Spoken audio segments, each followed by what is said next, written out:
Test, test, check, check.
Okay, well, I'll give you a 60-second warning if everybody wants to find a seat.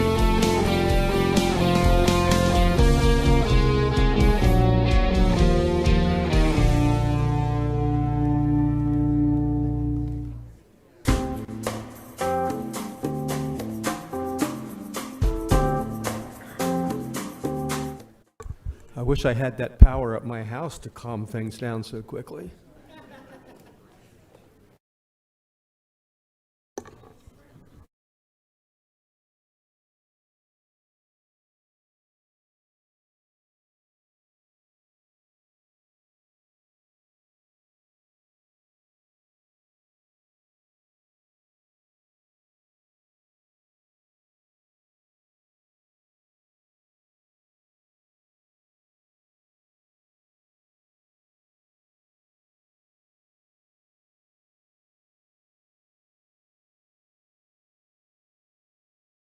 I'm stalling a bit. Hold on.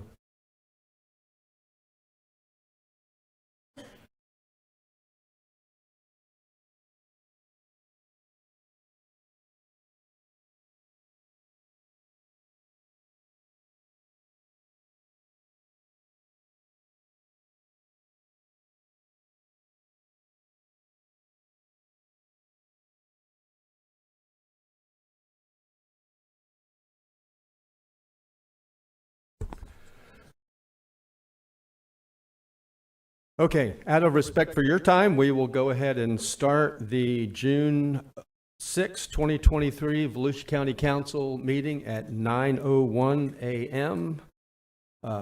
Welcome to the chambers. It's good to see almost every seat filled. That's one of the goals that we had all hoped for, that we would get more public participation. We're going to start our day with, in just a minute, I just want to give you some brief instructions with an invocation and then the Pledge of Allegiance. If you care to stand for the invocation when we call for that, you are welcome to. I just want to let everybody know that the invocation is open to all faith groups in Volusia County. If your faith group would like to participate, just send an email to the letter K, Green, at volusia.org. That's Kay Green over there in the black. And she will get you set up and tell you how it works. And we would be glad to include you. So if you would stand this morning for the invocation and the pledge, it will be led by Angelo Parra of the Central Florida Free Thought Community. Angelo? Good morning, and thank you, Chairman Brower, council members, county manager, and county administration and staff for this opportunity. As a relatively new resident of DeLand and citizen of Volusia, it's a true honor to appear today representing the Central Florida Free Thought community. We are grateful to you for your long hours and for the often underappreciated time, effort, and personal sacrifice that comes with your dedication to your constituents.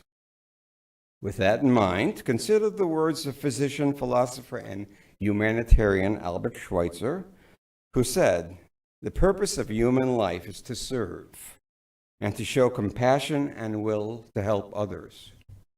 As you serve and help others, we ask that you persevere in working together to find solutions for the challenges facing our county. We encourage you to turn away from the prevailing preoccupation with our differences and focus instead on the similarities shared by our richly diverse citizenry of Volusia. We hope the mutual love of friends and family and our collective hopes and dreams will continue to inspire you to deliberate selflessly. It is through your generous commitment of time, energy, and creativity that you make a better future for Volusia County. I'll close with a quote from cultural anthropologist Margaret Mead, who famously said, "Never doubt that a small group of thoughtful, committed citizens can change the world. Indeed, it's the only thing that ever has." Thank you.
Oh, I know. It's just I was.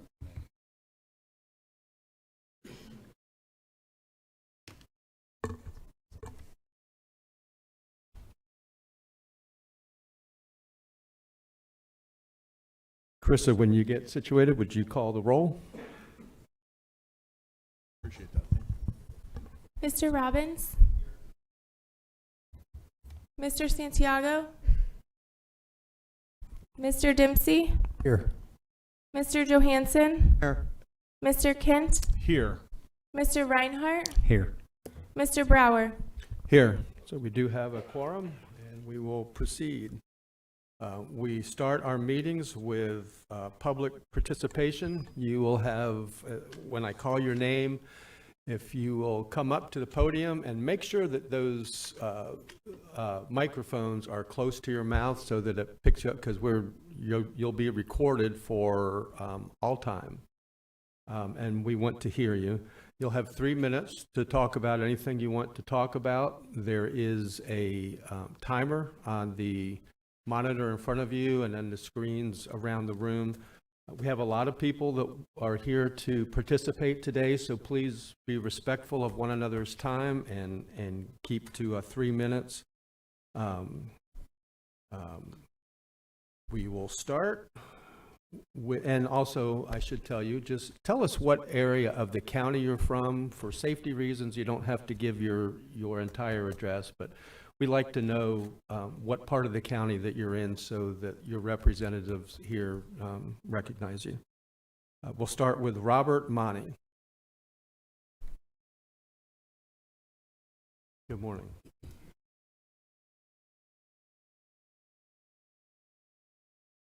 Good morning, I'm Robert Money at 1512 Newport Ave, DeLand. The 15-year history of my struggle is in the federal court, Money versus Volusia.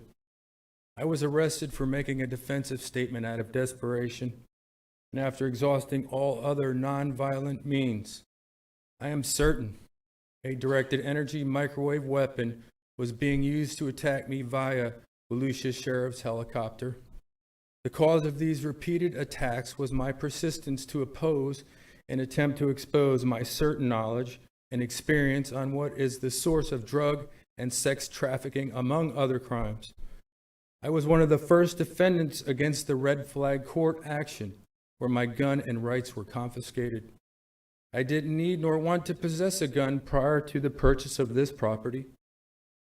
I was forced to defend myself and property against known drug traffickers and career criminals with association to corrupt law enforcement and public officials.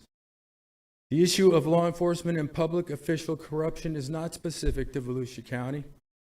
It exists everywhere because it is high level and deeply entrenched. There is a culture of corruption in law enforcement command, an unwritten code. I am not here now as an adversary, but to illuminate and seek cooperation against what threatens and damages us all, corruption. Michael J. Chitwood did not invent deception and corruption, though he masters it. I am contacting potential candidates to depose Chitwood in the election. Sheriff Chitwood emailed me in response to contacts with other law enforcement representatives. Chitwood's email to me states, "I see your sorry ass is back at it spreading lies and misinformation. You really need to take your medicine. You are a danger to yourself and our community. By the way, I'm running for re-election in 2024. Why don't you put your money where your mouth is and run against me?" Chitwood's email demonstrates, number one, lack of moral character, anger issues, and emperor mentality. Number two, Chitwood continues to slander me. I am 59 years old without illness or criminal record prior to this long and disturbing struggle here in Volusia County. Number three, Chitwood portrays me as mentally ill and a threat, yet he invites me into the contest for sheriff's office. Is that rational? We need a viable, righteous candidate to depose Chitwood. You, the County Council of Volusia, are responsible and liable for the taxpayers of Volusia County. Volusia County needs and deserves better than Chitwood and what he represents. May God continue to guide and protect me. Thank you. Paul Richardson.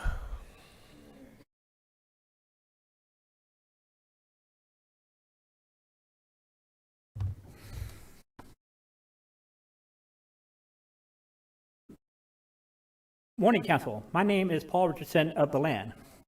Recently, the Council talked about making goals.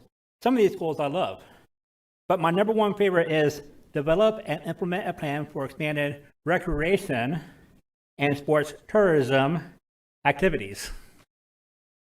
Gentlemen, I have the perfect idea for you. In just over 3 years, we will be celebrating the 250th 4th of July. This is a monumental milestone, and we have the opportunity to come together as a county to celebrate this moment. Now, I probably could do this myself, or with a private organization or nonprofit organization.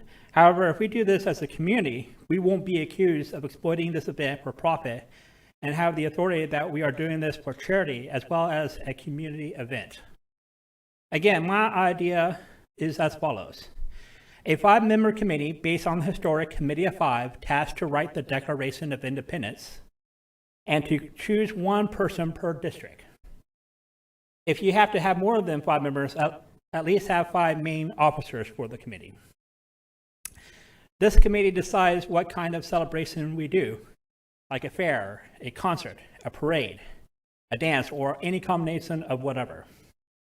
This committee doesn't take any public money from Volusia County and only takes private sponsorship money or donations, then donates any money left over to a charity or charities within the county. America is bitterly divided these days. However, while we can have disagreements, Volusia County Council can remind the county, and the country that we can come together as Americans. If you're looking for suggestions on recreational tourism without costing the county any money, here is the perfect opportunity. If we want to do if we want this to be successful, we need to start this as soon as possible. All I'm asking for right now is to put this on the agenda in the near future for discussion. I'm going to end here on a quote from a great movie called Heartbreak Ridge. Simple quote, and a quick one. With the world so set on tearing itself apart, it doesn't seem like such a bad thing to me to want to put a little bit of it back together. God bless Volusia County, and God bless America. Thank you. Thank you. Chad Walton?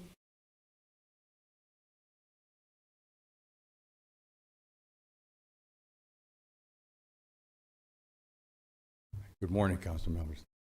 Thank you for taking a few minutes to listen to us. I'm here to introduce our company. We're based, our home base was in Maine. We have manufacturing up and down the East Coast now. We build shipping container homes. So we've been working with Daytona Beach, with Holly Hill, with New Smyrna Beach for affordable housing and workforce housing. We currently have contracts with Palm Beach County. We've worked with Monroe County for disaster relief. We've worked with FEMA, with HUD, but we're new to the area as far as manufacturing here. And like I said, we've been spending time with Daytona Beach and some of the surrounding communities to help solve the affordable housing and workforce housing problem that we have. You know, it's a significant problem. So we've come up with some models that seem to work very well, that fit into the budgets for people so that first-time home buyers can afford them. We think we've pretty well eliminated the problem with flooding, so that we can set these at the height so that there's no issue with flooding. Hurricanes, you know, we're in the middle of the beginning of the hurricane season. These are pretty well hurricane resistant. In fact, I'd love to have one right, you know, run a hurricane right over, a tornado right over it, just to prove it out, you know, how safe they are compared to most housing in the area. So we just opened up an office in Ormond Beach. We're right on Nova Avenue up there. I live in Daytona Beach, so I'm local right here. We've got manufacturing in Maine, Connecticut, Rhode Island, South Carolina, and I'm looking for a factory here in Florida, so either Volusia County or as close as we can. We're working with some folks in Palatka County that are trying to get us up there, but I'd like to be closer to home right here. So if you guys know of any land that we could build a factory on, we'd love to be here. We provide good, solid, good paying jobs.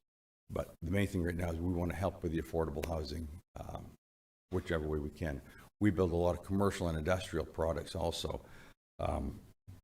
So I've got some brochures. If you want, I can leave them here with you folks to look through if you want. Okay. Thank you. Thank you. Albert Grimsley.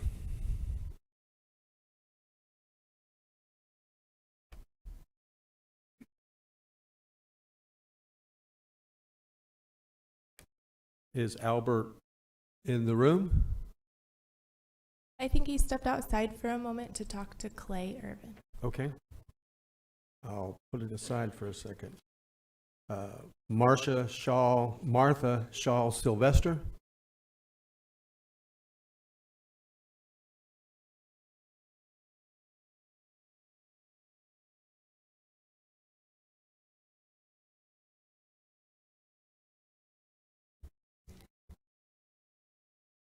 Good morning. Good morning. Thank you for this time. My name is Martha Shaw Sylvester. I live at 804 South Hill Avenue. A city address across the street is county. In May, the Beacon did a presentation about how the county council works, and it really highlighted cooperation and collaboration, and that's good news for all of us. They also described goals that you all set up, and I'd like to talk about number 3, which is develop and implement a plan for expanded recreation and sports tourism activities. As you plan, I would ask that you please remember Sand Hill South Ridge Golf Course. It's 167 acres of property. It was once a very active walking and cart-based golf course. It provided a great deal of recreation for residents here in DeLand. In July 25th, 2022, it was classified as a PUD. The zoning was changed, but we all know the zoning can always change, and this might be a perfect opportunity, a perfect place for you to cite a place for, let's see, walking paths, bike paths, a 9-hole golf course, a practice area, an entertainment and restaurant center. And this could be something that is accessible to both new and visiting residents. And I'd like you to think about it. Thank you for your time. Thank you.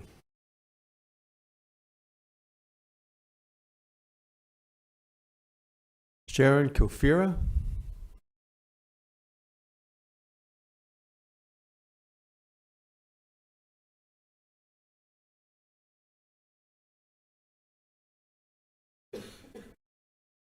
Good morning.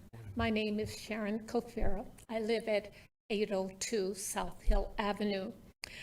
I am here to reinforce what Ms. Sylvester just said about asking respectfully that you would consider the now defunct Sand Hill Golf Course or Beersford Reserve as a potential site. We do realize that we do not realize the status of where it is now, but I'm confident of the future. We never know what the status of the property will be in the future. I want us to consider location, which we all know in business or if we're building, it's all about location, location, location. This golf course is in the ideal location with all the recently built housing developments, easy access. Presently, we are fortunate to have easy access to beaches. Let's have something locally, like you say, bike paths, disc golf courses.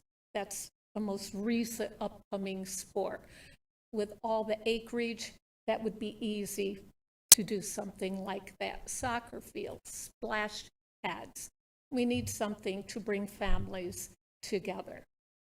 Also, proximity to downtown DeLand.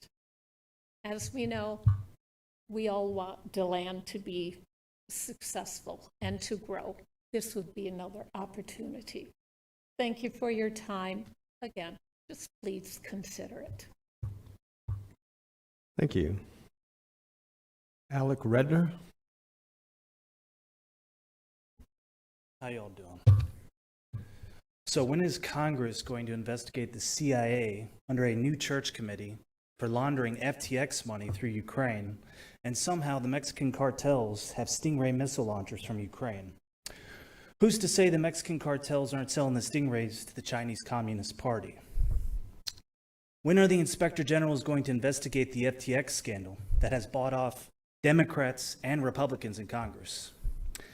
Did the CIA and the State Department use FTX money to bribe Brazilian drug cartels and Brazilian intelligence agents to help overthrow Bolsonaro's government for voter fraud because he was anti-communist?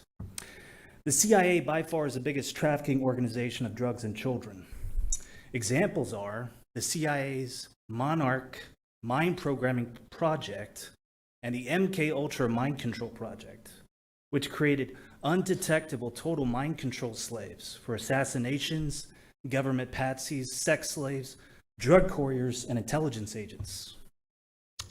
All this was revealed in 1977 Church Committee hearings on congressional oversight of the CIA. Places where they do Monarch Mind Programming: Tinker Air Force Base, Redstone Arsenal, China Lake, U.S. Naval Research Lab, MacDill Air Force Base, Cape Canaveral Space Force Station, the Pentagon, and in state and federal prisons. If anybody is going to attack the U.S. power substations, it will be the 1st Earth Battalion, Task Force Delta of U.S. Special Operations Command. If anybody's going to hack into the U.S. grid, it will be the Chinese Communist Party compromised CIA and intelligence community, which will help the People's Liberation Army of China invade the west coast of the United States. Timothy McVeigh admitted to his defense lawyer that he was under U.S. Army Delta mind programming Operation PatCon, when the CIA used him as a patsy for the Oklahoma City bombing, which was done by the CIA and U.S. Special Operations Command. The Murrah building in Oklahoma City was blown up from the inside and not from a Ryder truck outside. If only we could get the National Security Agency data from the Murrah building's cameras, or from the Air Force Office of Special Investigations report of the National Reconnaissance Office's satellite pictures after the explosion. U.S. Attorney General Merrick Garland and former Attorney General Eric Holder, Fast and Furious, covered up the CIA's involvement in the Oklahoma City bombing in order to pass the Anti-Terrorism Effective Death Penalty Act to make it much more difficult for federal criminal defendants to appeal a wrongful conviction. Pretty much the CIA is the most corrupt agency on the planet. So, I mean, I'm ready for the next church committee. Hopefully Jim Jordan of the House will do another church committee. That's it.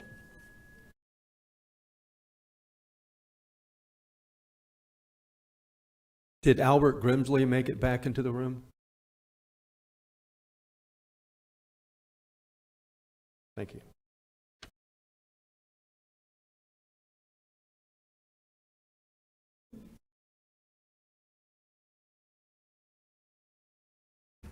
Okay, two more. Lucy Densmore.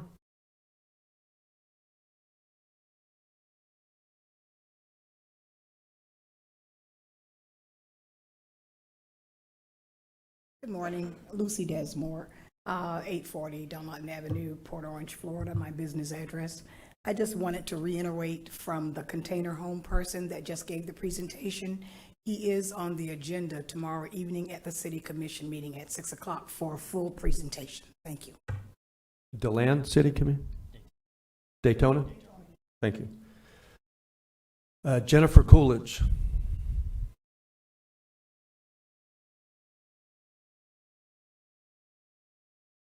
Good morning, Jennifer Coolidge, DeLand, Florida.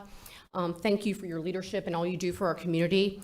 I moved here 30 years ago for arts and culture to take a job at the wonderful institution, Atlantic Center for the Arts.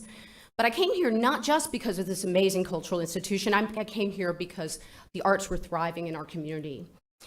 I've worked here for a number of years at other institutions such as Museum of Art, DeLand, and I serve on the board of our Florida Cultural Alliance. I have a letter from our president of the Florida Cultural Alliance, which you should have in your email boxes, and I'll leave a copy with you. In this letter, he applauds the Cultural Council's process in the way they vet and rank grants in the sense of looking at good governance, high impact, artistic quality, and high quality education programs that impact so many in our community of all ages and those that visit here.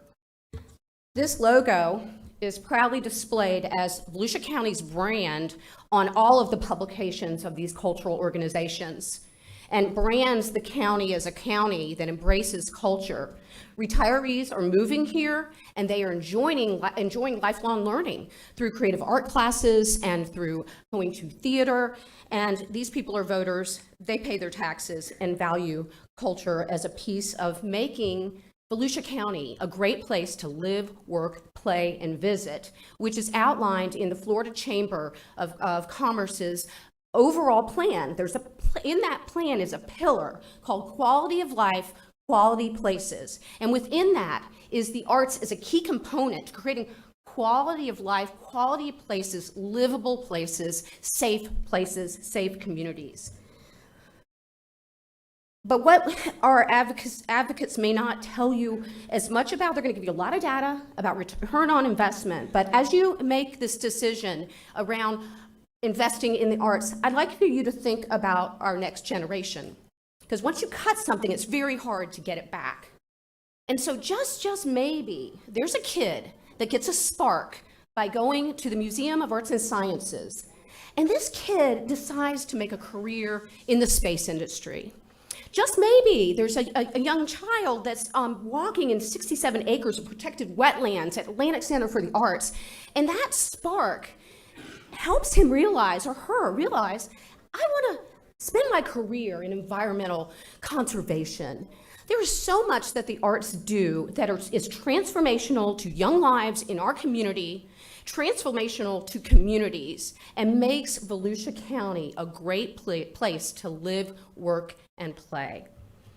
If the Florida Cultural Alliance can be a resource to you, we want to be. So please let us know how we can help this council deeply consider what you're looking at ahead in cultural funding. Thank you. Thank you.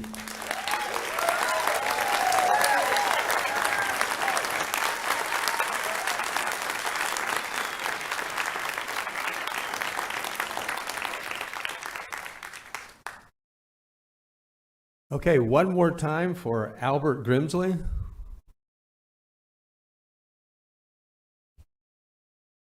And he's here.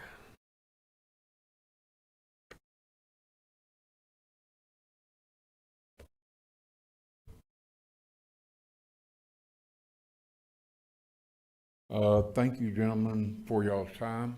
I just wanted to express my dissatisfaction on how code enforcement has to, they don't do a regular patrol once a week or something like that where I live at on the eastern side off of 1 in a little trailer park. And also, they have to have a complaint to, when they see a code violation, they have to have a complaint before they say or do anything. They don't see a code violation and say, well, I got to go talk to the owner or the person that's doing the violation, whatever. My personal opinion, I don't think that's right. I think if they're code enforcement and they see a code violation, they need to take it upon themselves to take care of it. And no, my personal opinion with what I have had to deal with, code enforcement, they don't apply the rule across the board.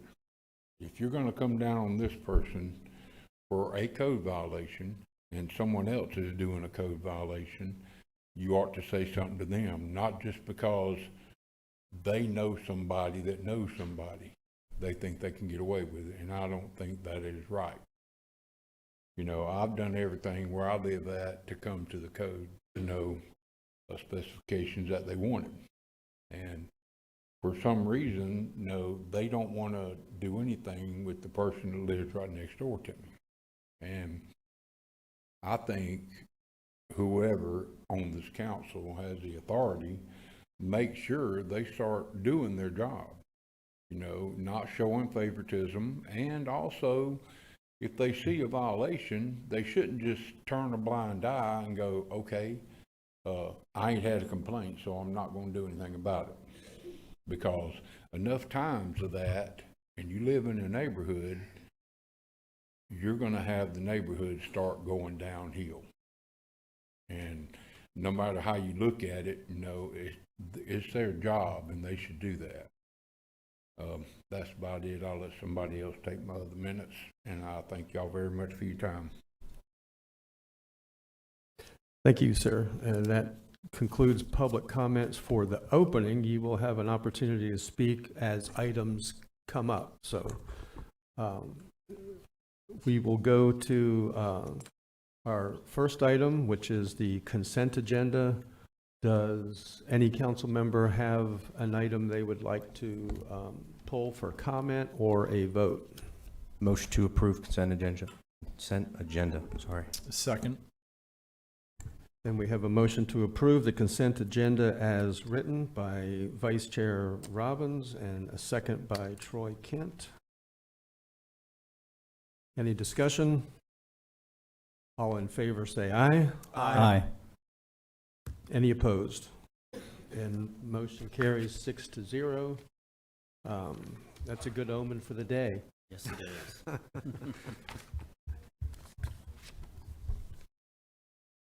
And that brings us to item 2. Hey, good morning, everyone. Clayton Jackson, Community Information Division. Item 2 on today's agenda will be a proclamation that will take place in chambers. And at this time, I'd like to turn it over to Chair Brower. And Chair Brower has the privilege of turning this over to Troy Kent, who Thanks, is Chair. going to step down. Thank you, Chair. On the floor, not step down. Yeah.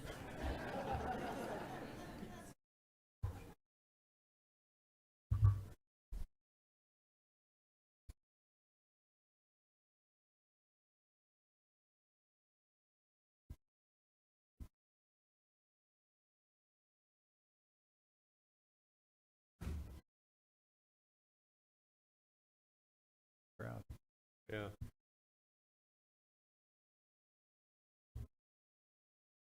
There you go.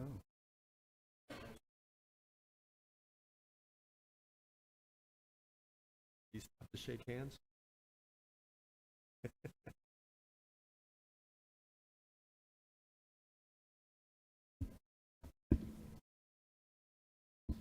Sheriff, I'm going to bring you up right here. If you can face the audience, please. Before I begin with the proclamation, I just want to tell you, Sheriff Chitwood, as the top law enforcement officer in Volusia County, you are not only keeping our community safe, but you are standing beside our brothers and sisters of the Jewish community, the Muslim community, and you stood in front of them to take on the hate. And I want you to know you're not alone. This entire council supports you and appreciates what you do. Thank you. I'm going to give you a minute after I read this to you, and for the community, if you'd say a few words. Whereas Michael J. Chitwood has been a dedicated law enforcement officer since 1988, having served as an officer and detective in Philadelphia Police Department and as police chief for Shawnee, Oklahoma, and Daytona Beach, Florida, before being sworn in as Volusia County Sheriff in 2017. And whereas, as sheriff, he has continued to demonstrate a profound commitment to preserving the peace, protecting residents and their property, enforcing all laws, and detecting and preventing crime.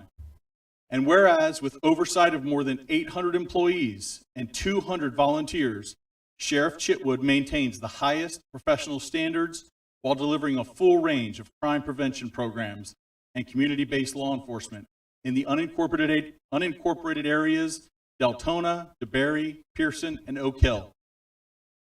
And whereas with leadership and vision, he has fostered community partnerships, launched the VSO Training Academy, and secured advancements in equipment, technology, and recruitment. And whereas in serving people across all faiths, ideologies, and backgrounds, Sheriff Chitwood has taken a firm stance on all forms of hate and has let it be known across the nation that there is no room for hate in Volusia County. Now, therefore, we, the County Council of Volusia County, Florida, do hereby proclaim June 6th, 2023, today, as Sheriff Michael J. Chitwood Day in Volusia County, and we urge all residents to support this dedicated law enforcement professional in his endeavors to protect our community and stand against hate groups. Thank you, Sheriff.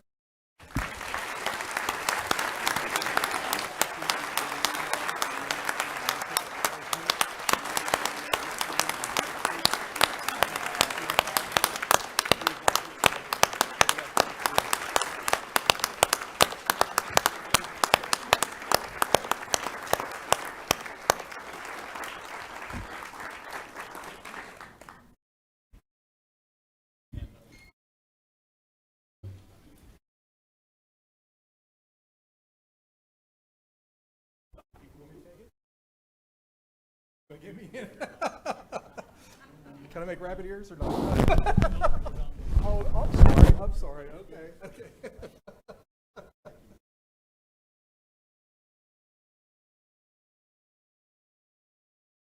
I know you're trying to shorten your meetings, so I'll be really brief. Real quick, could I have all my deputies who are in here, please step down here really quick? I want you to see, while I'm the face, these men and women that are coming down here, they're the ones that are out there every day protecting our community.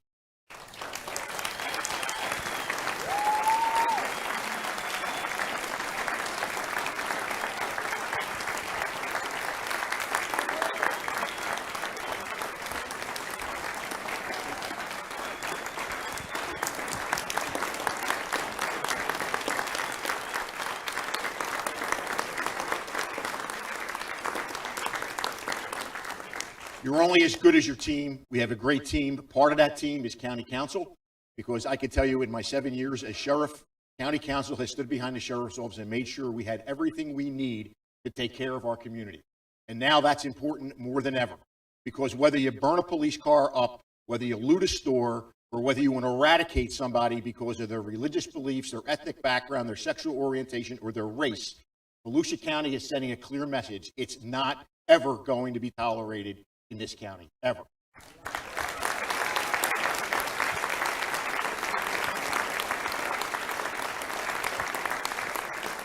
This is a little auspicious D-Day, and you're honoring me on D-Day. So I'm very humbled by this.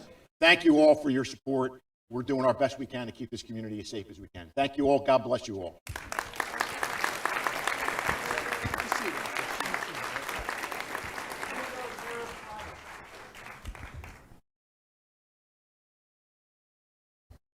Good to see you, man.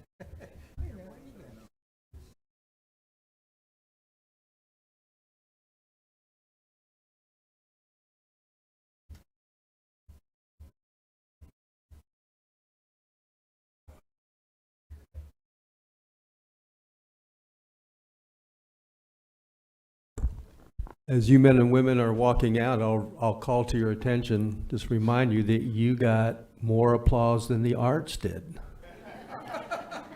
Which is saying a lot, because the arts got a lot of applause. So, yes. And there you go.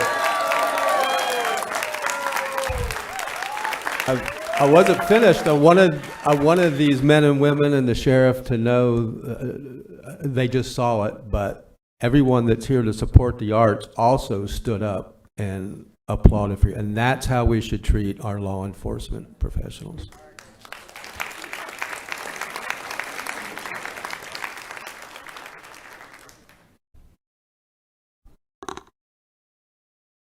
Well done, Mr. Kent. That brings us to item 3, a collective bargaining agreement for EMTs and paramedics for fiscal year 22 through 25.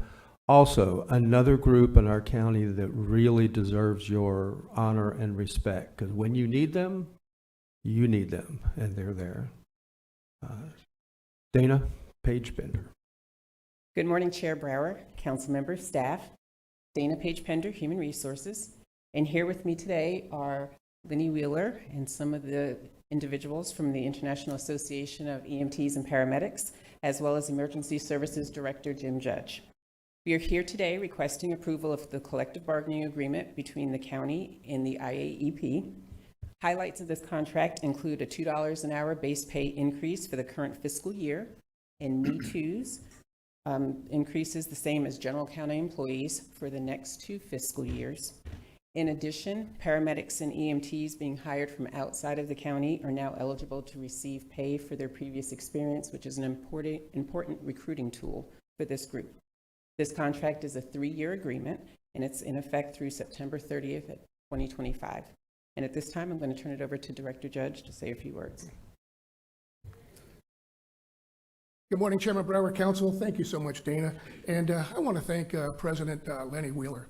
Lenny's been absolutely wonderful to work with, very professional, hardworking, and of course, we got the gang here with you to say a few words as well. So it's been a wonderful process working with Dana, also working with Heather and the county side of the table, but then also working with Lenny and his folks.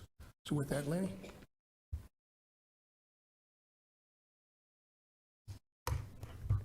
Good morning, members of the council. My name is Lenny Wheeler. I am the president of the IAP Local 77. On behalf of the hardworking men and women of Volusia County and the members of the IAP Local 77, want to thank you. This has been a very long and challenging process, and we have never wavered from exemplary and compassionate care of the citizens and visitors of Volusia County. We will continue to be their light during their darkest hour. Again, we want to extend our thanks to you, the council members, to all the hardworking people on the county's negotiating team, and to all the passionate, caring, and hardworking employees of Volusia County EMS. Thank you.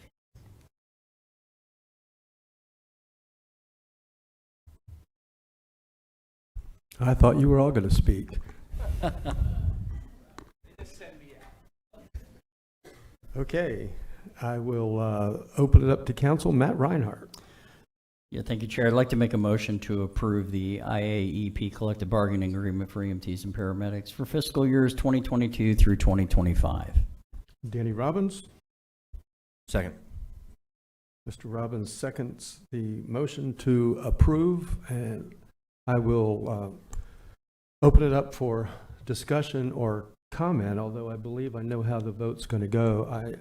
I just want to add this real quick. Yesterday, as I was leaving here, we have a workstation just across the street here for our EMTs and paramedics who live in an ambulance to actually get out of the ambulance and get cleaned up, to eat something, instead of having to go to the 7-Eleven bathroom, which is often not conducive to cleaning up. So I walked up to the ambulance. They were still inside, and knocked on the window, and they rolled it down. And I just, I asked them, first of all, how they like the workstation. And they said, we love it. It's not fancy, but it serves our needs. It's clean, and it gives us a place to go when we get, excuse my language, when we get puked on, vomited on, spit on, other things on, we can go in here and change our clothes instead of going to the 7-Eleven. I'm proud of that. Danny Robbins and I worked hard in the last council to make that happen, and this entire council supports it. I'm positive. Then I asked them, did you hear about the vote? And they said, yeah, their eyes just lit up. And I don't know if this is true or not, Suzanne, but I said, do you know how the vote went? And they said, it was unanimous. I don't know if it was, but they were sure that it was. Dana, that's unheard of.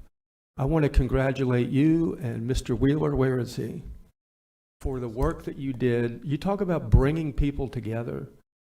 We can be proud of this. We need these EMTs and paramedics. We want them to be here, and we need to pay them so that they will stay here and not go to another county. Thank you, Dana, for your hard work. Mr. Wheeler, thank you. Troy Kent.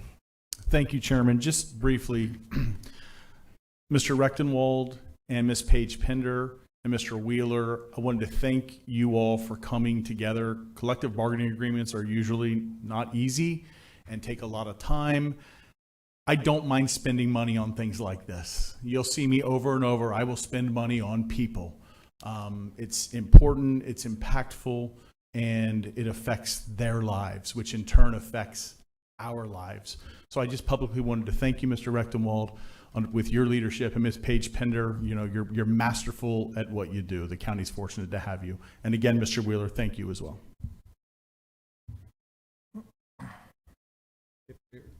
If there's no other discussion, I will call for the vote to approve the IAEP collective bargaining agreement for EMTs and paramedics for fiscal year 22 to 25. All in favor say aye. Aye.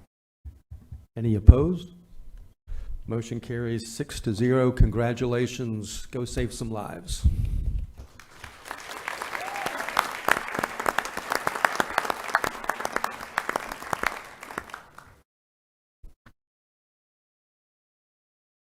And that brings us to item 4, an IAFF collective bargaining, I don't know why I can't say bargaining this morning, agreement for battalion chiefs for fiscal year 2022 to 2025. Good morning again. Here with me for this item are Carl Cusimano and Dave Dazell, as well as Fire Chief Joe King and Emergency Services Director Jim Judge. And we're here requesting approval of the collective bargaining agreement between the International Association of Firefighters and the county, representing the battalion chiefs. Highlights of this contract include a $1 an hour base pay increase for this fiscal year and a movement to a pay matrix for the next 2 fiscal years if the county employees receive a general pay increase. This contract is also a 3-year agreement, and it's in effect through September 30th, 2025. And at this time, I'm going to turn it over to Chief King, who will say a few words. Good morning.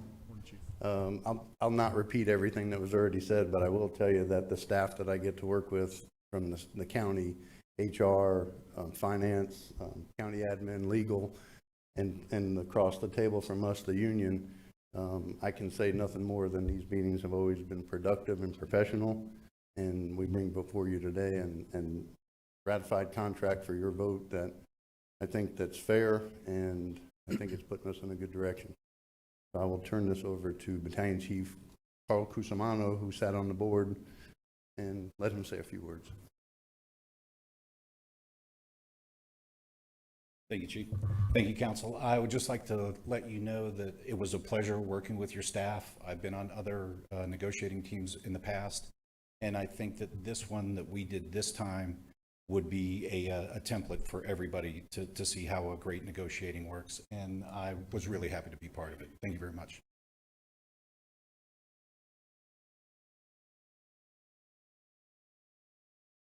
You guys don't go away yet. Matt Reinhardt. Thank you, Chair. First off, I know we're all aware of the hard work that you and your people do. I know firsthand what you do, and I appreciate you, as I did the other group before you. And that being said, I'd like to make a motion to approve the IAFF collective bargaining agreement for battalion chiefs for fiscal years 2022 through 2025. And Troy Kent. Thank you, Chairman. I'll second it, and I have some comments if that's okay. Let's go right ahead. Thank you, Chairman. So just briefly again, you know, the battalion chief mentioned that it was a pleasure working with staff. And, you know, it's funny, you know, when you find a good leadership, they just tend to continue to make good decisions. And when you have poor leadership, they continue to make bad decisions.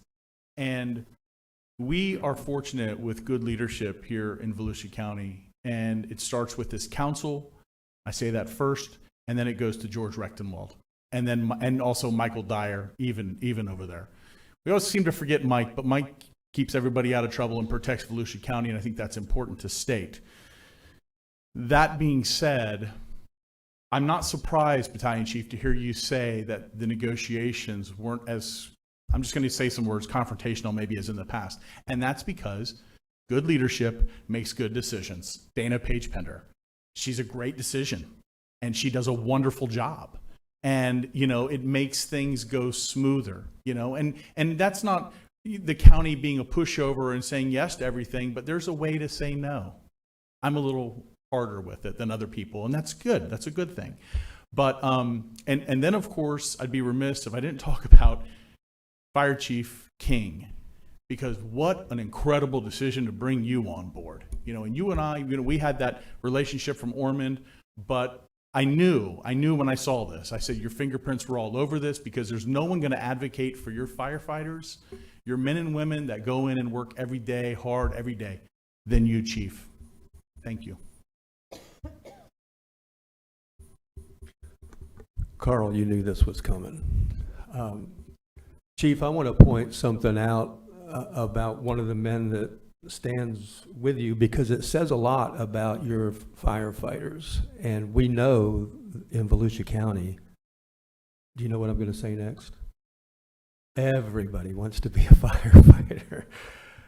I don't know if it was maybe 5 years ago, 6 years ago, Mr. Kusamana called me and wanted to talk to me. We met on Woodland Boulevard, and he brought Jason Lademan with him, who was an EMT, a paramedic.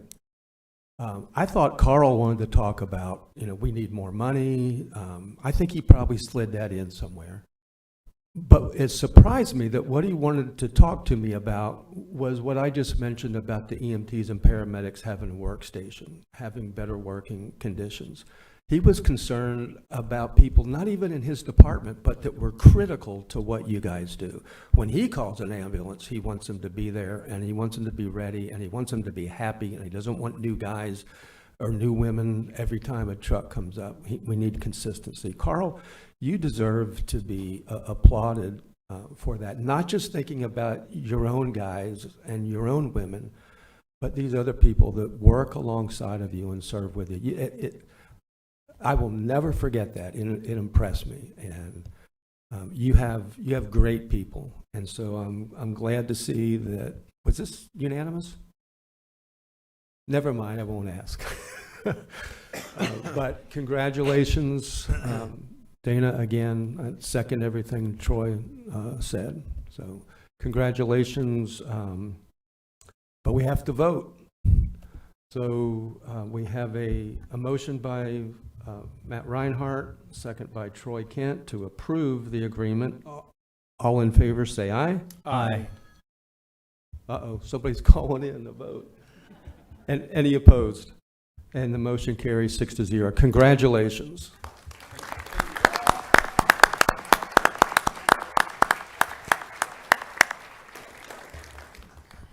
Mr. Chair, there was not a motion and vote on the proclamation for Sheriff Chitwood. There was not. Let me make that motion, Chairman, to approve that proclamation for Sheriff Mike.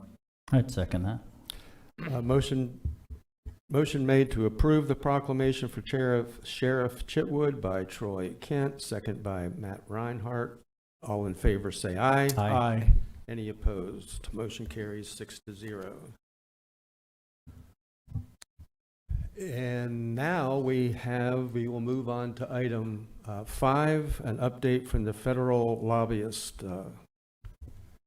Good morning, Council. John Booker, Government Affairs, Volusia County.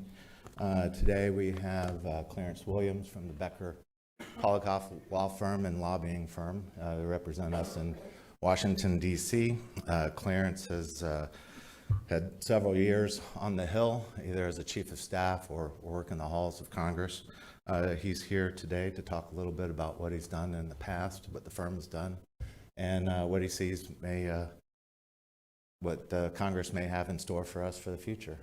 So with that, having said that, Clarence Williams flew down from D.C. to chat with us today.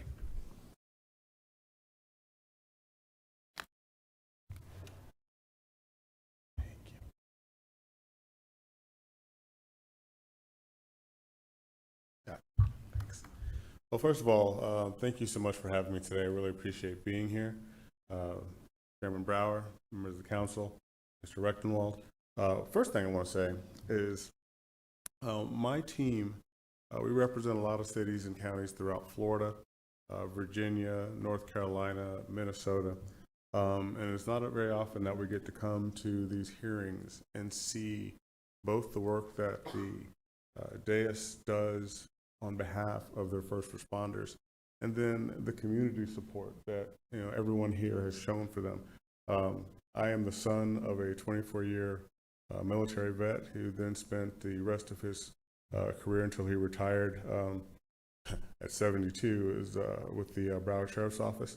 And so seeing the outpouring of support for our law enforcement, see the outpouring of support for our EMTs and for our firefighters, it kind of warms the heart, and I really appreciate the work that you guys do on their behalf and the support from the community. It's great to see.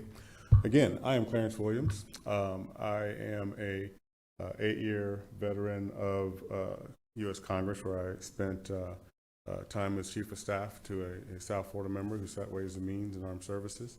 I am your D.C. lobbyist. I am not the only one, however. I work with a great team up in D.C. That consists of Omar Franco, who is my original co-founding partner of our D.C. office. Omar was the Chief of Staff to current Appropriations member and Chairman Mario Diaz-Balart, who's also the ranking member, was ranking member of the Transportation and Infrastructure Committee, and also sits on Defense, along with Omar and myself. Amanda Wood, who is a 6-year veteran of the U.S. Senate, but has spent the last 15 years working on behalf of cities and counties throughout Florida. And I got to tell you, she's expert. And then Anthony Bedell, who's most recent with our team. He is a former DOT appointee under Secretary Elaine Chao. He is our transportation and infrastructure expert. And the beauty of our team, what brings the value to you and to other cities and counties that we represent, you don't just get me, you get our entire team. Not just the 4 that I mentioned, but the other folks in our office who bring their talents and their experiences to the fore. We sit around, during our team meetings, and we figure out, okay, well, this is what Volusia's got going on. I've tried this, this, and this. What am I missing? And somewhere between the 7 of us, someone's going to have an idea. Someone's going to have an innovative thought. Someone's going to have some transformative idea that will get us moving the ball along. So we're very, very pleased to be able to represent Volusia. When I first was honored to serve you guys, Volusia is kind of near and dear to my heart. My best man at my wedding, Ormond Beach, the person who actually performed the ceremony, Daytona Shores. And then 2 of my other folks at my wedding, also from Daytona Beach and one in DeLand. So serving Volusia is, like I said, near and dear to my heart because I get to help out my friends. 3 of them still live here. So again, I appreciate being here. I just want to tell you a little bit about what's going up in in my neck of the woods in DC. I have a mantra that I've always had, that the federal government either does things for you or to you. And it's my job to make sure that we stay on the for you side as best we possibly can. We certainly got off to a bit of a rocky start in DC that has not culminated in the passage of the, I guess I should, there we go. It's not culminated in the passage of the debt ceiling, but certainly begins the work. That was first and foremost a priority to get that piece of work done. Last Wednesday, the House of Representatives was able to pass out their part of the agreement, and very definitely, I might say, in the U.S. Senate, they were able to do some maneuvering to get that bill passed out into the president's desk Friday afternoon. The bill that passed will cut about $1.5 trillion out of the budget over the next 10 years. It did so with a number of rescissions to some of the funding that was provided over the last several years. We worked, our group in DC worked very, very hard with NACO and with the Florida cities to ensure that none of those had effect on states. None of those had effect on local government. So while those rescissions to the tune of about $27 million will affect the agencies, probably about 84 programs in particular, it will not affect any money that you have that you're still needing to spend on priorities here in Volusia County.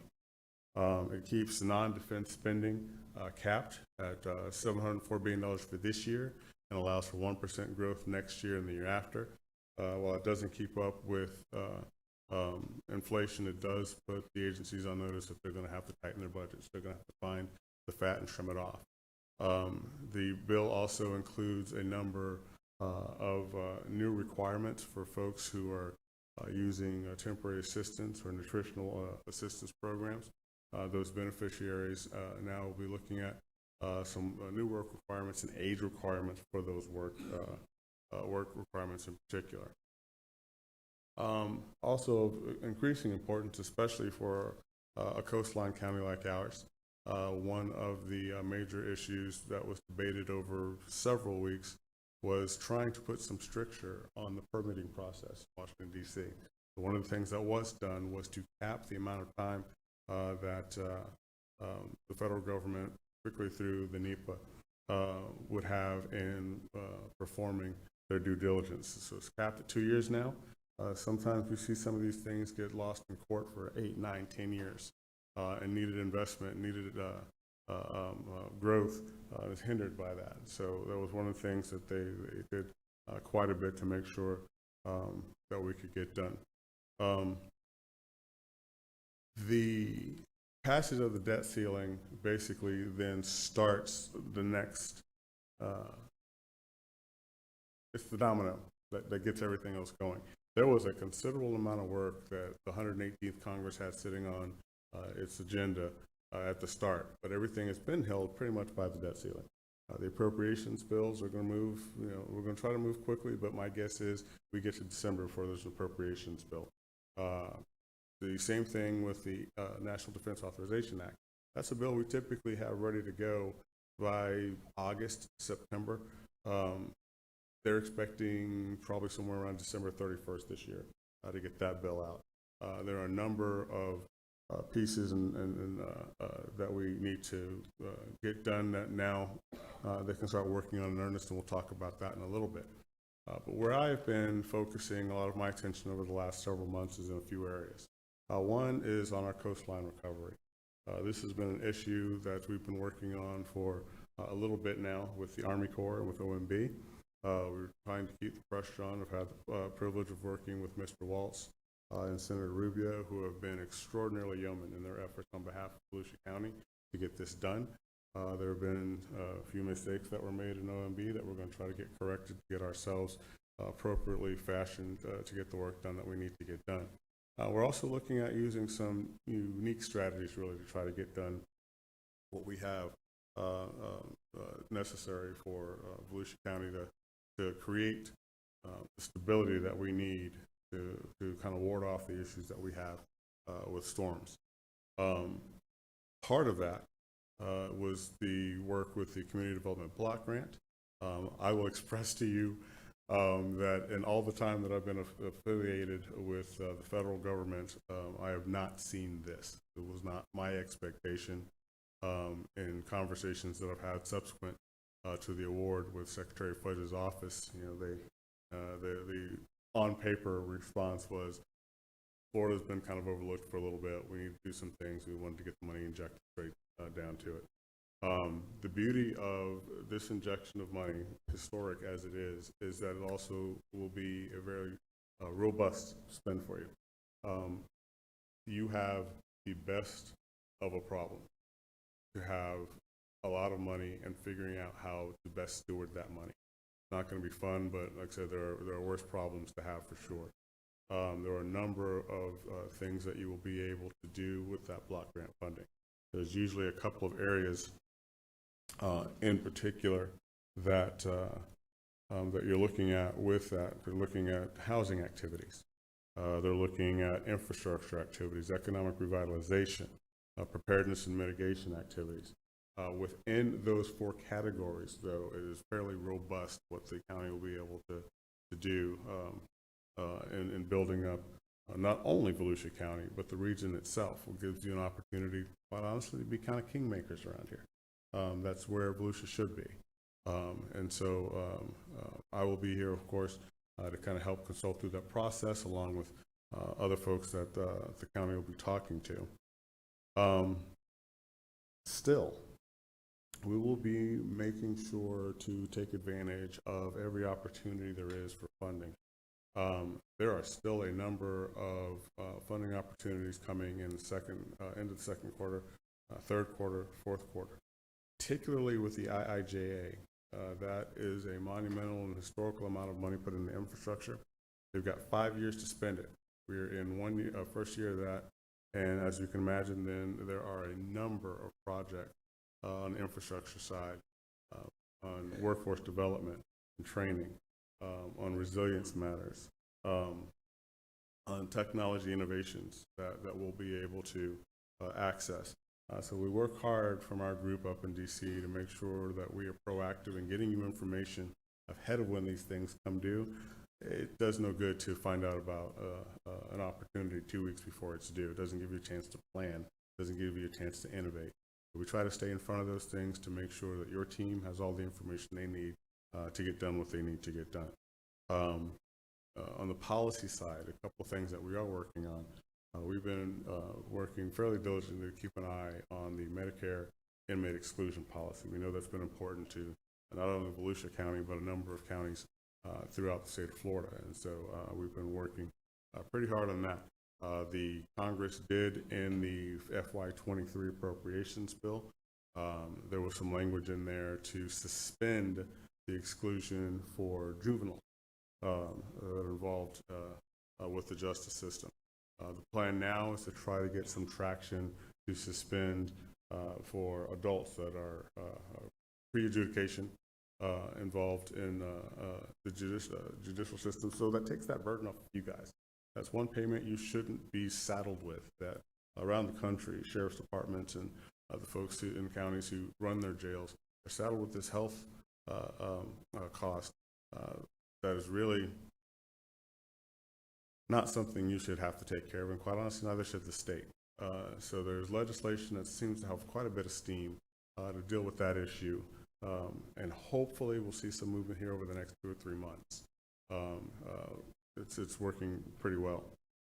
Another issue that we're watching very, very closely and keeping our hand on and talking to our members about is the reauthorization of the National Flood Insurance Program.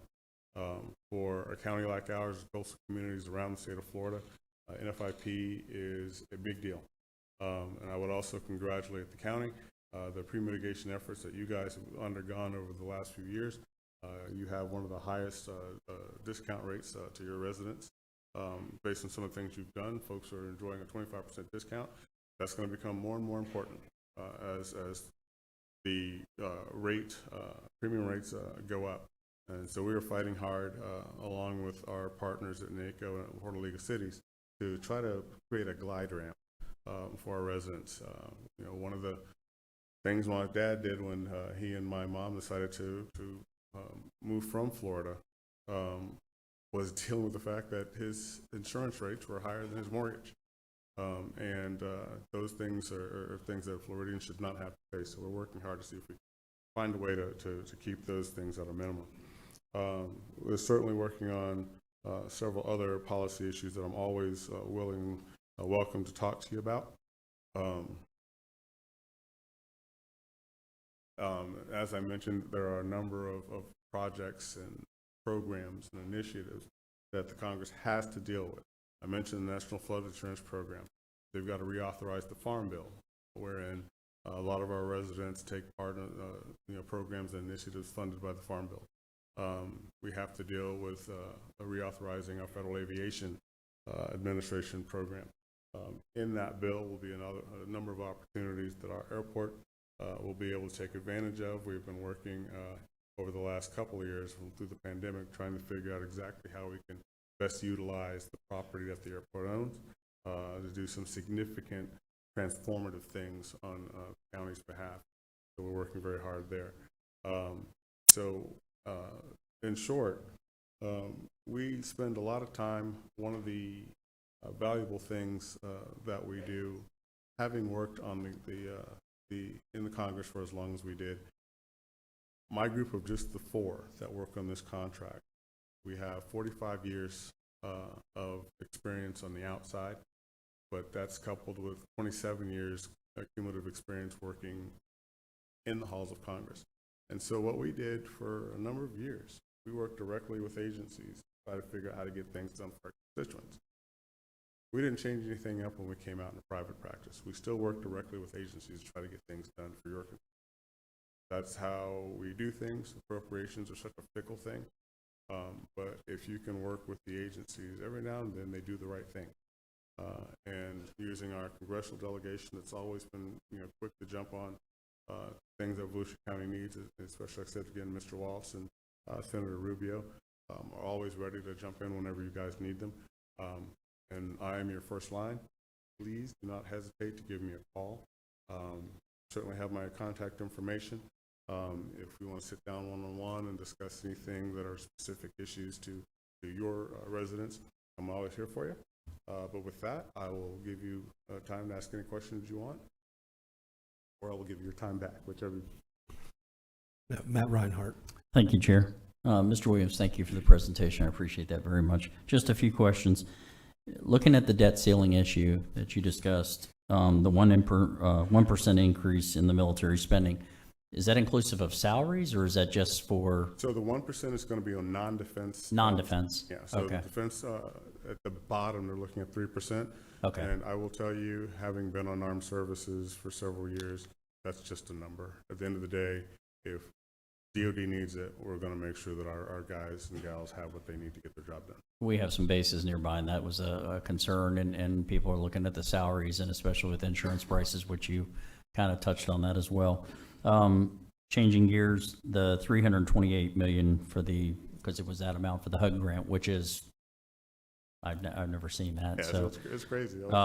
Which is great, and it was good news that we'll be able to be a little more robust with regards to how that's done, because I have some ideas, not simply coastal, but also how the storms impacted Daytona Beach in the Midtown area. Mm-hmm. And I would love to see some assistance there. So I know that the county manager and myself have talked about that briefly, and we'll have the opportunity to dive more into that. So I'll speak more to that later.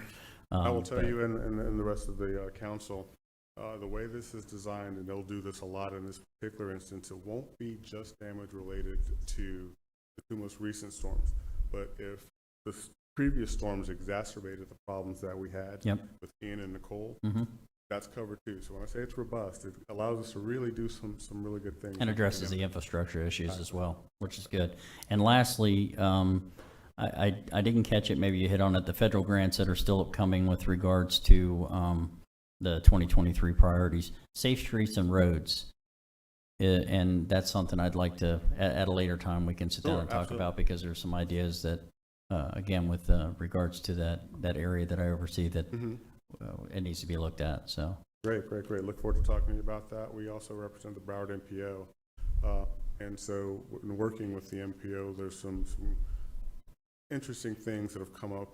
Folks are trying to do project-wise that have been accepted. So I'm hopefully then, we can do some great things here. And great news about the jails, a 30-year career there, so I had to mention it. I was waiting. I want to make that laugh, because I want to make my my counterpartner down there smile. So thank you very much. I appreciate it. Thank you, Chair. Just a quick question. What most of us know about Washington, D.C., we see on CNN, Fox, whatever. What is the real sense of working together in D.C.? Is there a real appetite to work together to solve America's problems, or is everybody running to their own corner? So, unfortunately, and you brought up a conversation I had with a member a long time ago when I was still on the Hill, that fortunately I could call him friend, because I kind of maybe stepped a little aside from my position. But we talked about the fact that the view that folks get of DC outside of the Beltway is based on what they see on television. It's based on the slamming of hands and throwing mics down and yelling and screaming and fussing. That is less than 3% of what happens up there. It really, really is. There is a smaller core, I will say that, of folks that want to get things done. There are a number of advocates that probably haven't seen the number of them before. And advocacy involves doing a lot of talking, not a lot of consensus building. The consensus builders are still there. It was evident by the debt ceiling. I'll be honest, I was not feeling comfortable about the ability to get debt ceiling bill done, despite the catastrophic effects it could have had. But when it came down to it, the adults got in the room, they sat down, they figured it out. Folks, had their feelings, and then they made them known, which is necessary and proper. But they got the job done. We'll see how things move from here on out. Appropriations, for instance, we're going to see if indeed they follow the processes that they set out in January and try to get them done in what's referred to as regular order. What's been happening over the last several years is you've got 17 agencies that are putting out their own subcommittee appropriations bills. We will pass them off the floor in one chamber, we'll pass them off the floor in the other chamber. When it comes time to reconcile these things, you can't get agreement. And we end up passing one big, huge bill that nobody really knows what's in it in December, on New Year's, trying to get out of there for, to go to the parties. So we'll see if we can coalesce around the idea. We're going to get 17 bills out. We're going to pass them. We're going to make sure that, they're walking lockstep, and we're going to send them to the president. I think there is more of an appetite recently to kind of get back to talking. We've been talking at each other for several years now. It's easy to get on the keyboard at 2 o'clock in the morning when your staff isn't there and type up something that you got to either double down on or take back, which is really, really hard. It used to be a thing to, if you had an issue, you kind of got out of your chair and you went down to the other guy's office and you sat down there and you hashed it out, and when you were done, you went and grabbed a beer and some dinner. I don't know how close we are to that, but I do have faith. This is the greatest country in the land, best government in the world. We'll figure it out. But I do think the appetite is growing to start having some more consensus on it. Thank you. Appreciate it. Thank you. Good morning, Council. John Booker, Government Affairs. We're going to hear now from our state lobbying folks. Oscar Anderson has been working here in Central Florida for quite a number of years, has a Hill experience, has lots of copious amounts of state experience, a lot of housing issues that he's dealt with. Kaylee Slattery has recently joined the team. She comes from a state representative from the St. Augustine area.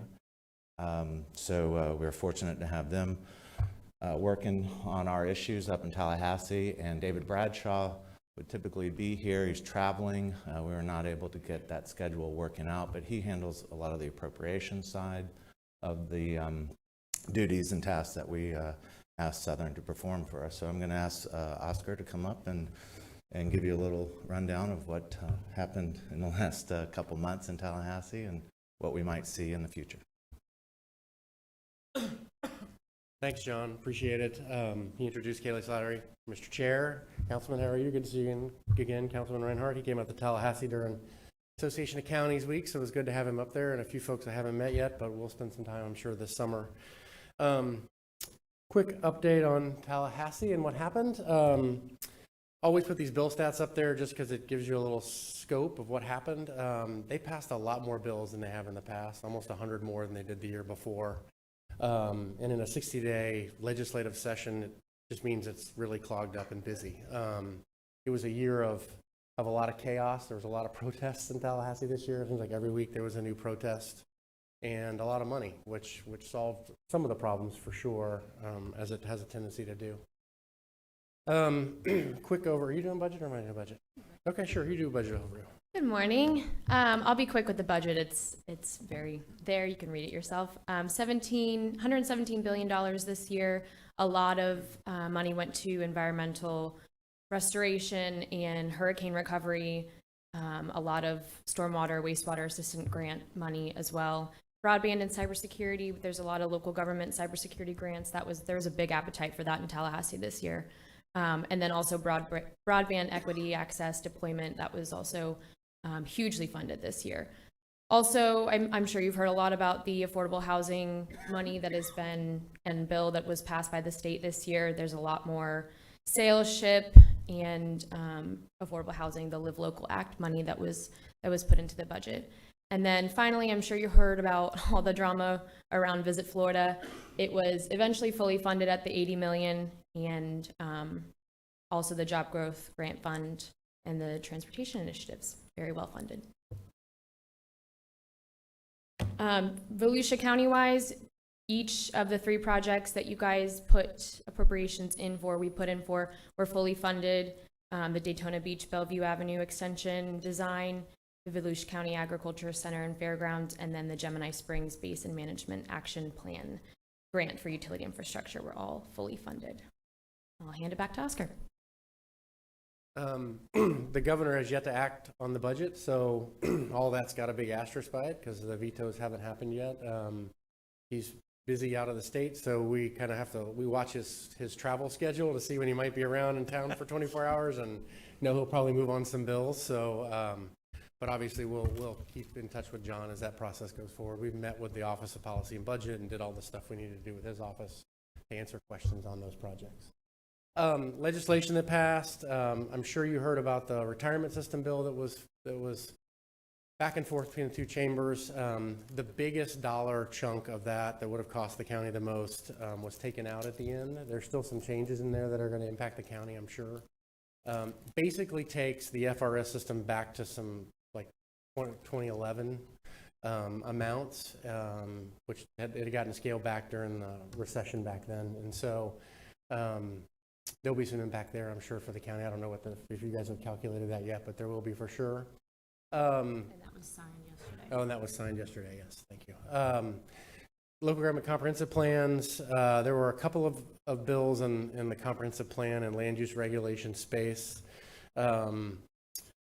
This particular one was much maligned by a lot of the environmental groups because it basically made it so that the loser pays on attorney fees.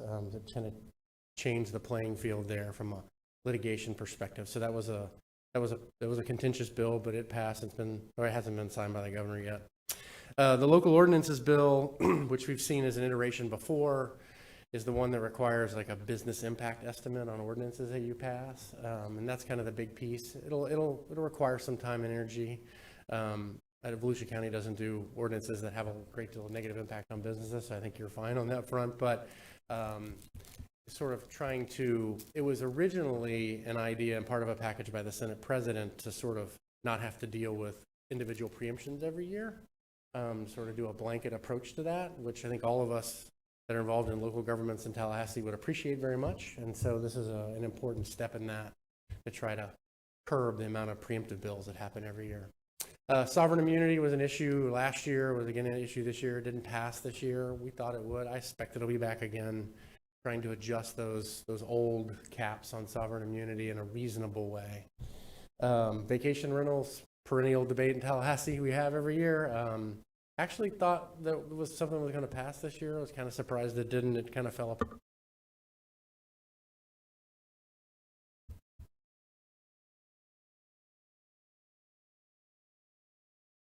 Can you hold on one second? Did he lose his mic?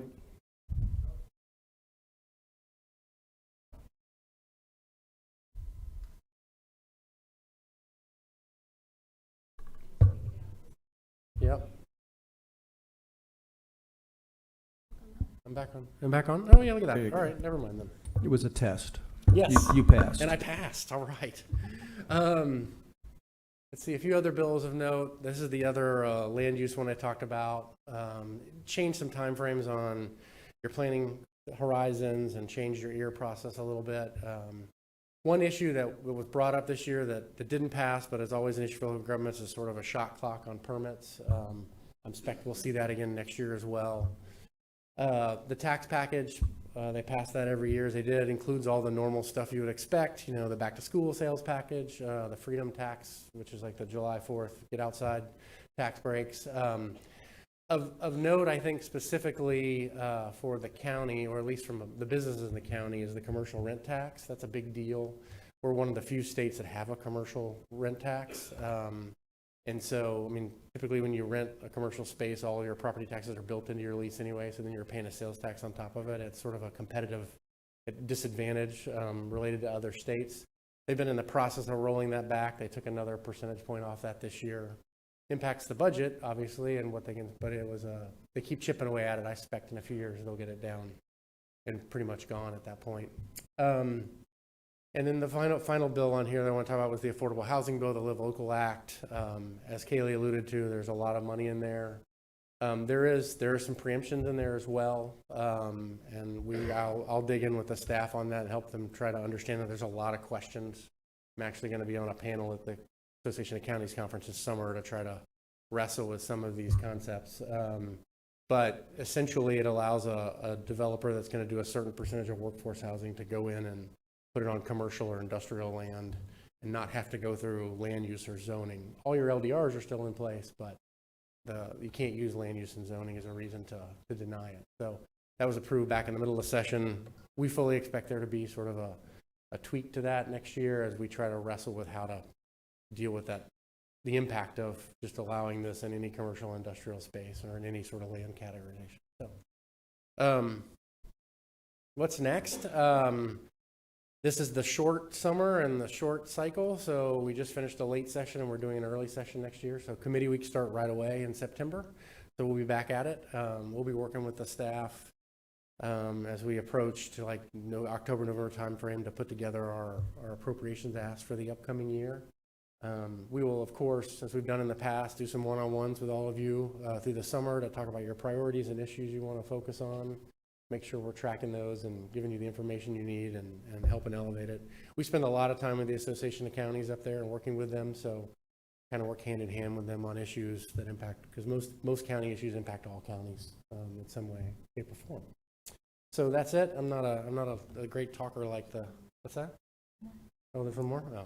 I'm not a slick talker like the DC guy. I'm just from Polk County. So I'll keep it short. So any questions or anything? I'll ask you one question. Sure, Since we have a room full of artists and art appreciation people. And I don't know how much you know about this or not, but I know that in Tallahassee there's an Art Appreciation Day where there's talk of funding from the state for arts, funding from the federal government for arts. Mm-hmm. And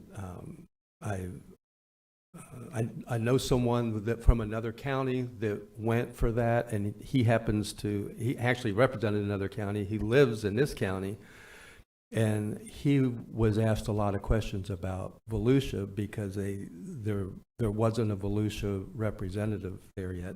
Can you let everybody in this room know, I don't know how much you know about it, is that something they should participate in? Are there funds available there for the arts from the state and federal government?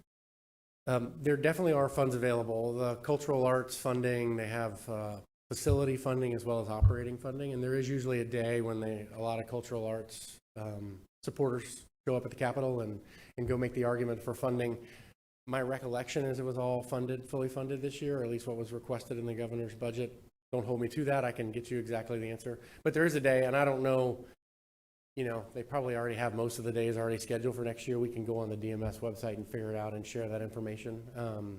But usually, if I recall, the Department of State does a pretty robust ranking of all these, all the cultural arts requests. And so you get on that rank list, and then they fund to a certain level on that list. And that list comes out before session, if I recall. So we know who's on the list and not if they fully fund it. And then the operating thing is just divided on everybody that qualifies gets a piece of that operating pot, is my recollection. But we'll find the date and share it with you all for sure. Thank you. Don Dempsey. Yes, sir. Thanks for the presentation. When is the commercial rent tax rollback start? When's July it affect? 1st. July 1st. Okay, thank you. Troy Kent. Thank you, Chairman. I appreciate your question, Chairman Brower, and I appreciate the response. So there's money there at the state level specifically for this. And Volusia had no one there, it sounds like, to help get that money. I'm sorry, I wasn't asking you. I'm talking to the lobbyist. Yeah, I'm not going to yell and scream at you. Please don't do the same to me. I appreciate it. So we were told, and I think you confirmed, that there was no one from Volusia County, I don't know if county government there advocating for those dollars. I mean, it wasn't a priority that we've talked about here with you all before. So, and I don't recall any staff being up there. Right.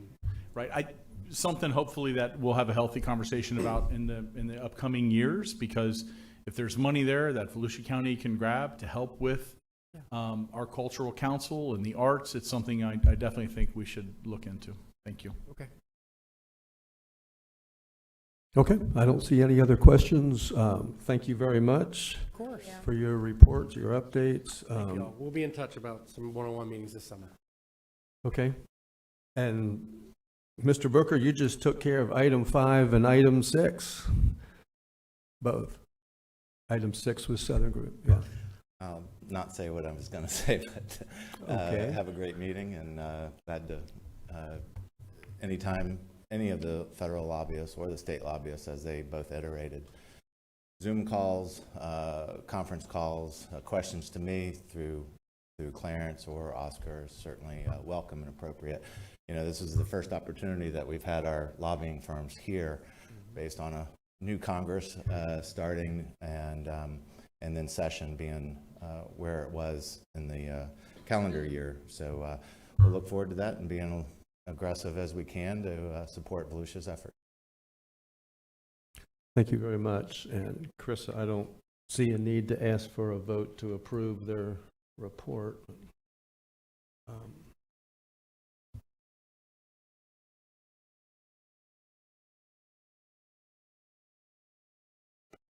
Okay, that brings us to the item that everybody has been waiting for, and I will honestly say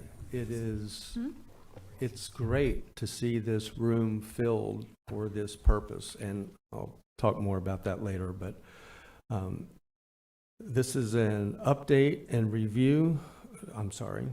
Item 7, discussion of the continuation of the Cultural Council and the Cultural Arts Grant. If I could say one thing before you start. Absolutely. Because everybody on this council has received emails from the public. We beg for that. You certainly came through.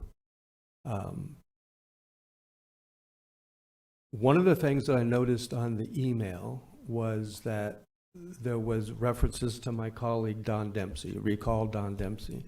I want to disarm that before we start. This This meeting so far has been about people working together, and that's what this conversation is going to be. How do we improve the arts and culture in Volusia County? That's it. That's what it is. I brought it up at the last meeting. I brought it up. So if you're disappointed or angry, direct that anger towards me, not to Mr. Dempsey. He agreed that we should talk about it. It's a program that hasn't been looked at in, some say, 30 years. It's been a long time. My goal is to look at it and say, what is the best way to fund the arts? Are there other ways? Are there other resources like were just mentioned? There is nobody on this council that wants to hurt the arts or hurt culture or become some kind of a cultural desert. Don, I apologize to you for that, but I do appreciate your seconding the ability to have this discussion. Look what it's turned out, and this will be good. It'll be important. So don't fret. And we've got a few people that are here to speak. So, Donna, you want to? Morning, Mr. Chair, members of council. Donna Butler, Community Services Director. So you've heard me say before that I've been here over 30 years. My first job was a staff liaison to the Cultural Arts Advisory Board, which is what it was originally established as. So it was established in 1989 as the Cultural Arts Advisory Board. And then in 1994, it was changed by the council to the Cultural Arts. Well, it was expanded from 7 to 9 and became the county's local arts agency, which is a designation approved by the state of Florida. Then changed to the Cultural Council, and from then on has served at your pleasure. Consists of 9 members. Their goal is primarily to review, score, and provide community cultural grant funding recommendations to you all for your final approval.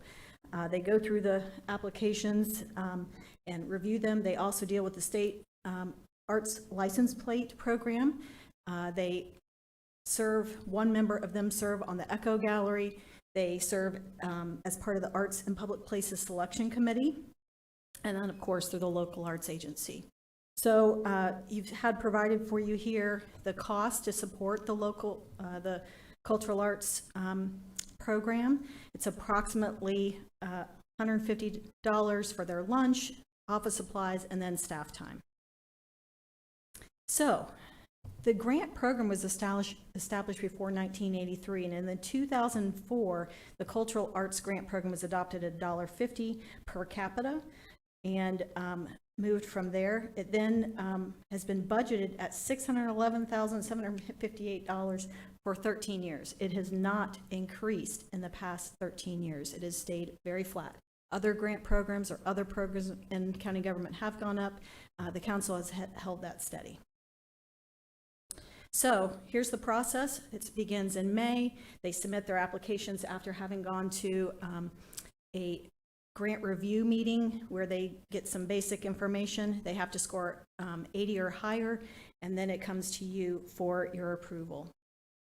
Here's a list of all of the agencies that receive funding. It's over 30. We do have this program in our comprehensive plan.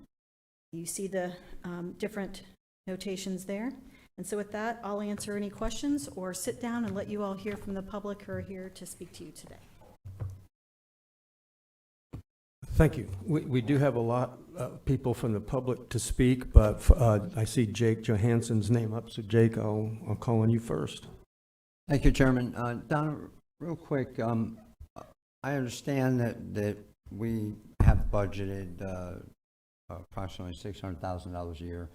Do you have any awareness on what the other cities, our 16 cities, are giving to nonprofits, these cultural nonprofits? I've heard I'm not aware. Some pretty wild numbers from some of the bigger cities that even eclipse our 600,000, but I neglected to do my research, but I'm not aware. I apologize. I can find out and get it back to you. all right. Is that would be something, Donna, that is probably divulged in the budgets of the people when they come of the nonprofits when they come to the Cultural Council for their grants from us, I'd take it. It would be part of their budget, yes, sir. Yeah. All right. You know, when we have grants, we talk about matches and you know, we can be tricky. We can use state money to match county money, and there's the match for ECHO and things of that nature. And I guess what I just want to make sure, and we talked about a couple of weeks ago, is that that we're not using government money from all over to pay for budgets, and not where nonprofits don't have skin in the game.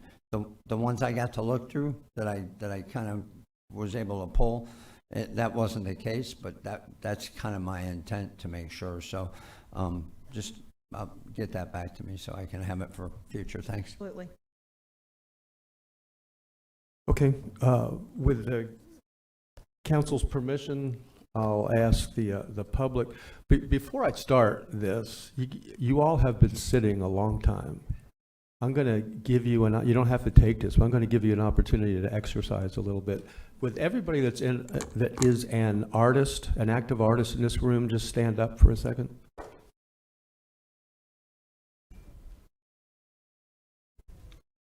Thank you. Thank you very much. You can be seated, or you can remain standing if you want. Everyone else, I assume, like us on the council, are consumers and people that appreciate the art. But it's interesting to see this many artists come out. One of the things that I hope that this brings forward, whatever the result of this discussion is, and I guarantee you it's going to be something that's positive and that improves the arts in Volusia County. But one of the things that we have two local press agencies here. One is the News Journal. I hope that this goes to their national news so that Volusia is shown as a community that does appreciate the art. Look at this turnout for this. So with that said, I'm going to call your name, and you can come up. You'll have 3 minutes. If you hear the same thing over and over again, and when I call your name, if you just want to stand up and say ditto, you can do that. We probably have a lot. I think everyone in this room wants to speak. Tracy Flumer, you get the. It's hard to be first, but you're it. And she's all the way in the back row.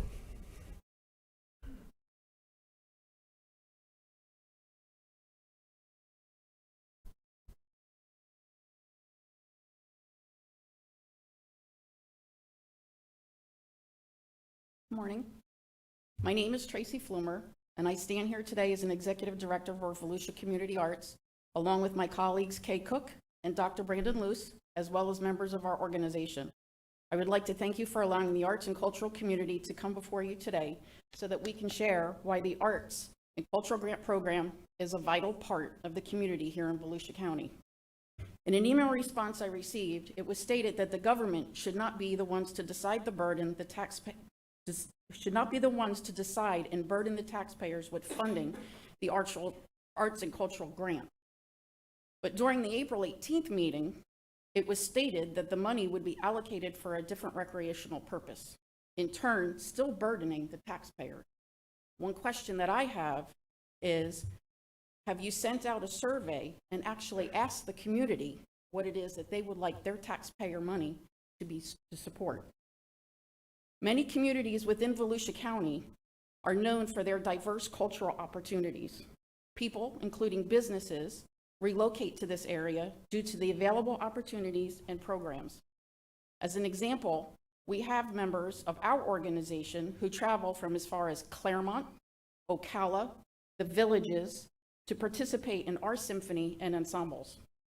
In turn, during our performances, family and friends travel from these areas, bringing tourist revenue to Volusia County. In our organization, we also have several members who have stated that the existence of an arts program such as ours has literally saved their life.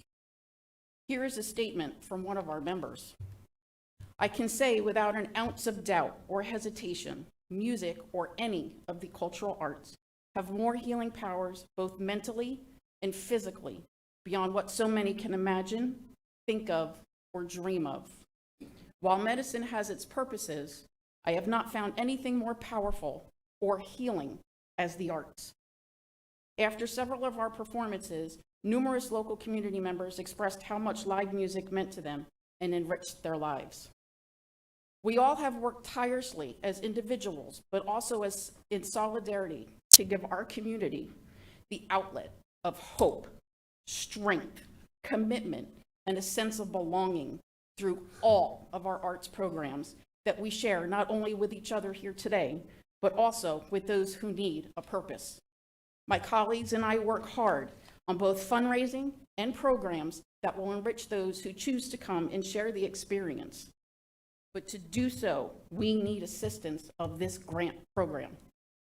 In closing, please don't be quick to do away with the program that helps bring in so much to this county in both quality of life and revenue. Thank you.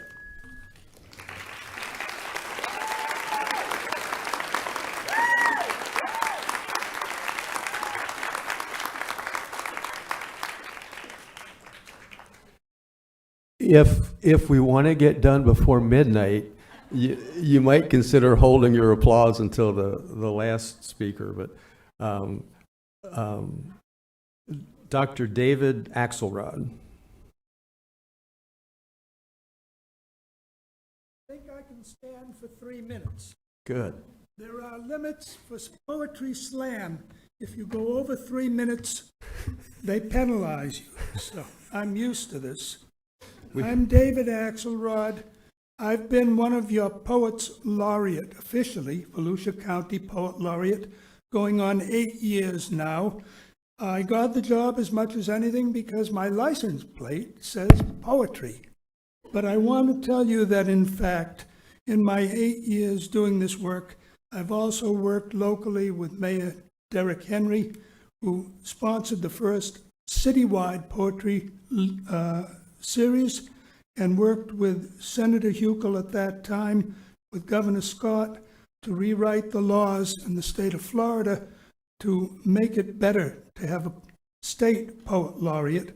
But one of the things I've been very happy to do as your poet laureate is work with young poets.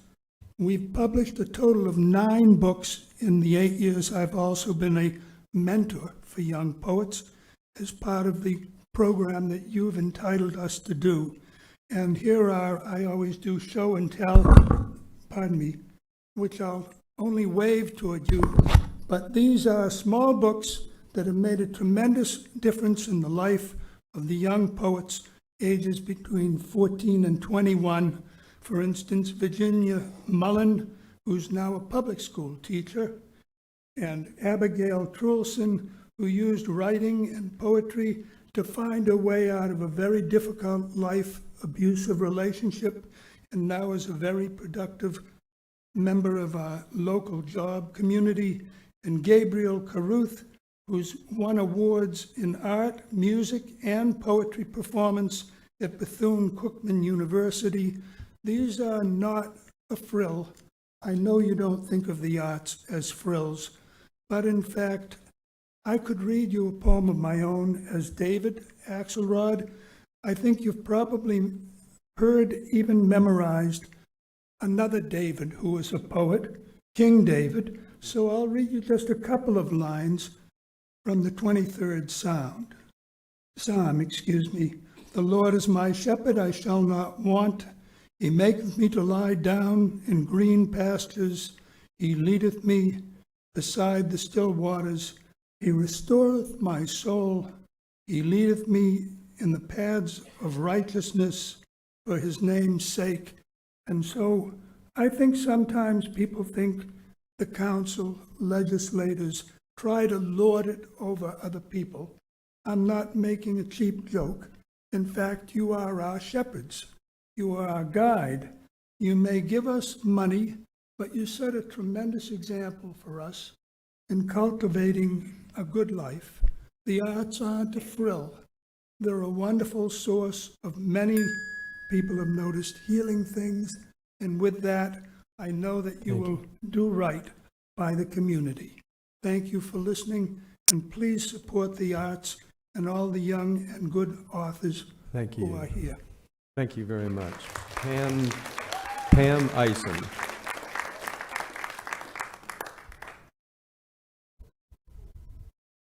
There she is.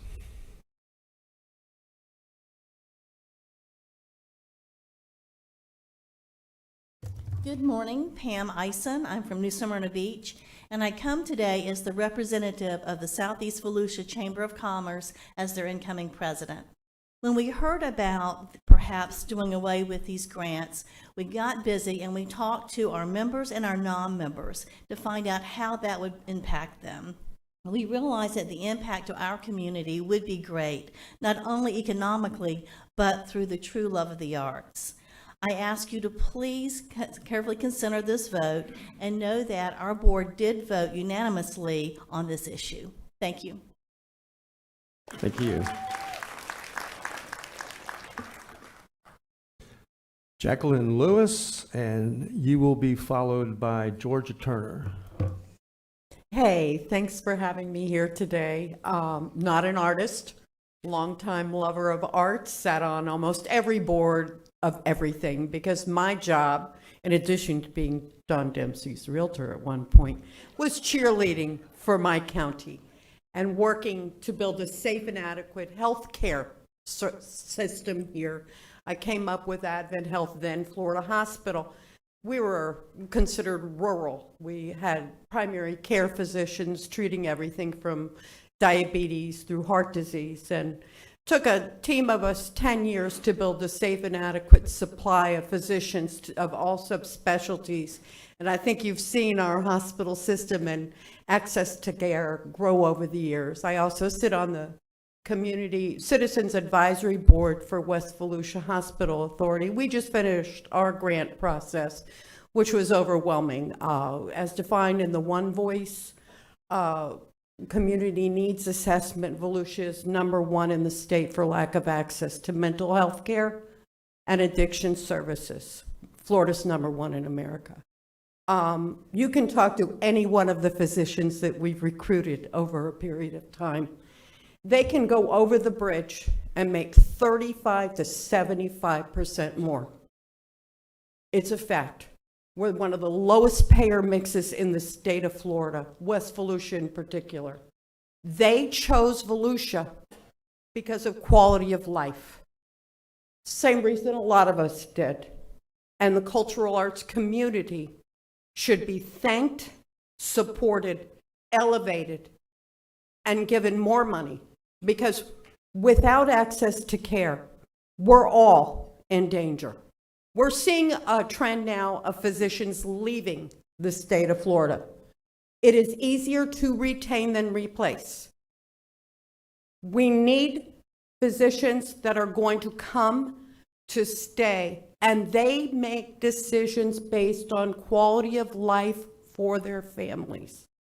Every time I had a physician whose lab coat I was tugging at, I sent them information about community arts, new concerts, music. They chose to live here and work here because of the arts. Without that component, we're not viable in recruiting healthcare workers to stay in our zone. I hope that you all will realize how important this is. It doesn't hit your ROIs, your numbers. It doesn't track anywhere on your radar on the dollars, but this is a really important piece of what happens here and now in our county. And I know a lot of you have parents and family members that need care.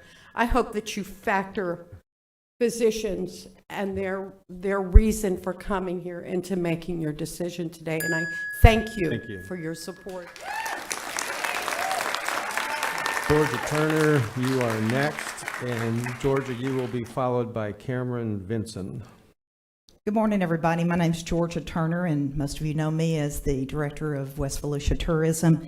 But today I'm here on behalf of 10 arts and culture organizations in our area that we both promote and support. the African American Museum of the Arts, DeLand Naval Air Station, Enterprise Preservation Society, Fall Festival of the Arts, Gateway Center for the Arts, Museum of Art in DeLand, Pioneer Settlement up in Barberville, Sands Theater, or what's known to all of us as the Athens Theater, Shoestring Theater, and the West Volusia Historical Society. When I first was researching this and heard that there was only $600,000 on the line, my first thought was, why isn't there more? I mean, that's just because cultural tourism is such a big part of what we're doing. As you'll hear over and over again today from these 10 organizations and people that represent them, and then 22 more organizations on the east side, this is only 0.038% of the county's budget, or $2 per household. I see this as an investment and not a detriment. As for tourism, we're told every day that cultural tourists spend more and stay longer. Cultural assets are not only a vital tool for tourism, but it's also a big part of economic development, which you're all aware.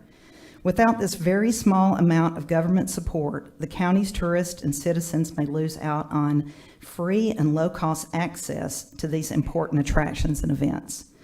I ask you to continue to fund the arts and culture in our Volusia County. We can't afford not to.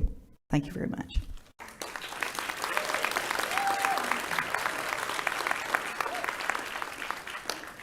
Cameron, and to be followed by Doug McGinnis.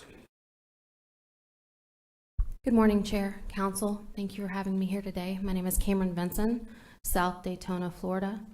I sit on the Echo Gallery Committee for the Ocean Center, and I am the Executive Director of Art House. Art House is a children's nonprofit that has served Volusia County for over 27 years. We provide a vital resource for Volusia County.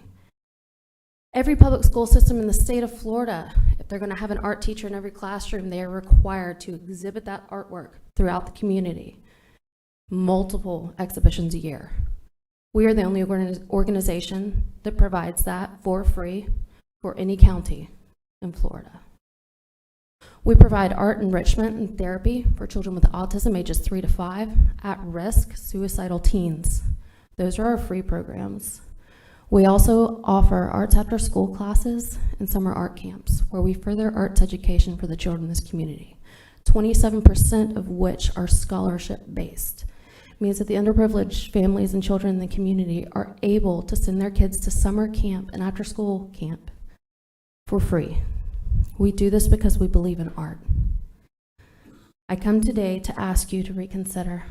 I'm not just asking for you to spend money on people. I'm asking you to invest in not only the future of Volusia County culture, but also the school children and families in every district of this county, because those are who I serve. We are all here today to make a better difference, and I know that you guys will make the right choice. I thank you for your time today, and I pray for your wisdom. Thank you.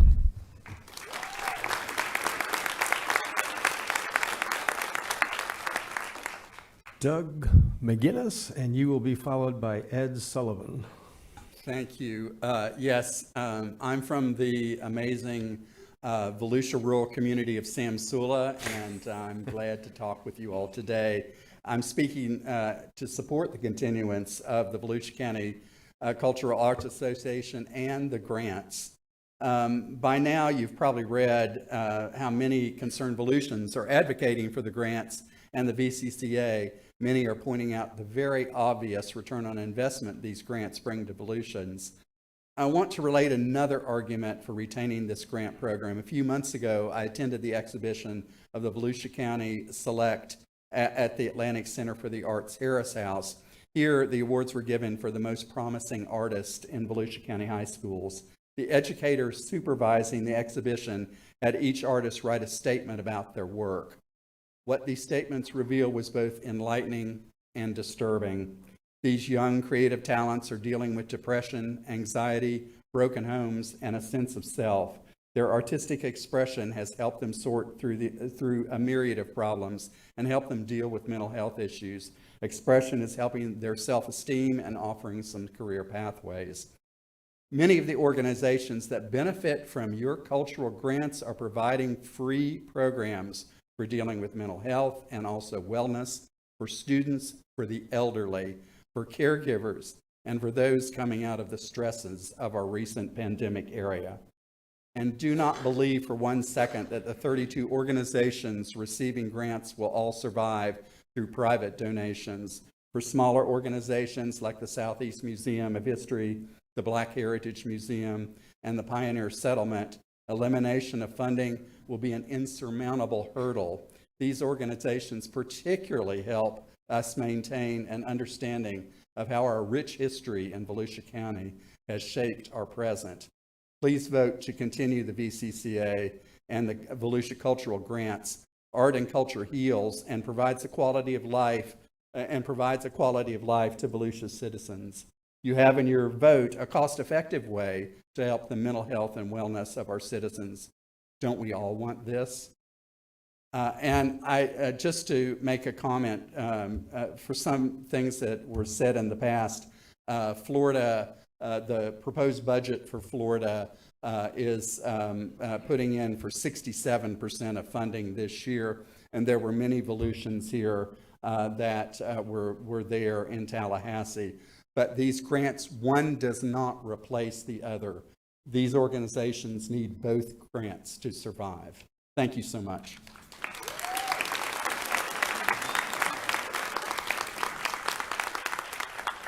Ed Sullivan, and you will be followed by Ruth Ann Fay. Ed Sullivan from Enterprise. I'm the chairman of the board of directors for the Enterprise Preservation Society, which owns and operates the Enterprise Museum on Main Street in Enterprise. And I wanted to talk a little bit about, we've heard that this costs Volusians $2 a year, and Enterprise gets about 1% of that, so 2 cents a year. And for that, what do you get, right? What do people get? And you can pretty much every other weekend do something that's either free or very inexpensive all over the county, all these small organizations like ours. And we're staffed by all volunteers. There are no paid staff at the Enterprise Museum and a lot of these other nonprofits. And what you're getting, looking at our records for that, on a monthly basis, we're receiving a few $100s and getting a few 100 hours of volunteerism.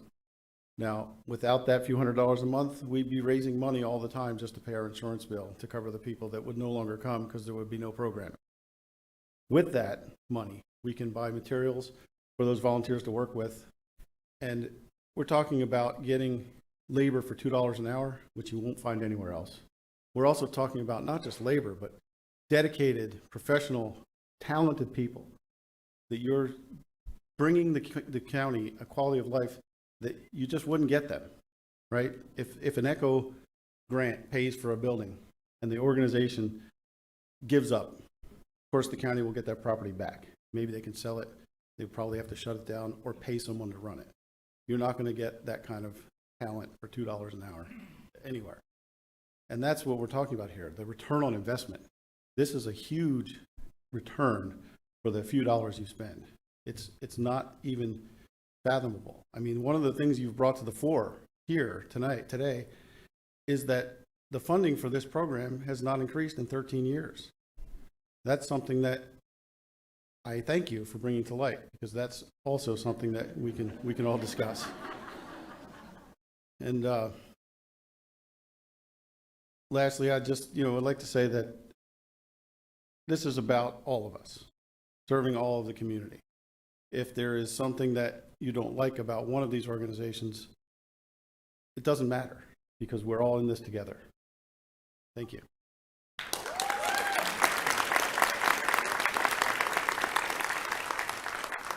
And you must be Ruth Ann Fay, and you'll be followed by Eric Nielsen. I am. I grew up on the south side of Chicago before it was the baddest place in town. We got the first TV on the block, and I grew up with Kukla, Fran and Ollie, and World War II movies. The Beacon article, Desire for Smaller, Less Expensive Government on your cost savings, did not mention your decision to stop contributions to cultural groups. Without cultural groups, you'll kill the town. When people come to theaters, museums, art fairs, They also go to our restaurants and stores. They eat dinner before going to the theater.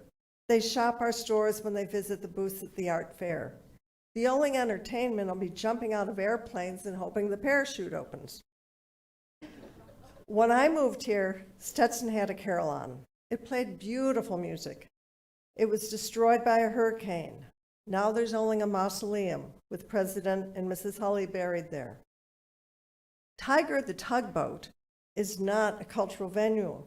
It's more like the Liberty Bell in Pennsylvania, in Philadelphia.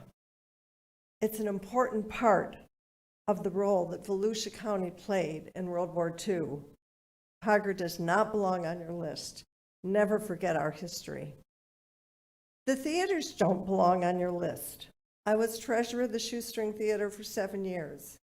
Season tickets for next year are already being sold. We can't raise prices now. We're getting ready for children's camps. The curtains have been hung, the royalties have been paid, the show must go on. People won't want to move to DeLand if there's no cultural venues. Good, we've overbuilt, killed too many trees, the traffic's horrible, there's hardly anywhere to park. Go ahead, kill the town, make it a mausoleum.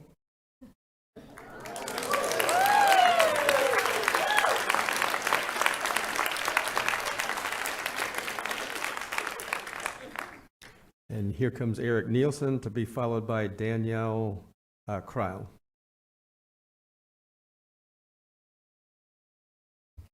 Thank you for the courtesy and happy Chitwood Day.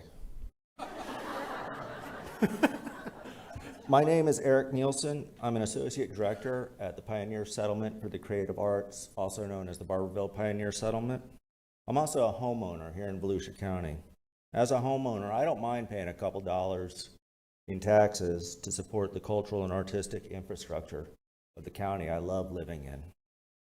As an administrator at the Barberville Pioneer Settlement, I know firsthand how much this grant means to us and what it would mean to lose it.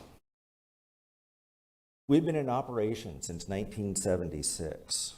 Field trips, art and music festivals, living history demonstrations, workshops, and historical exhibitions are how we fulfill our mission to educate and entrust the public and future generations with the knowledge of the pioneer lifestyle. We only have a small group of paid employees, but we have an army of volunteers. We have over 30 acres of piney and oak hammock and 20 historical structures, many of which were built between the 1870s and the 1920s. We also have over 20,000 artifacts from that same time period and earlier. The cost of upkeep and maintenance of the grounds, buildings, and antiques is fairly high, and it would be made even more challenging without the yearly support from the county in the form of this grant. If you gentlemen have not been to the settlement, I encourage you to do so. If you grew up here, or if you have kids that grew up here, you probably went there on a field trip. This school year, we had over 9,500 kids and chaperones come to the settlement on field trips. We are a unique attraction that preserves a time in American history, in Floridian history, and in Volusia County history. We have artists, visitors, performers, musicians, and historical demonstrators that come to the settlement from all over Florida. And when they come to the settlement, they spend money in Volusia County. The aid from this grant allows us to remain open to the public and provide Volusia County citizens the ability to experience Florida's cultural heritage in a safe and peaceful and unique atmosphere. Please, sirs, continue to fund this grant. Thank you.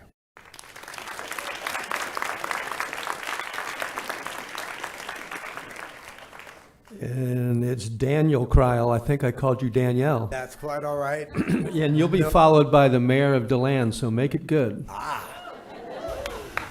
Well, in that case, gentlemen, my name is Daniel Kreil. I've lived in Volusia County since 1968 and live in Daytona Beach. And I'm here just to tell you the story of one organization that I'm involved with and how this cultural grant has impacted us. I've been on the board of directors of the Daytona Playhouse, our community theater, for about the last 17 or 18 years, and involved in the theater many years, almost 50 years. About 15 years ago, unfortunately, while I was serving as president of the board, we were experiencing some real problems.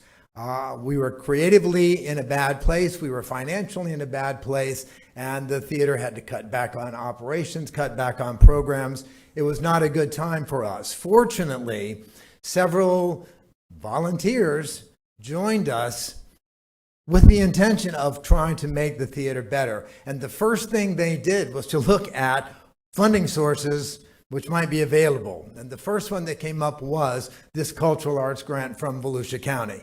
And so several of our volunteers were willing to put in the enormous time to write this grant, to make this grant effective. When we applied for it the first time, of course, you have to have, what are you going to spend this money on? It's a program-oriented grant, as I'm sure you all know. We chose two programs. We wanted to resume doing musical productions, which we had to cut because of their expense. And secondly, we wanted to have a children's program, a children's theater program for our theater. We got the first grant, just a few $1,000s, but it made a huge difference for us, and we were able to sort of snowball that production. Fast forward, in about 3 weeks, our Young Actors Company is going to open their summer production, which I think it's about our 14th one. This is The Princess and the Pea. We will do 4 public performances for again, the people from whoever wanted to come. But what we will also do is we will have about a week's worth of summer camp performances where kids come from various summer camps and summer organizations. And you know who our biggest client is? It's the Volusia County Parks and Recreation Department. The buses will pull up, the kids will get out all lined up in their matching t-shirts. It's a sight to see. They'll come in and they'll sit down and they will see live theater, some of them for the very, very first time, and they will love it. I love seeing them. I love seeing the kids in their t-shirts because my father, Wes Cryle, was the first director of Parks and Recreation for Volusia County. He created the summer program, and he knew that recreation wasn't just ball fields and Little League. He probably learned that by watching me try to play baseball. He knew that recreation was more than sports. It's arts and crafts, it's culture, it's museums, it's field trips, and he made those things happen. Please help organizations like ours.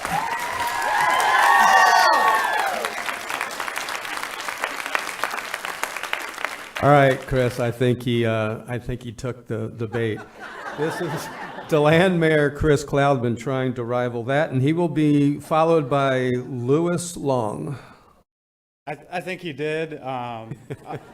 Chris Cloudman, Mayor of the City of DeLand. Our meeting, I didn't get home till after midnight last night, so I don't have that energy this morning.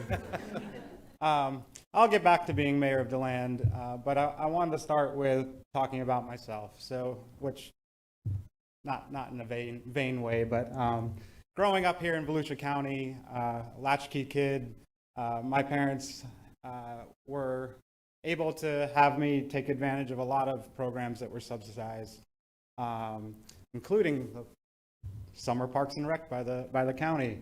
But other programs I participated in the summer were classes in drawing and painting, photography, one actually at the Museum of Arts and Sciences, in which led to a kind of a 2-week junior internship with the guy that ran the planetarium, and I was behind the scenes taking equipment apart and doing different things like that. Obviously going on the field trips that were mentioned, and then led into an adventure in music. So I've had the opportunity to perform in the Peabody, in the Ocean Center, the Casements, a number of outdoor venues across the county. And that was my childhood growing up. You know, we didn't have trips to Paris or the islands. My culture came from, you know, programs that I got to participate in. Fast forward to being a parent, I've had the opportunity to take my children on those same field trips and enjoy learning about our history and culture and arts here, all the way to witnessing my youngest perform in her first professional production at the Athens Theater that, you know, brought me to tears. So back to being mayor of the city of DeLand, I'll let the organization speak for themselves, and Georgia Turner did a good job expressing that. There was one comment that it it can't be put into ROI, but I believe it can, and I'm hoping that some will get up and speak to what their organizations actually bring in from what's put out. I'll just leave it at this, that I think it's a worthwhile investment at under $1.50 per person for the population of 500,000+ people here in the county. We actually invest more than that in salaries just on this semicircle up here annually. And to answer Mr. Johansson's question, I can't give a specific amount, but I know there's at least one line item of $20,000 annually that we're putting back into the community for arts, and so that's about 50 cents per person there. But thank you for the time this morning.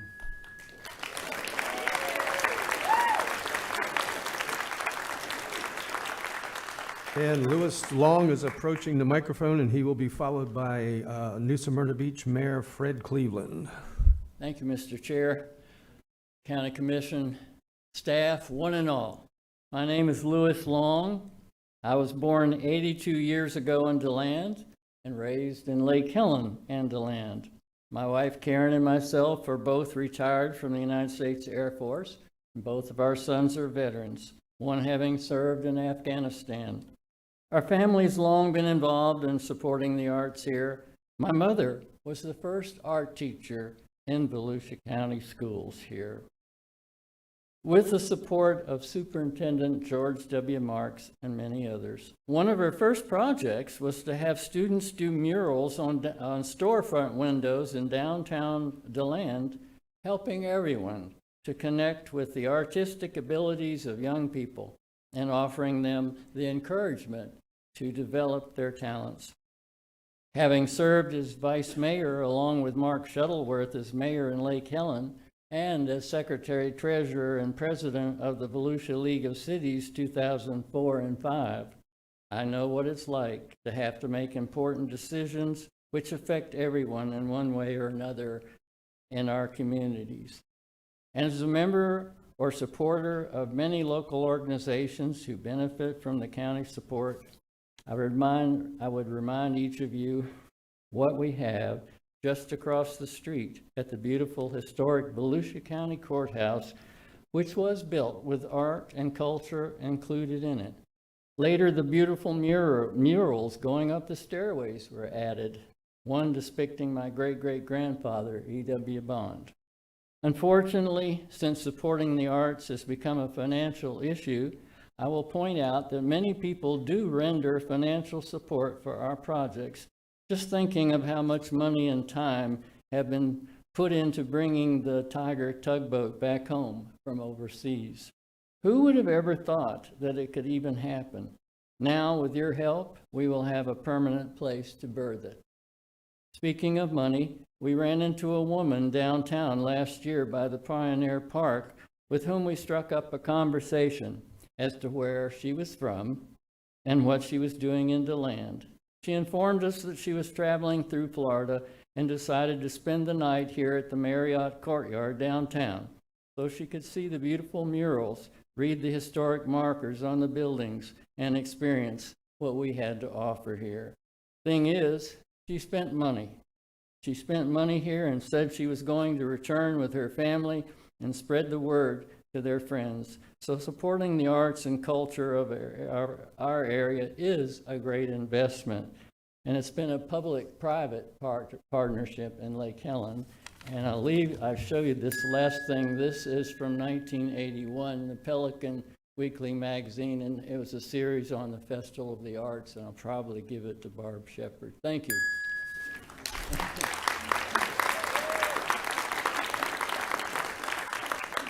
And as Mayor Cleveland approaches the microphone, next will be Fred Peace.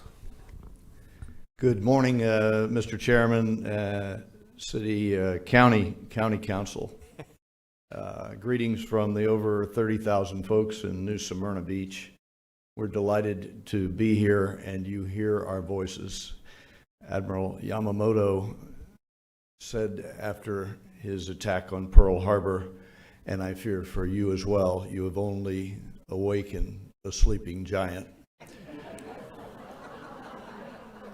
The chorus of voices will be legend.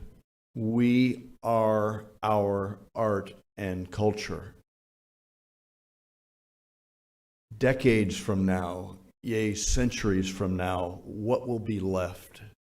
What will we leave behind? What will be this council's legacy? All we have is our art. All we have is our culture.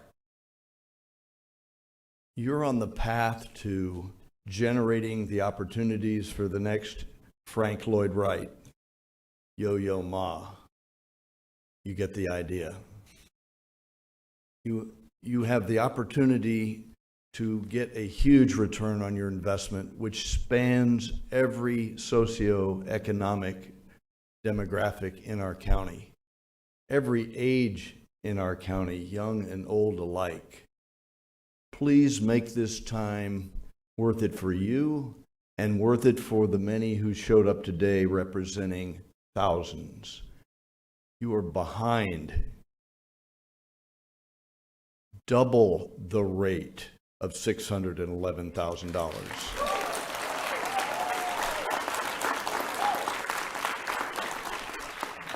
And put it on a path to keep track with the cost of performing, the cost of generating art in the future. This is part of our job as elected officials. We leave behind a legacy of our culture and our arts if we have anything. Otherwise, we are nothing. Thank you.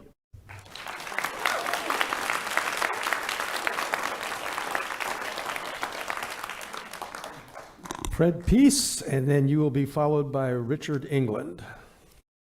Fred Peace. 30-year resident of DeLand, your district. I bring a peace offering, love for today. What a glorious day for all of you being here. Love you. Love everybody. Well, Jennifer Coolidge spoke about the future of our children, and they are very important to us. And I'm speaking as a grandfather. I'm G-Dad and G-Mom back here. We had our grandkids this week, and we took them around a lot of different places that were very important. We went up to the top of Ponce Inlet Lighthouse, see the Shining Inlet, and met fire engine guys, or firefighters in their outfits, and my grandson was like an admiration of that. And then we go down and go to the Marine Discovery Center, and they pet the skates and see the aviary. And the next day we come back to the beach because they fell in love with it. And we found an injured bird on the roadside and took it to the place next to the Marine Discovery Center, and it was a pileated woodpecker with a broken leg, and they're going to heal it. We went over to a pirate boat and played and ate picnic and played with kids from Pola, and then we also, my granddaughter has visited the tiger, and she has drawn about 3 drawings of me with the tiger. And I've met many people in our community who worked on that boat, and it's really an honor. I was going to do a whole bunch of sounds from their thing. G-Mom didn't really want me doing this. I mean, there's a happy sound. And if you were against it, and if you're really against it,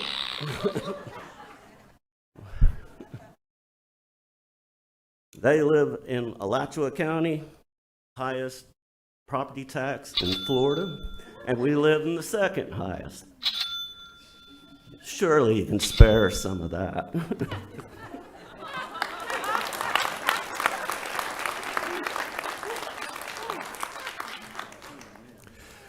Okay, follow that, Richard England, and That's what I was about to say. I have You- to follow that. you will be followed by, this person must be a doctor.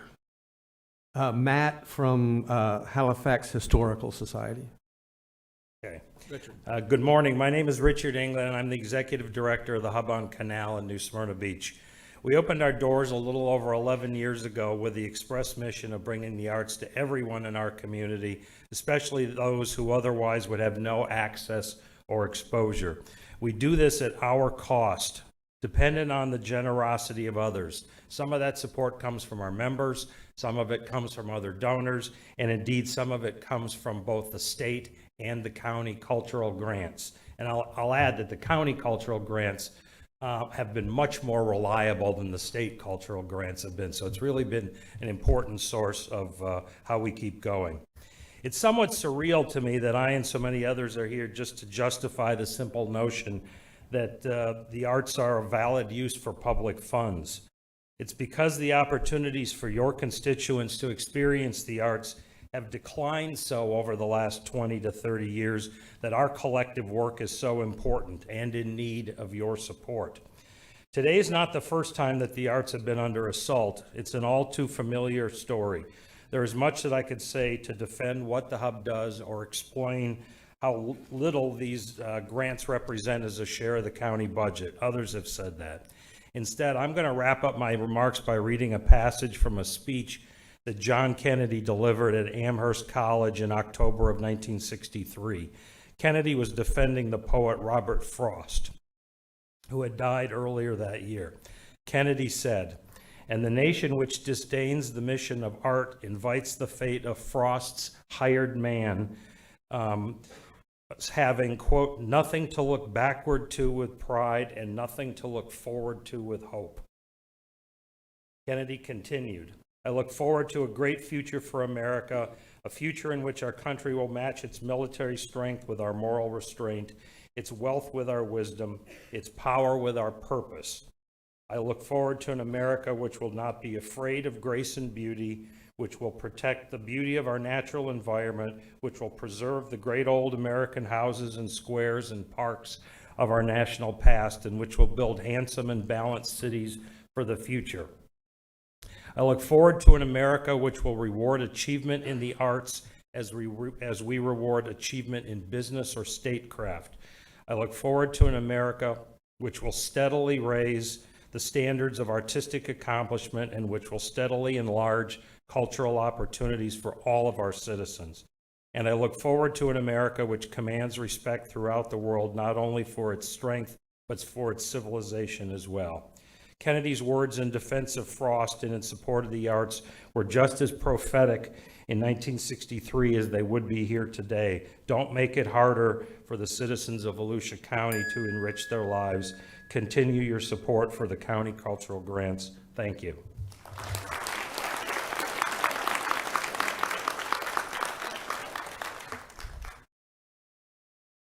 And are you Matt? Very good. And you'll be followed by Hiram Powell. Mr. Chair, Commissioners, thanks for having us today. I'm Matt Romanek. I live in and practice law in Daytona Beach, and I'm proud to be one of the board of directors and the trustee, one of the 3 trustees of the Halifax Historical Society, which runs the Halifax Historical Museum.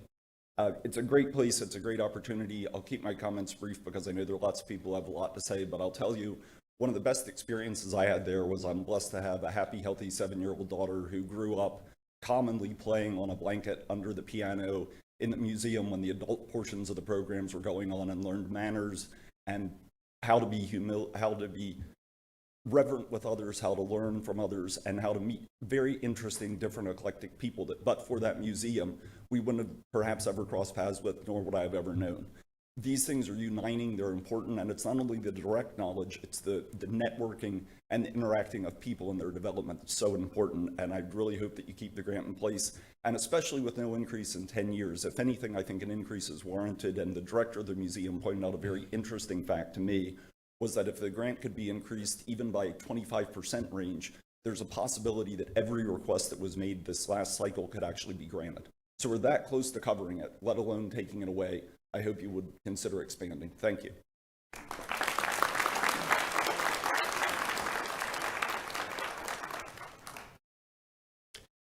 Hiram Powell, and you will be followed by Caleb Lohman. Good afternoon, and thank you.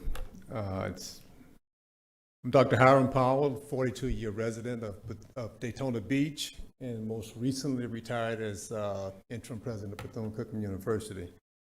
I've been an arts advocate most of my life, serving in the Florida Music Educators as the collegiate advisor. Currently serving on the board of Atlantic Center of the Arts, which I'm representing today. I've been part of the Arts for Complete Education, Florida for Arts Alliance, PAPS Steinmed's Board for Arts. And so I won't repeat a lot of what has been said today. I think it has been very clear and abundant. What I want to do is I want everybody in the audience to stand up and applaud this group, if you will. Stand up and applaud. Yeah. Yeah. Thank you.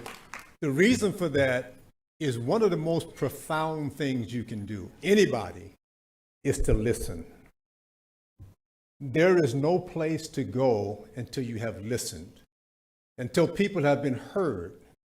And I think today you've been heard. I think putting this event at the end of the agenda so that the time could be taken unrushed, unpushed, to have the patience, and for them to, I think everybody's come up with the idea that this conversation is about taking away money. It's about opening up the conversation about what we should do.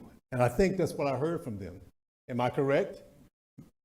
They said, let's have a conversation about what we can best do and how we can best do arts in Volusia County. So we're not talking about taking money away. We're talking about how we can do arts best in Volusia County.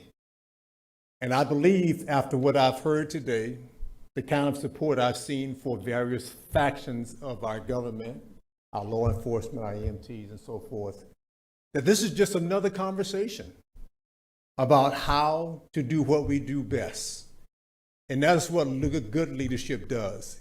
It looks at how do we get better, the art of continuous improvement, the art of allowing everybody's voice to be heard, and then taking that. I'll tell you, you all have educated me about the county. I've lived here for 42 years, and I've heard things that I've never heard before. The organizations that I didn't know about. I mean, on a piece of paper, yes, but the soul of the organization, the quality of life. We say government of the people, by the people, and for the people. Well, let me say, today the people have spoken. Thank you. Thank you. Is there somebody from staff that can, oh, you can do it. Just, you know how to drop the podium? Thank you. Here comes help. Oh, he doesn't need it. He's tall enough. Hi, I'm here. Thank you for allowing me to come out today. I'm here on behalf of the arts, and I wanted to say please don't take away our funding, because I go to the free family art night that is in Ormond, and I think that it really helps with like mental health and calming people down, and like, you know, with helping people with their mind, like people that have been through stuff, it kind of helps them. And I feel that like it should be a thing that should be like more out there instead of like in, and I feel like cutting our funding would limit it. And that's it. Thank you for allowing me to speak. Thank you.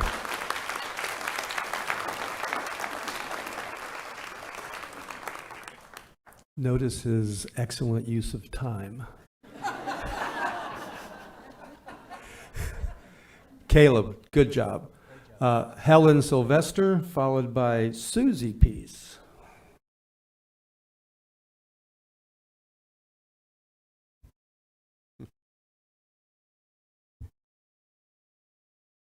My name is Helen Sylvester. I live on West Euclid Avenue in DeLand. Thank you for hearing all of us. I believe that the value of the arts and culture in DeLand is what brought us to this city.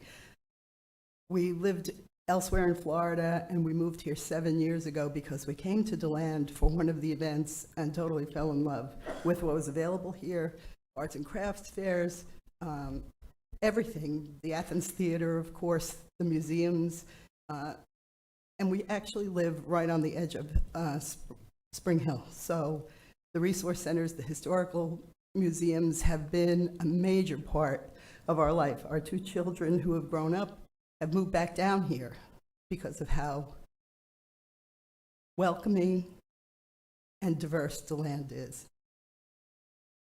You have so much to offer from your people who are citizens. We have so many volunteer organizations who may not be on your list of grantees, but we all contribute to what happens in downtown. The volunteers who work at festivals, who put in their time at anything that you put on. They're excellent people. They're wonderful. It's a beautiful society. I belong to one of the nonprofit volunteer organizations, the Land Pride, and we love being here for every event that the city provides, supporting with volunteer work, supporting the schools for the drives for either school supplies, Christmas, anything that we can do. We're not a grant organization. We're a volunteer organization who works within our community. Thank you.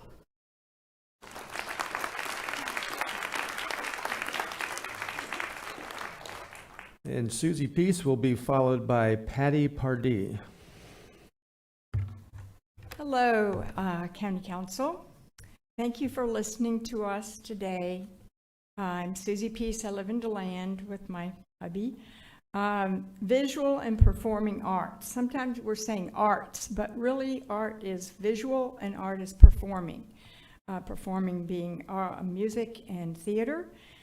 Our culture and history are the highest forms of our human expression. Why would you seek to withdraw money from our quality of life provided by the arts, culture, and history? I decided to do a survey. I wrote up a petition, and I'm going to read it to you. On this date, and it was May 16, 2023. On this date, Volusia County Council voted to consider cutting $600,000 in annual direct county support each year going forward from the Volusia County Cultural Arts, which funds a variety of museums, theaters, memorials, and historic venues, all nonprofit status. If you think we need to keep monies invested in our county's cultural arts, please sign. In 3.5 hours, I got 217 signatures. A lot of people were concerned it was a vote, and I said, no, it's not a vote, it's just a petition, and I'm going to be turning it in a minute. People asked me some interesting questions. One man said, is this the Middle Ages again? We're going backwards. Another lady said, well, they're probably all Democrats. And I said, no, actually, they're all Republicans. So I think that if we could vote on this, as someone has already suggested, I think that it would be overwhelmingly learned that we would ask for an increase, and we would definitely approve the arts continuation, all the funding and all the good things that they provide. And ECHO, we've been talking a little bit about the ECHO program, and the 2 central letters to ECHO are culture and history. And I think that's how we all feel. Thank you.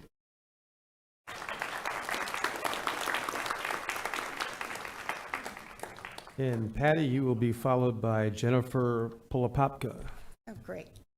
Thank you all. I just want to thank those of you who responded to my email, and Don, who took sort of a shrill phone call from me early on in this process.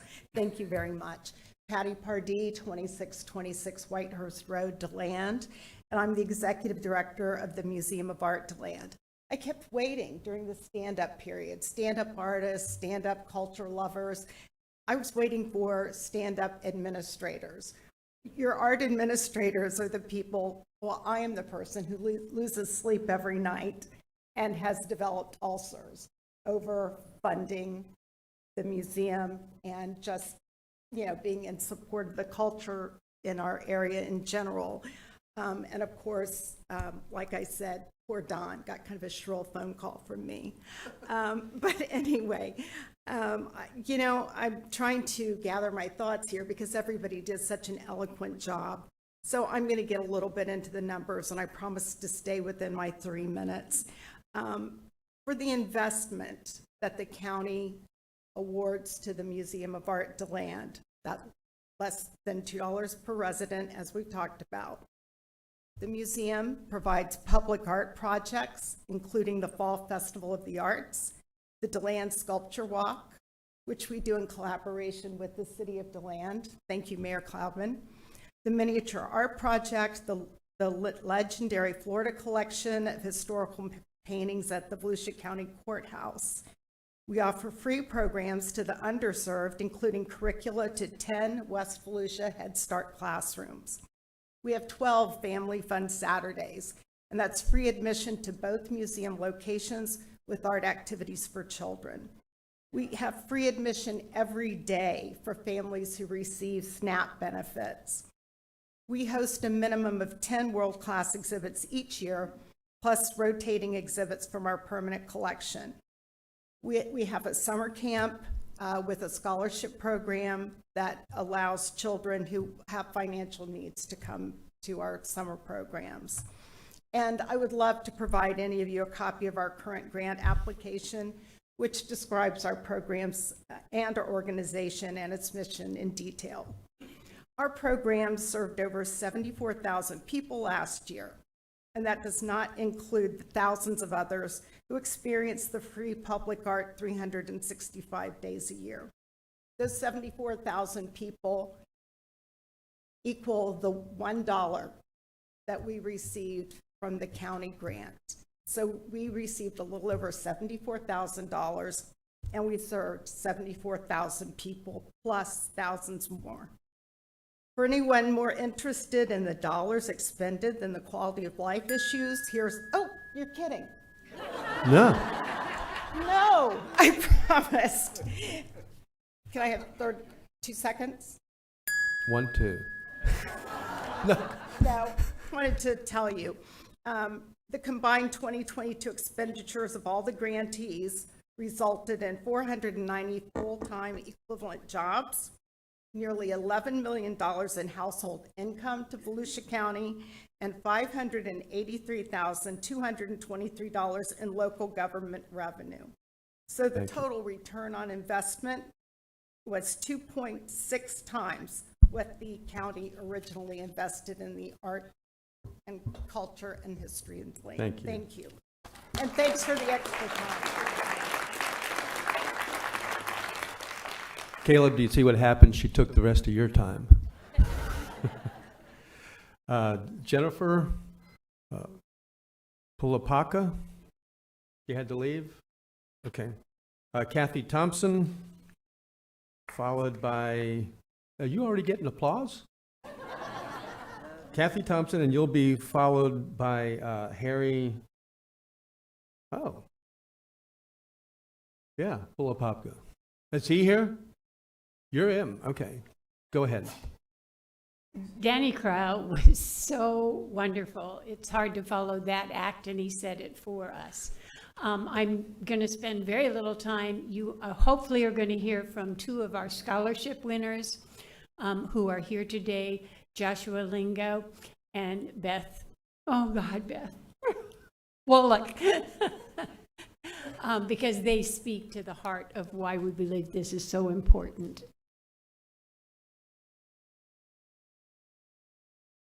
Oh, do you need to know where I live? I live in Ormond Beach with Mr. Kent as my district, and Mr. Reinhardt, of course, supports Daytona Playhouse. Thank you. Thank you. Okay, Harry, followed by Alexa Baldwin. Good morning. Arts and sciences are branches of the same tree. We do art when we communicate through forms whose connections are not accessible to the conscious mind, yet we intuitively recognize as them being something meaningful. In other words, it's all art. Albert Einstein had a lot to say about that. Every artistic expression is political, and every political decision grazes art and culture. For example, law enforcement and the arts are by no means mutually exclusive. I know that for a fact.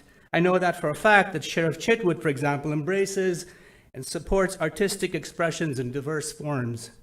For less than the cost of a loaf of bread in our local grocery store, a citizen of this county receives the opportunity to flourish and bask in the creative output shepherded by some 32 organizations whose tireless work and passions provide millions of dollars in economic impact, enjoyment, employment, and investment in Volusia County, all the while hosting visitors from far and away who discover and experience the rich cultural and natural beauty of our region. I've been a resident of DeLand, Florida for 23 years. As an associate professor of mathematics at Stetson University, a former chef restaurateur, and co-founder of an award-winning restaurant and a ceiling-shattering restaurant right down the street from here. And currently an active chef entrepreneur, full-time academic, and an executive board member of Main Street DeLand Association. My work without public support for the arts would be impossible and would be insignificant. I would urge you to reach higher in your decision-making as it relates to public funding for the arts, and please don't take the easy, and dare I say lazy way out by cutting the fragile yet fruitless and priceless low-hanging fruit. I didn't mean fruitless, priceless and fragile low-hanging fruit. So on this Mike Chitwood Day in the county of Volusia, please don't even consider cutting public funding in our county for the arts. If anything, as many have suggested, find ways to increase support in the coming years to be commensurate with what we project as being vibrant growth in our community. My wife, Dr. Jennifer Pulapaka, had to leave but wanted me to share her remark. I'm here to enforce art and wellness. Arts-based strategies can contribute to greater social cohesion, health equity, and community well-being. Arts heal. And from all of us, thank you for your support, thank you for your time, and thank you for your service. Alexa, you will be followed by Susan Richmond. Good morning, almost good afternoon, everybody. Thank you all for being here today and for listening to all of us speak. There are many familiar faces out here as we all work together. This is an area that very often prides itself in working together and in being a close-knit community. This is part of that close-knit community. I have the honor and pleasure of serving as the executive director at the Athens Theater. When I first started there 12 years ago, the very first year that it opened, there were 4,825 patrons that came through the door. Last year, we had a total of 42,947 people come through the door. That does not include hold on, I've got numbers everywhere, 720 child enrollments into our programs. Last year, we had 18 summer camps, this year 20, 6 weekly after-school programs, private lessons to over 39 students, 59 workshops, and in there, we also gave away $7,100 in scholarships, not including the multiple tickets that we gave away through the neighborhood center to underprivileged families who would not otherwise have been able to afford to bring their children to theater. These are the types of things that are going to be cut. If our funding is cut, how can we give back to the community that cannot afford to be able to have access to these kinds of arts?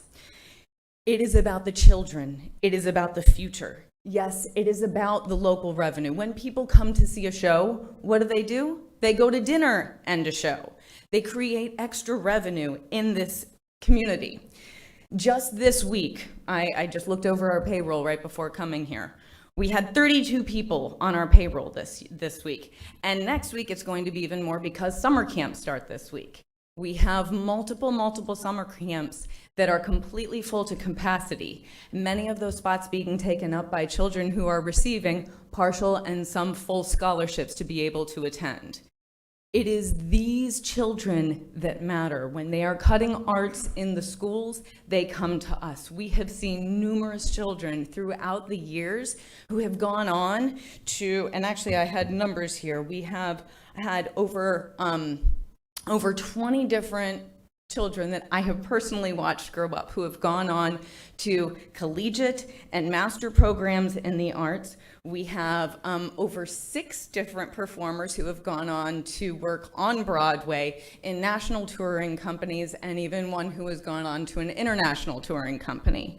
This has all happened in just the 12 short years that I have lived here, and it could not have happened without the support of this wonderful council. Thank you, gentlemen. I hope that you show that you care, because like Mayor Chitwood said, we are only as good as our team, and this is part of your team. Thank you. Susan Richmond. And Susan, you will be followed by Joshua Lingo. Well, hello, and thank you for the time today. My name is Susan Richmond. I have been a proud resident and taxpayer of Volusia County for more than 35 years. And one of the things that I love about our community is that we have diverse opportunities and activities that are available to everyone. But as a taxpayer, I want to be sure that they're well managed and efficiently run. So I also am the retired director of the Orma Memorial Art Museum and Gardens. I've been the director and the grant writer. And since I'm not the grant writer anymore, I want to tell you a secret about the grant application. It is a stinker to fill out. It is, thanks to the staff, the county staff, and thanks to previous incarnations of the cultural board, it is very comprehensive, much more so than the state and many other grant applications. To give you just a taste, it requires 4 years of financials, 2 completed years, projections for this year, projections for the upcoming year. Programming, the same thing. Completed year's programming, this year's projected programming, next year's projected programming. That's before you get into the questions about our inclusiveness, our accessibility, if we have challenges there, how we're going to meet them, the numbers we serve. It's a very comprehensive grant application, and I always did it first, because then I had all my ducks in a row, I had all the information I'd need for any other applications. There are 2 more things I want to tell you about the grant application process. The second one is that these dollars are like golden dollars. We can use them for operating expenses. Many other funding opportunities out there are purely program driven. If you want to have a free art class for veterans, if you want to have children's theater, and so many of the programs that have been mentioned today, there are sources for that kind of funding. But if you need it, you can use county grant money to keep your lights on, pay your insurance, and keep your internet going. So they're like double dollars, they're golden to us. And then finally is the Cultural Committee's grant review process. And for those of you in the room, most of us have been through it because there seem to be a lot of organizational people and volunteers here. But for those who haven't, it alternates between the east side one year, the west side, typically in this room, every other year. Each organization who applies must send a representative. And for instance, when it's here, you come down, no pressure, you come down toward this podium where 2 things happen. Your mouth goes dry and you forget what you're going to say. But once you're here, the reviews committee asks questions. They have read, our grant review was 40 pages long. They have read, they ask questions. These grants are very thoughtfully and very effectively administered. Please keep them.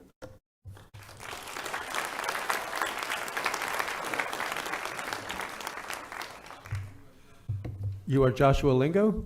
That's correct, sir. And you will be followed by Shannon Holt, just so she knows.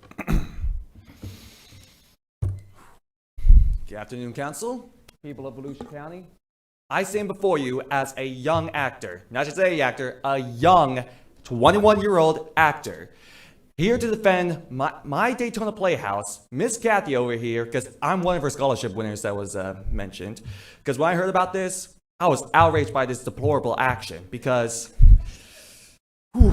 I'm trying to get my goal here, but because you're taking away you're taking a lot of risks here if you take away this kind of funding. I mean, the arts and theaters, you might not know this, but it means a whole lot to me. Like back in high school, like I'm in college now, but back in high school, I was bullied consistently. But the theater, they took me in, they taught me their wonderful art, and they made me the man that I am today. Because let's be honest here, if it wasn't for theater, if it wasn't for the lovely Miss Kathy here, I wouldn't be standing here right now. I wouldn't be standing here giving this speech to defend my entire family. Because right here, this is my family right here. I also bring forth evidence of this family. Look at this. Look at this family right here acting on stage, entertaining people. Because to me, it's more than just entertaining people. You're going on stage and you're singing, you're dancing, we're clapping when we're all hyped up and all that. Like, it's more than just giving people smiles on that stage, giving people smiles in that audience, making them laugh, making them cry, making them feel emotions that they wouldn't feel in everyday life, all right? Like, we are nothing more than a community. We are more like a family, all right? So taking away this money, that's equivalent to just taking money from a family. And believe me, no one wants that on their brain. Now, is that right? See? Case in point there. And another thing too on top of that, furthermore, I would like to point out, is that the arts and theater, it has many, many advantages. Such as I bring forth right here, that theater makes a lot of creativity. Like, I have a bunch of scripts from all the plays that I have done in the past from people that created these plays right here. Some of them made by Miss Kathy as well. I mean, I'm giving her a lot of credit here, but case in point, just think about this, all right? Think about what you'll do if you take away this grant. Or better yet, think about what you'll give as well if you still access us these grants. And with that, ladies and gentlemen, I want to thank you for your time. I want to thank the wonderful audience for having me here. And just consider what you'll do for this 21-year-old actor.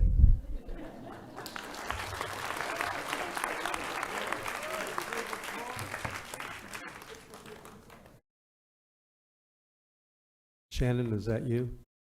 Okay. Followed by Bethany Wallach. Good afternoon, City Council. Thank you for allowing us this open forum to discuss how to best support the arts. My name is Shannon Holt. I am a resident of Orange City. I am a fine artist. I am an arts entertainer, muralist, and traveling body painter. And I wanted to share some reasons why the government should invest in the Volusia County arts. The arts are an important community builder, and that generates abundance from our citizens. We collaborate and bring the vision to life. It is special. Artists are special. The arts build our society. DeLand is attractive because our museum events are fantastic.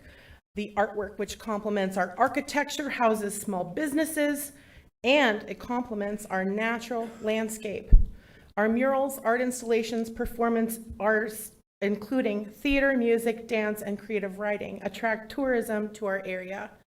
The arts cultivate young imaginations and are a positive and safe place, especially for teenagers to land. The arts also facilitate success in school. The arts is an effective tool for helping and enriching the lives of our aging adults. It is also amazing for those suffering trauma, including our military and veterans. The arts create a welcoming sense of belonging, engaging citizens to integrate and learn about each other and our cultures.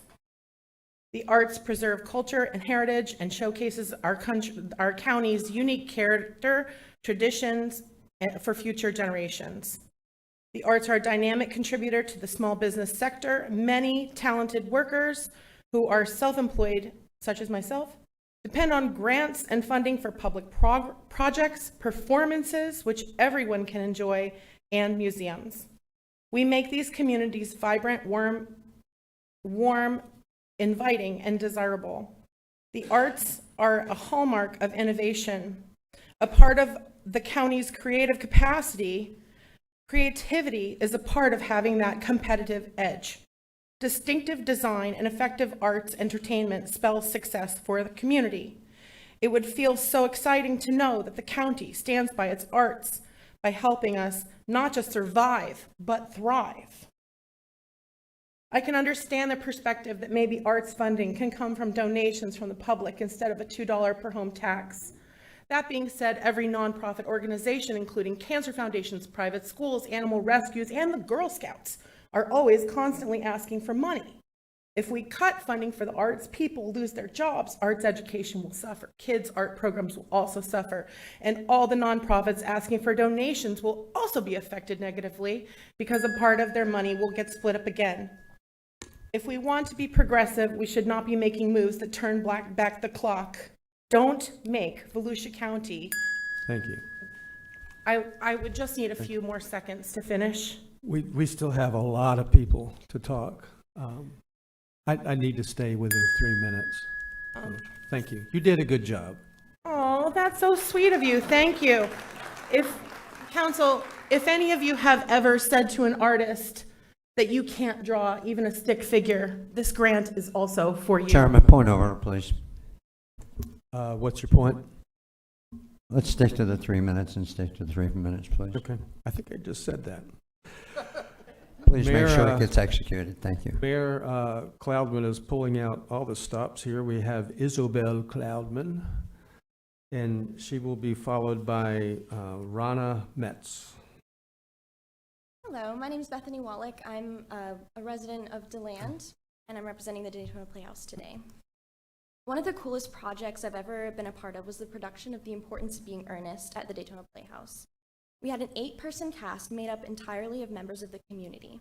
I was a senior in high school at the time, and I had the pleasure of sharing the stage with an engineering student from Embry-Riddle University, a restaurant owner, a chef, a retired dancer, a radio announcer, and we were all under the direction of Robin Bassett, who works at Halifax Health in the kidney transplant unit.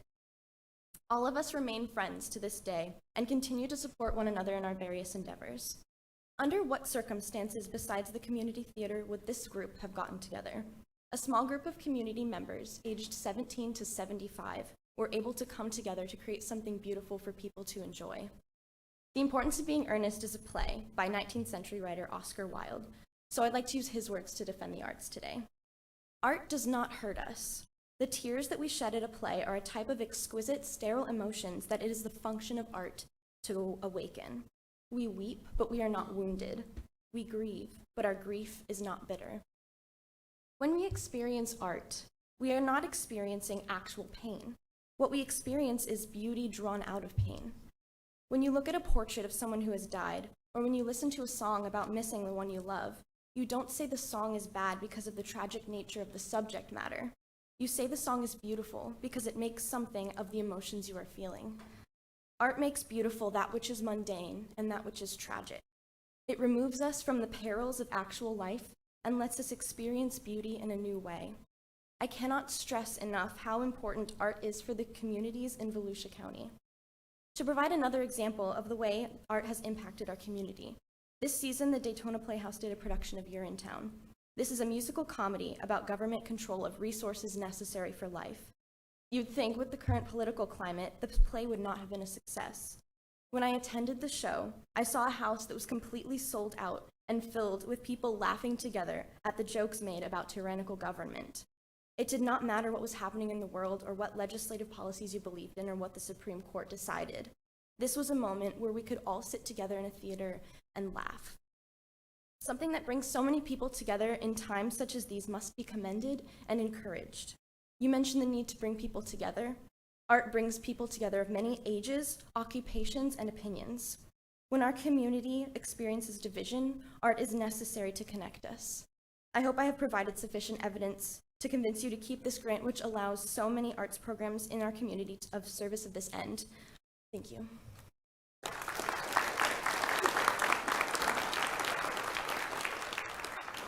Isobel Cloudman? I'm sorry? Isobel Cloudman? Oh, you said Raina Metz. After Isobel Cloudman. I'm sorry. There's I'm trying to set everybody up, so... Thank you. Good afternoon. I am Isabel Cloudman. I have had the distinct pleasure of being born and growing up in DeLand. I stand before you to ask you to continue supporting the Cultural Arts Grant. The arts have shaped me into the young lady I am today, and I feel that it plays a crucial role in our quality of life here in Volusia County. I participate in band, dance, chorus, and theater at DeLand Middle School, carry a 4.0 GPA. I am the vice president of the Beta Club, and I have had the privilege to participate in many roles on the stage at Athens Theater.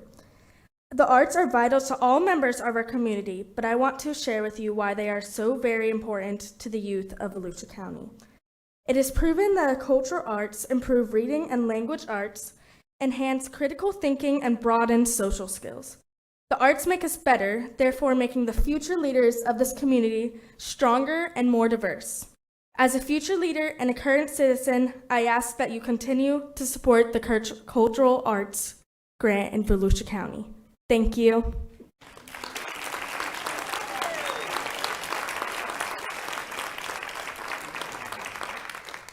Raina Metz, followed by John Renee. Nicholson. Not me yet.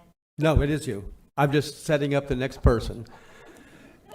You have 3 minutes. It's Okay, all this yours. is Renee Metz, and I am here on behalf of Atlantic Center for the Arts, and also formerly on the board of directors for Mount Dora Center for the Arts. And I also have a daughter who is a professor of fine arts. So I'm well aware of fine arts, and I just wanted to say that on one of her programs that she did was being a professor, she was doing a program implemented for nurses. And I asked her, why is that? She said, because through the fine arts that it, and implementing it, created compassion and empathy for the nurses. So I think it bleeds into all aspects, as they had said. Just like, I guess, if you have children, you listen to them whine enough that you get a deaf ear. And I hope that, if you don't have children, you know what I mean, that you will, listening, and I feel bad for everybody that's here in their plights of what they're doing and what they're trying to do. And it's kind of over and over the same thing. So I hope that you don't get a deaf ear to this and realize why we're all here and what we're trying to do and what we're trying to save. And I hope the funding continues on and also increases in the future for all that we are trying to do in art. Thank you.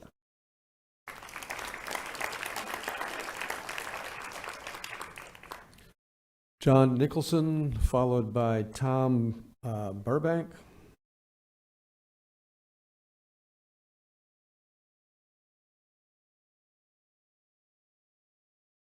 That was quick.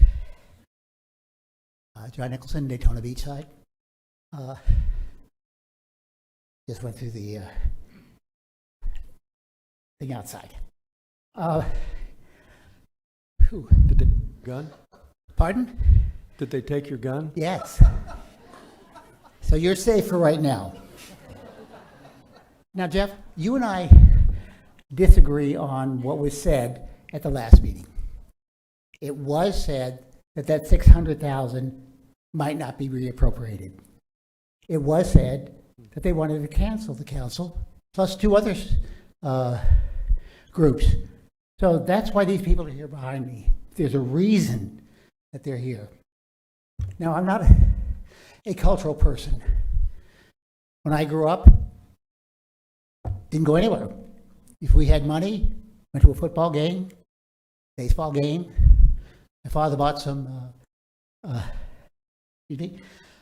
scuba gear. We went to the Caribbean. We went scuba diving. I did not attend my first opera until I was in high school.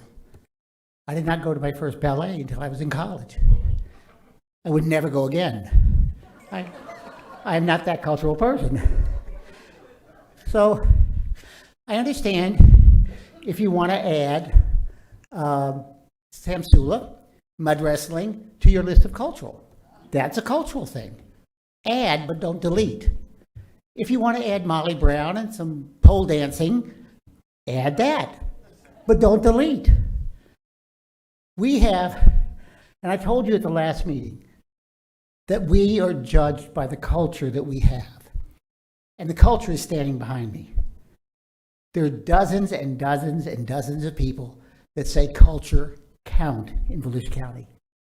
So I'm asking you, this is a no-brainer. I thought you would rubber stamp it at the meeting. But somebody thought, well, do we really need this? And it's turned out, absolutely we need this. Absolutely, not only do we need this, but that paltry $600,000, you're not going to get away with it next year. It's got to go up. And it's been 13 years, okay? We did this with the, what was the thing with the land? We hadn't raised the funds for 17 years, so we wanted a half-penny sales tax, and everybody said, forget it, all right? This is one of those things. This says who we are, and what we hope to be, and who we are going to attract to our community. People with money go to these things. I don't have money, I don't go to it. But it doesn't mean that there are others that are not. So for them, I'm asking you, absolutely do this with a 100% vote. Thank you.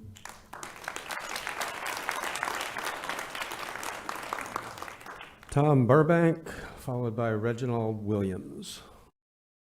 Is Tom still here? Tom going once. I'll hold it just to, Reginald Williams. Reginald's here.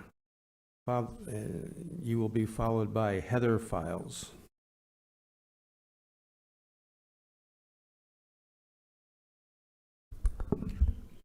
To the Honorable Council, my name is Reginald Williams. I live at 505 West Volusia Avenue here in DeLand, Florida. And I'm here to speak on behalf of supporting the funding for this program. I'm the board chair for the African American Museum here in DeLand, and I also serve on the board of the Volusia African American Leadership Council, which is a council of 70 agents, organizations, that have a very strong interest in supporting arts and culture here in the community. I've been in this community all my life. I'm 72. And I can remember a time when it was basically a cultural desert. Over the last 30, 40 years or so, you have seen an evolution in culture here. That evolution has resulted in attracting people, moving into this area that has helped this community to grow. And I think that is very important for us to understand the benefits, that the arts and cultural programs serve here in Volusia County. As it relates specifically to the African American Museum, I'd just like to say that without the funding that has been provided, the museum probably would have closed its doors many years ago. As a small organization, our agency has a budget this year of about $39,000. We receive approximately $4,000 from the Cultural Arts Grant. That's almost a 10-to-1 ratio or benefit to this community. If we lose, the dollars that we do receive, that means that additional fundraising has got to occur, just for us to keep our doors open. Most small arts organizations such as ours face the same problem. And so it is important, that we continue to receive these funding, to help with operational expenses. But one of the things that was said earlier that I'd like to repeat is that there's limited funding from the state. The only money that we receive from the state is for specific programs, and they do not pay for those, the full cost of those programs. And the other dollars are dollars for facilities, which we were awarded, monies this year for facility improvements. But it is very important, that we maintain, or that this council, maintain the funding that supports all the 30+ agencies, here that are receiving those funds. Thank you for this opportunity.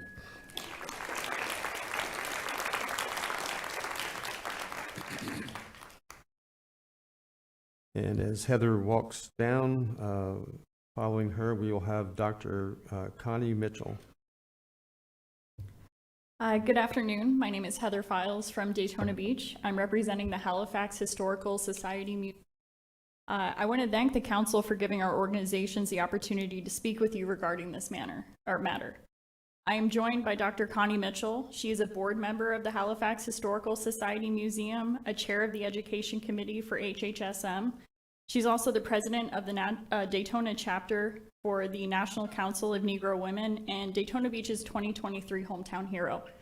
When I learned that county cultural funding started in 1989 and grew from an advisory board to a council in 94, as a history lover, I ran the numbers. I grew up in Daytona Beach and was born in 1987, just 2 years before this funding began. In the early 90s, I started my education in Volusia County Public School System. I went to a good amount of schools here in this area, from South Daytona to Ormond Beach.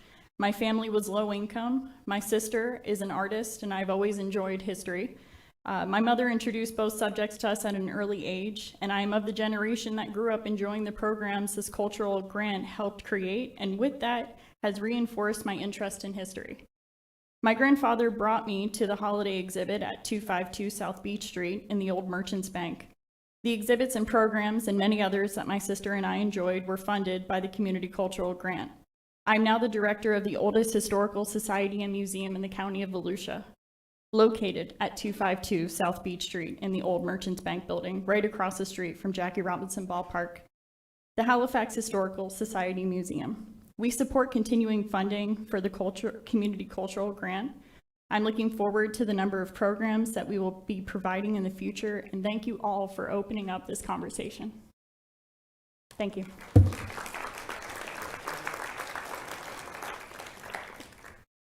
I almost yielded, but I have to say, Heather, great job. And I've been here in Volusia County nearly 30 years. I'm Dr. Connie Rivers Mitchell. All the things she said, plus a little bit more. I'm also a graduate of Bethune-Cookman University, my former music professor over here, Dr. Powell.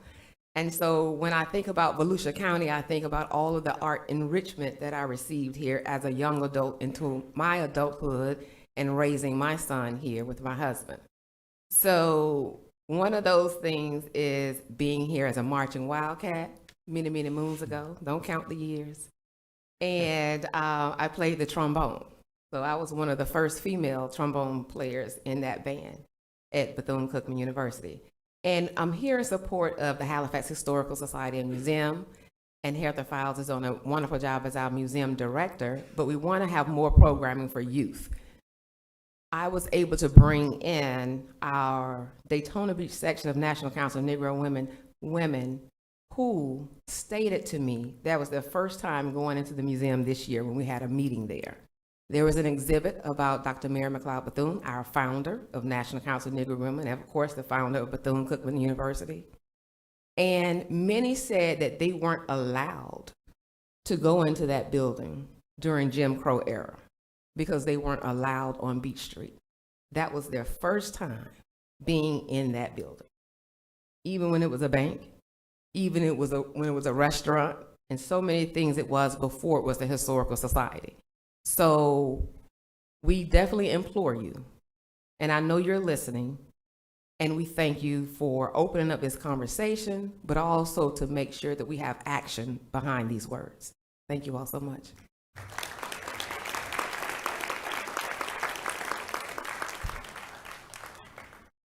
Lloyd Bowers, followed by Courtney Canova. Mr. Chairman, thank you. Lloyd Bowers, 1424 North Halifax Avenue, Daytona Beach, Florida, over on the Barrier Island. I have the pleasure of serving on the Cultural Council as the District 2 representative, and I've had that position for 12 years. Alexa reminded me of that because her first appearance before the council was my first appearance of being on that side. And I'm here for two reasons. One, I was going to speak as a private citizen. I can never be as eloquent as all of these people have been here today. They've been amazing. But if you don't understand the great relationship the county has had with the arts in this community, just walk out that door. Walk out that door. The Tippin Davidson Award which is given to local people who really help support and promote the arts and the county's involvement in those arts. And I'm happy to see Frank Bruno back over there. He's a recipient of the Tipton Davis Award. Nancy Maddox is here, who is the current council chair. Nancy Lohman, my dear friend Nancy Lohman, is here. Sally McKay, Judy Thompson, Dr. Powell, our most recent recipient. So there's a lot of interest in governmental involvement, county governmental involvement. And so I would encourage you to please listen to everyone. And when the lobbyist was here talking about the funding, I think that you asked about, the liberal arts funding, we can't apply for that as private citizens or as 501c3s. That has to be applied for by the county and the county staff. So if you're looking for dollars, please go after those dollars. They could be used in this county. The main reason I wanted to ask is you come here today is that having served on the Cultural Council for the last 12 years, we are now in our grant cycle. We had the workshops that Donna referenced earlier. We have had the grants submitted. The grant deadline is over. We are now in that window when we, as members of the Cultural Council, are doing your work for you. We are deep diving into each of those applications, their supporting documents, making sure everything they publish has the county seal on it to show that the county is involved in their organization and assisting them. And then get ready for the July 28th public hearing, which we have, where we listen to the representatives. I heard some of the people talk about that. We're not that hard on them, but we do ask very, very probing questions, particularly about their financials and about the use of the logo, which is very important. And we are coming down to a time where unless you do something positive about reaffirming the Cultural Council's existence, we're not going to be able to do our job. This all started, I remember, back in April when I was here so that Councilman Reinhardt could hopefully reappoint me for my 12th year to the council. So we don't have a council right now because you haven't reappointed those people. And we need to have the members there. We need some clarity as to where are we now? Are we going forward with the funding that's already in place for this year? Are we calling a halt here now? Or are we going to do what most of these people, all these people have said, and continue to support the arts? Thank you. Thank you very much.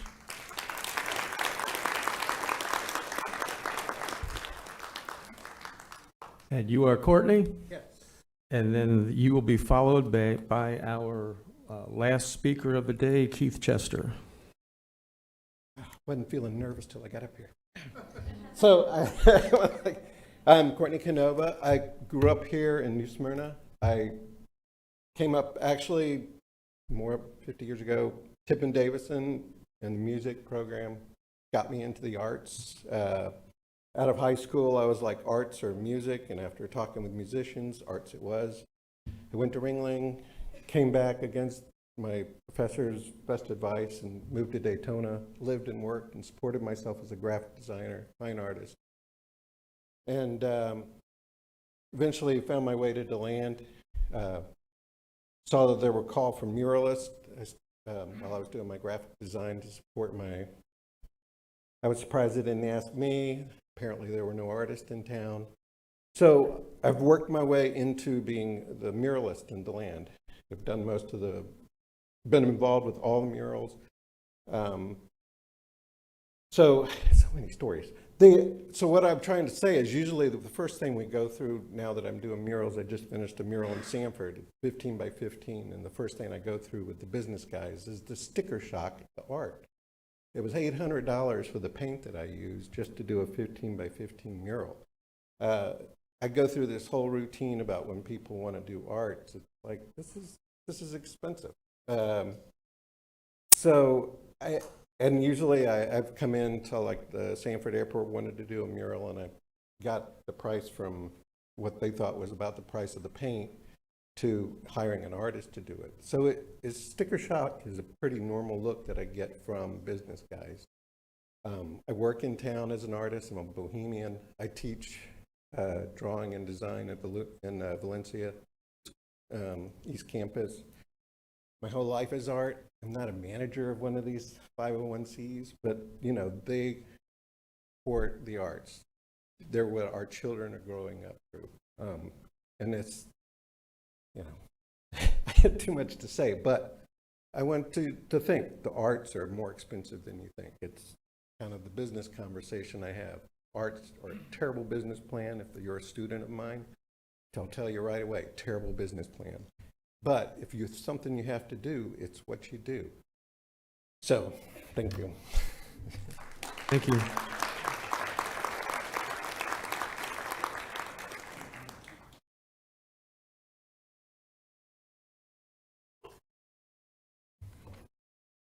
Good morning. Just about every time I stand before you, I talk about the working class and how we're pricing the working class out of living here. We're also pricing the working class out of coming and working here, the young working class. In our hospitals, where we have to import people to work. In our schools, we're starting to import people to work. And we're really suffering. The labor market's really suffering here. When I was a young man of 18 years of age, I got an opportunity to get my first job, and I thought it really paid well down in Hollywood, Florida. And I was all excited, and I was hired for the police department down there. And then I started looking at the cost of living. And that big salary that I thought I was going to make compared to what I'd make here suddenly dwindled, and I couldn't go there to work. Well, we're pricing our young people out of being able to stay here and work here as well. And we've heard people speak about return on investments. Well, the people who are doing the investing are not a lot of the people who are speaking about it. The fact is, I only pay $1,300 a year for property taxes. A lot of the people who spoke today, I can tell you, are in the same boat as I am, and some pay nothing. So when they start talking about $2 per household, it's not $2 per household, because the bulk is falling on the young people's shoulders now. I've done a little research. I have one young friend who's paying $5,700 a year in property taxes. I have another friend who is paying $7,100 a year in taxes. By the way, he works out of the area. That's how he's able to pay his taxes here. I have another young friend that pays $8,800 a year in property taxes here. And he's a truck driver, so he works out of the area. I have another truck driving friend that pays $7,099 a year. A lot of the people that are standing before you are like me, that are paying next to nothing and compared to our young people. Where's our workforce going to come from if we price them out? How are they going to be able to afford to move here or stay here, the ones that are here? It's all fine to say we want arts, or we want ball fields, or we want this, or we want that. But who's going to be providing our essential services? And certainly, I don't think it's very fair for those of us like myself who pay next to nothing to stand before y'all and to ask you to take more money from my neighbor or from these young people. Who in the hell are we to do that?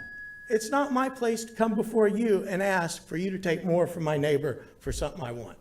Thank you. Thank you. And we have a late arrival, but I'm sorry we're out of time, ma'am. Former Volusia County Councilwoman Barb Gertman. Thank you. I know better.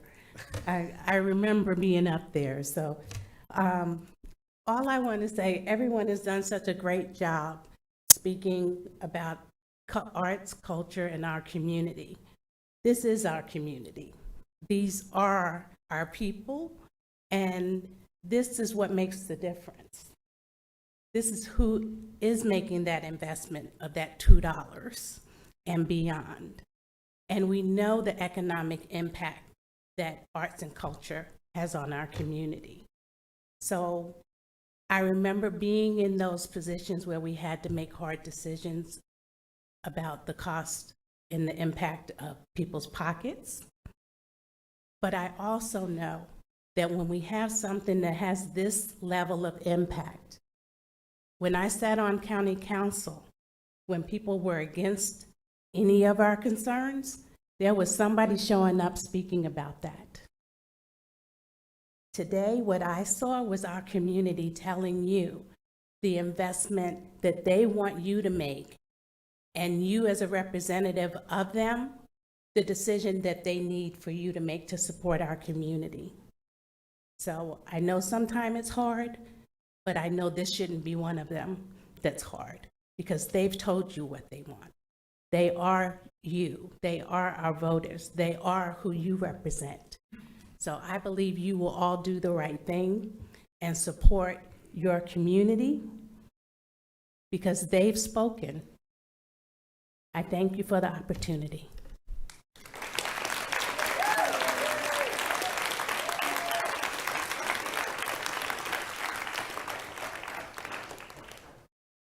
Okay, council, let's start with anybody that has questions for staff so that you're, and then we'll go to debate. If, Donna, I guess you could do this. Brad not in the, oh, Brad is in the room, but you can probably answer it. One of the things that has been talked about here was ECHO. And ECHO was wildly popular. It was passed by 72% of the people. The C in ECHO for culture and E for environmental are two of the least funded. We just don't get many requests for it. I know that, I want you to make it clear to everybody. How can ECHO funds be used for cultural concerns? So ECHO, Donna Butler, Community Services Director, cannot be used for operating. So I'm going to read the language to you. The ballot language limits proceeds from the ad valorem assessment be used solely to finance acquisition, restoration, construction, and improvement of recreation, historic, and cultural projects for public use, with funds to be allocated throughout the county and apportioned appropriately among the environmental, cultural, historic, and outdoor recreation projects. So it is for construction, restoration, acquisition, and improvement of projects, facilities, projects, not for operating. And these dollars, the cultural dollars, are for operating. Okay, good, thank you. So don't go away. I'm just getting started. Improvements, that would include maintenance like roof repairs. Good. Oh, he sat down. Yeah, it does not. Okay. It does not include maintenance such as roofs. You said improvements. What's an improvement? Well, that's what you had just asked about improvement. So it does not include roof improvements. What does it include? That's what I'm trying to find out. You want to clarify improvement? So an improvement would be improving an exhibit, adding additional access, expanding audiences that would be able to use the project. So we don't fund straight up maintenance. It's got to be an improvement. Typically, our threshold with ECHO is that it expands access to a new user group or provides a new experience, a quality of life experience, which is why ECHO was authorized. Okay, good. Thank you. What I want to do here initially is, and maybe everybody in the room already knows this because this is your life, but I want to get everything out on the table where there are funds available that the arts could use. What about the state of the arts license plates? How are those funds distributed? They are distributed currently by staff, and the Cultural Arts Advisory Council weighs in on those. Applications are made. They're for very small projects, very small dollar amounts because we don't get a large amount in, and they're awarded quarterly, I believe, as applications come in. Okay. Arts in public places. How is that collected and fund and? So that is 0.5% to 1% of a construction budget for new construction or significant improvement construction to a county facility. It has to have public access. For example, we wouldn't do a project on the interior of the jail. That would not be considered a public access, public art program.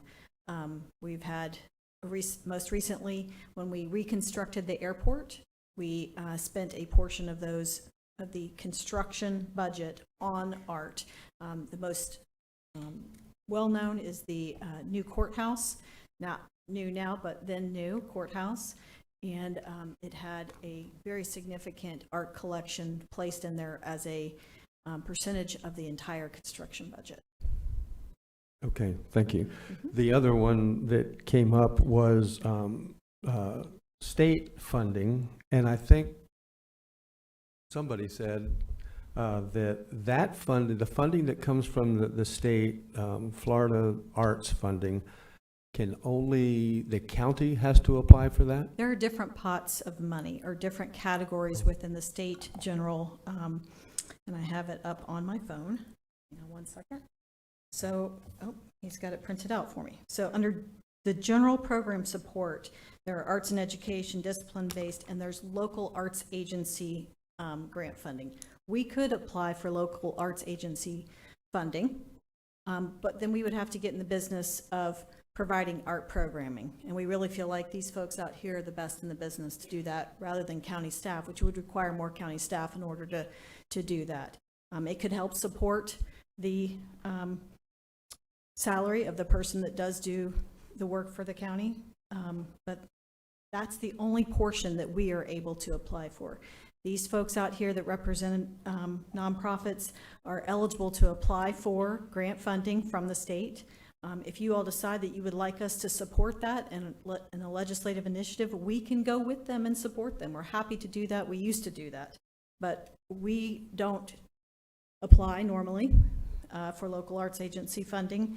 There are other things, so that's general program support. There's specific cultural projects, cultural facilities, and the cultural endowment. 4 different ways that these organizations can apply for funding. I will tell you, back when I used to be really involved, it was very competitive, and I'm pretty sure it's competitive now for them to go and ask for funds from the state, because, you know, agencies from across the state they're competing rather than just locally here. Okay, yeah, I don't know how the rest of the council feels. My answer would be, yeah, I would like the county to go after whatever funds we could get. How many people, just by a show of hands, how many of the organizations in this room have ever gone after one of the state grants? Is it, pardon me? Yeah. Oh, that's where I was going. I was going to ask, is it more or less stringent than ours? Is it more or less difficult? So that's probably a good way to get the answer. How many actually received the grant? Somebody has good grant writers. Very good. Okay. No. I've got to keep going. I wanted to make that point that there are sources available that we should go after, and that I hope that you are going after. And that's that's one of the things. Let me just set the stage of where I'm coming from.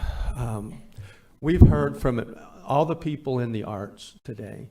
I also hear from people like Mr. Chester that won't come here because they're embarrassed. They can't, hear me out, they can't afford a ticket to see a play at the Athens. I go every spring and every fall to, in fact, we have a family membership at the Pioneer Art Settlement. My kids learned how to contra dance there. I didn't even know what contra dancing was, but I loved it because the boys didn't touch my daughters when they did contra dancing. And so they could go and dance and have fun. But friends of ours couldn't go because they couldn't afford the tickets there. So sometimes we would buy different people tickets. Some of your programs charge money, and I don't have a problem with that. I think it's worthwhile. I think what you produce is a good product, and that you should be charging the public for it. And then I get the question, these men that sit up here, I don't care if they're Democrat or Republicans. We get people every single day that complain to us about the way their money is spent. And everybody has their own idea of what the government should be doing, what our priorities should be, what is important. And that certainly starts with public safety. Almost everybody agrees with that. And then you start going down the line. We are constantly asked, why are you being generous with my tax money? Why are you donating my money to a nonprofit? That's why we're here. I wanted to have this conversation. I wanted you to be able to say your part. And now the decision we have to make is not going to be easy, because you have done an amazing job and you've made your point. And one of the things that we learned today is that artists are tremendous public speakers. And it's one of the most feared, in fact, it's the #1 most feared thing for any adult or young person, where's Caleb, to do, is to get up and speak in public. So I commend you for that. But there's a reason we needed to have this conversation, because like all of you, what you have told us today, with all of the price increases that you're experiencing, the county's experiencing. And we have to look at a budget.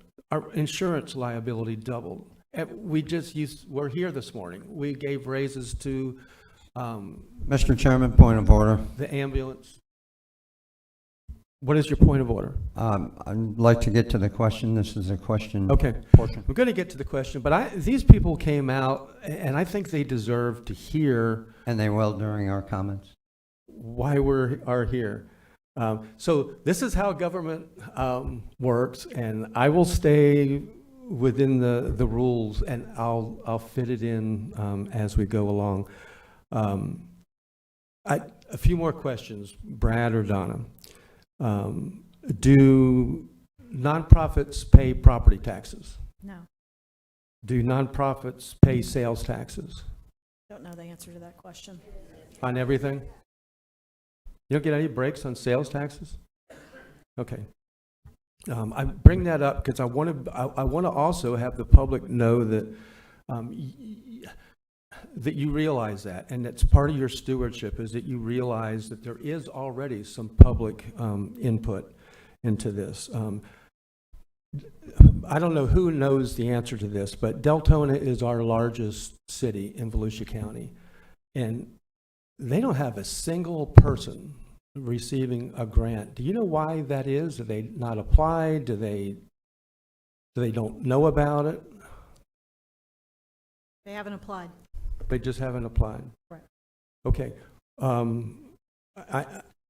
I have an answer for that, but I can't say it now because it's not a question. I'll reserve it. You already said we did not participate in the Art Appreciation Day in Tallahassee this year? No. You used to. I don't know, well, so the grants program has changed, but, the legislative priorities, if you say that we need to go and support the organizations in the community that are applying for grants, we can do that. But normally, that's not been one of your priorities in the recent past. Okay. One of your, as in the council's priorities in recent past. Okay, I've already said I think that we should do that. Do we provide any training or information to nonprofits on organizational and financial strengths? So with our workshops, we go through the application that is required, and if they need assistance in applying for them, we'll do what I would loosely call consulting to help them go through the process. We do that also with ECHO. So if a nonprofit is coming to us and they'd like to submit an application and they may have some weaknesses, we really work hard to coach them to be successful with their application. But do we provide direct consulting on growing their organization in terms of their administrative or fiscal capacity? Not directly do we consult. Accurate? Yep. Okay, I'm wondering if that wouldn't be beneficial, and maybe some of the arts community could help teach that. Some of these organizations are very successful.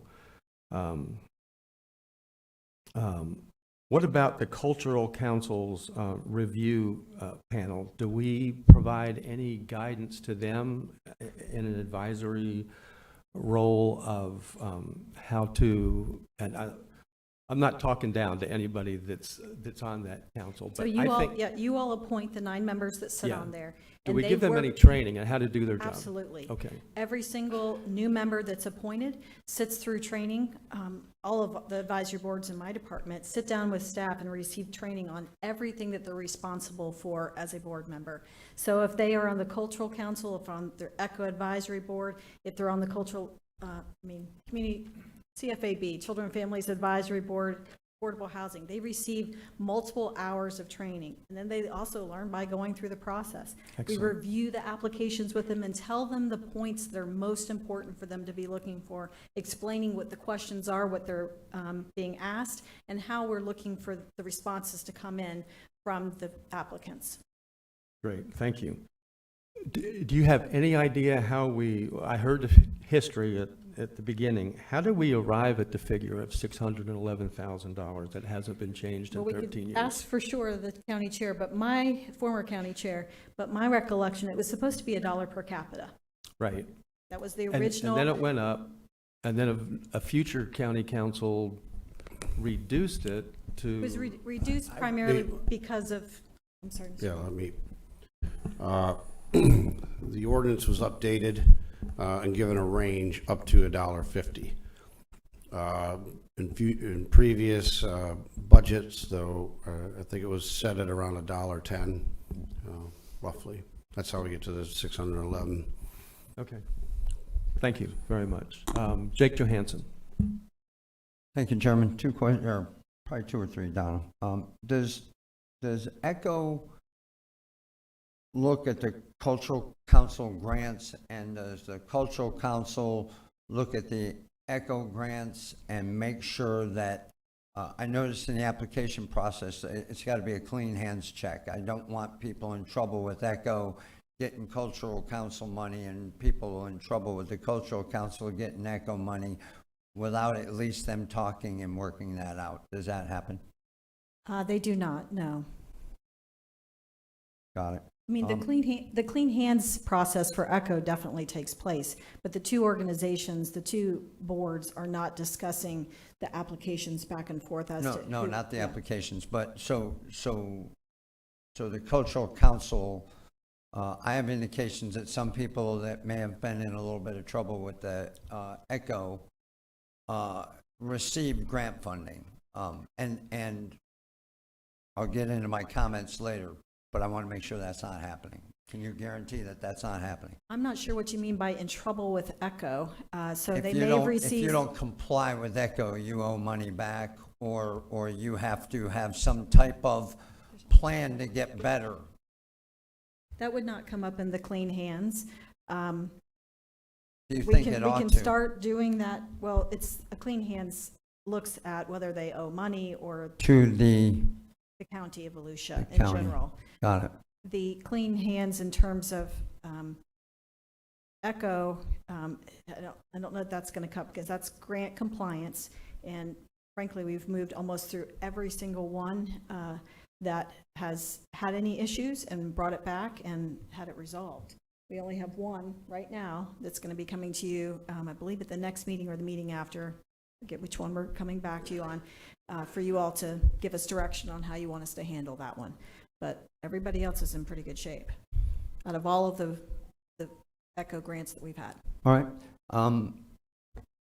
As my second question is, as I understand it, the $611,000 that you briefed us on during your community services financial brief a couple of months ago, that is money that was approved in October of last year that you're just now granting, or is that money that you expect to get in this October that you are about to grant?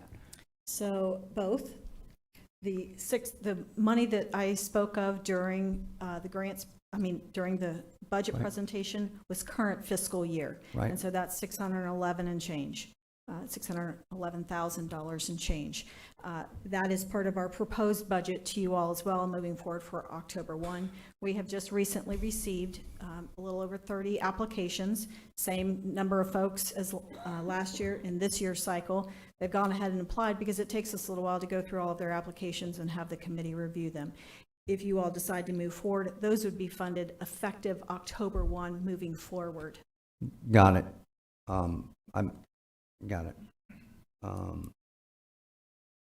And my last question you answered is, do we ask for state money? And it sounds like they all go on their own for the one. And the question is, at this point, do we want to go and advocate with them for them to do that? I'm telling you, there's a lot of people that go sit in Chase Tremont's office. All of you, you'll get some work done at the state. I would think. I don't know how much money you would get, but I would think that we could advocate in some respect from us here on the dais, if not the staff. So thank you, Donna. Danny Robbins? Yeah, Chair, I'd like to make a motion to immediately reappoint the Cultural Council as well as fully fund the cultural and arts program as previously presented. I'll second that.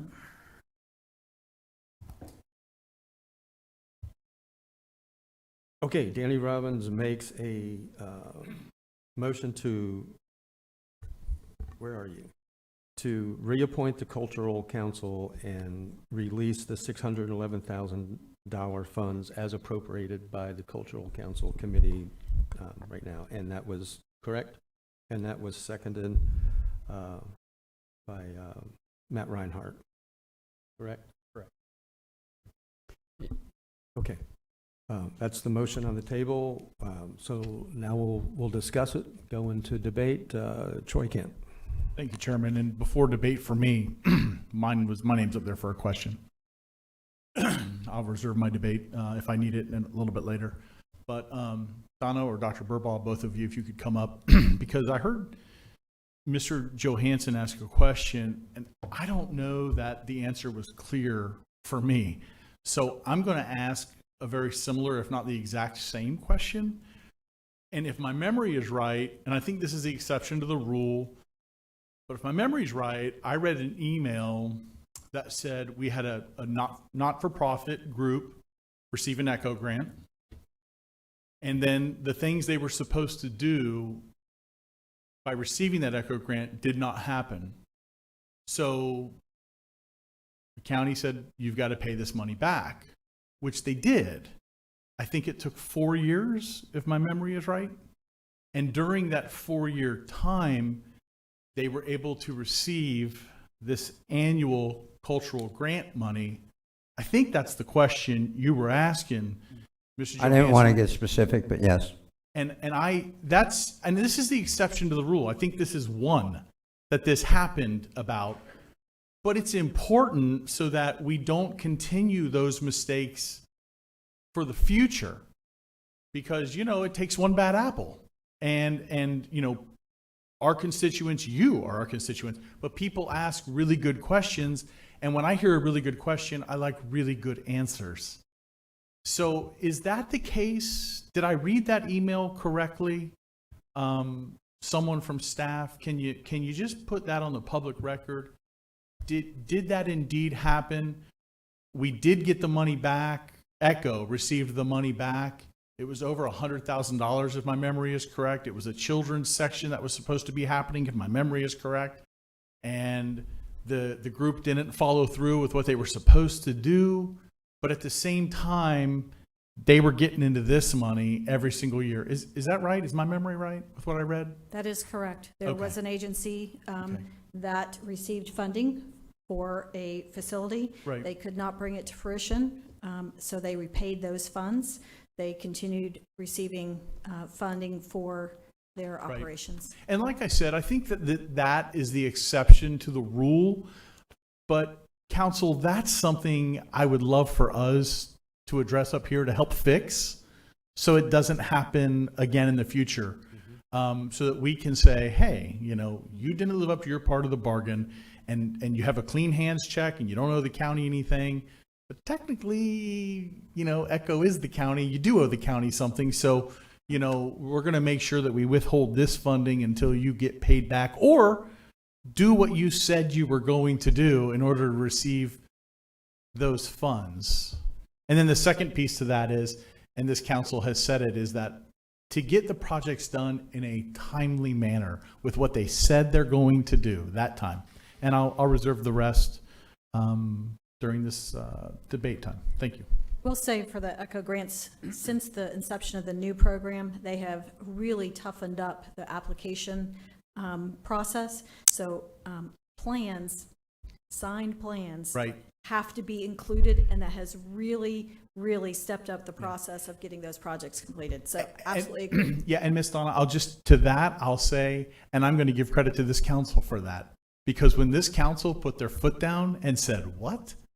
You want a year extension? Hang on, we're on the third extension, a second, a third year extension. When this council said, we're going to stop the funding, I think that helped tremendously to let, it just sends a message. The money's there, we want to help, but do what you say you're going to do. Thank you. Okay, I've got a full board here. Does anybody have questions for staff, or are we going into debate? Everybody's, okay. Well, he still had questions. Then, Jake, I'm back to you. Thank you, sir. You know, I've gotten a lot of input for 287 emails on this, so congratulations to all those people that emailed us.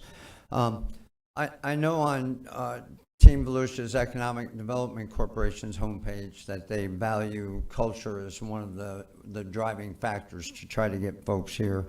I've talked to some of the chambers of commerce, and they are also motivated by the cultural arts. I don't think it was ever the county council's intention to get rid of cultural arts. If we pulled this to $611,000, the cultural arts in Volusia County would not go away. They would definitely suffer. But I think the important thing that you're noticing from this council, I'm not speaking for everybody, but I kind of get this drift, is that we're serious about our fiduciary responsibilities to protect the taxpayer's dollar. And it isn't that we think culture isn't worth funding, it's to make sure that the dollars we give are dollars well spent. One of the questions I asked is, what is my return on an investment? And that question isn't for cultural arts, because I know what the return on investment in cultural arts is. But what's the return on investment for each organization? You don't want me to fund or support giving money to a cultural arts organization that's kind of a scam. And you know that they've been out there before. You know that you've seen them. You know there are people that ask for 70 grand and pay the executive director 60 grand of that money and give 10 grand to one art show on a Sunday or a Monday, and they're done with it. I wanted to make sure that wasn't happening. I also was the one that said, do we need the Cultural Arts Council? And it wasn't, do we need them, because I don't think we do. We're all new here. The question was, do we need them? And if so, do they operate effectively, responsively, dynamically within the government umbrella of this beautiful thing we call the sunshine, right? If you guys operate within the sunshine and the Cultural Council operates within the sunshine, they can't speak to each other at Panera over a cup of coffee like Barb Gertman and I did the other day, because they're within sunshine. So the only thing I'm asking is, are these organizations and councils best served as part of a government entity where their sometimes hands are tied by sunshine? The answer in this case, I think, is yes. They are well put where they are right now. And I believe they're doing a great job of scrubbing this process. That once I got the process for obtaining a grant, I'm glad I'm not a 501c3 asking for cultural arts money right now. So realize that from my perspective, it is my responsibility to make sure each damn dollar is spent well. You heard me the other day tell everybody I don't think you ought to be paying to have county council eat. I don't know if we're eating today, folks. I really don't know. But it's very important to me in this day and age that we take care of your tax dollar. So that's where I am on that. It was never the intent of throwing council down the toilet. So that's all I have, Chairman. Thank you. I think you're in trouble. Michael Dyer wanted to speak next.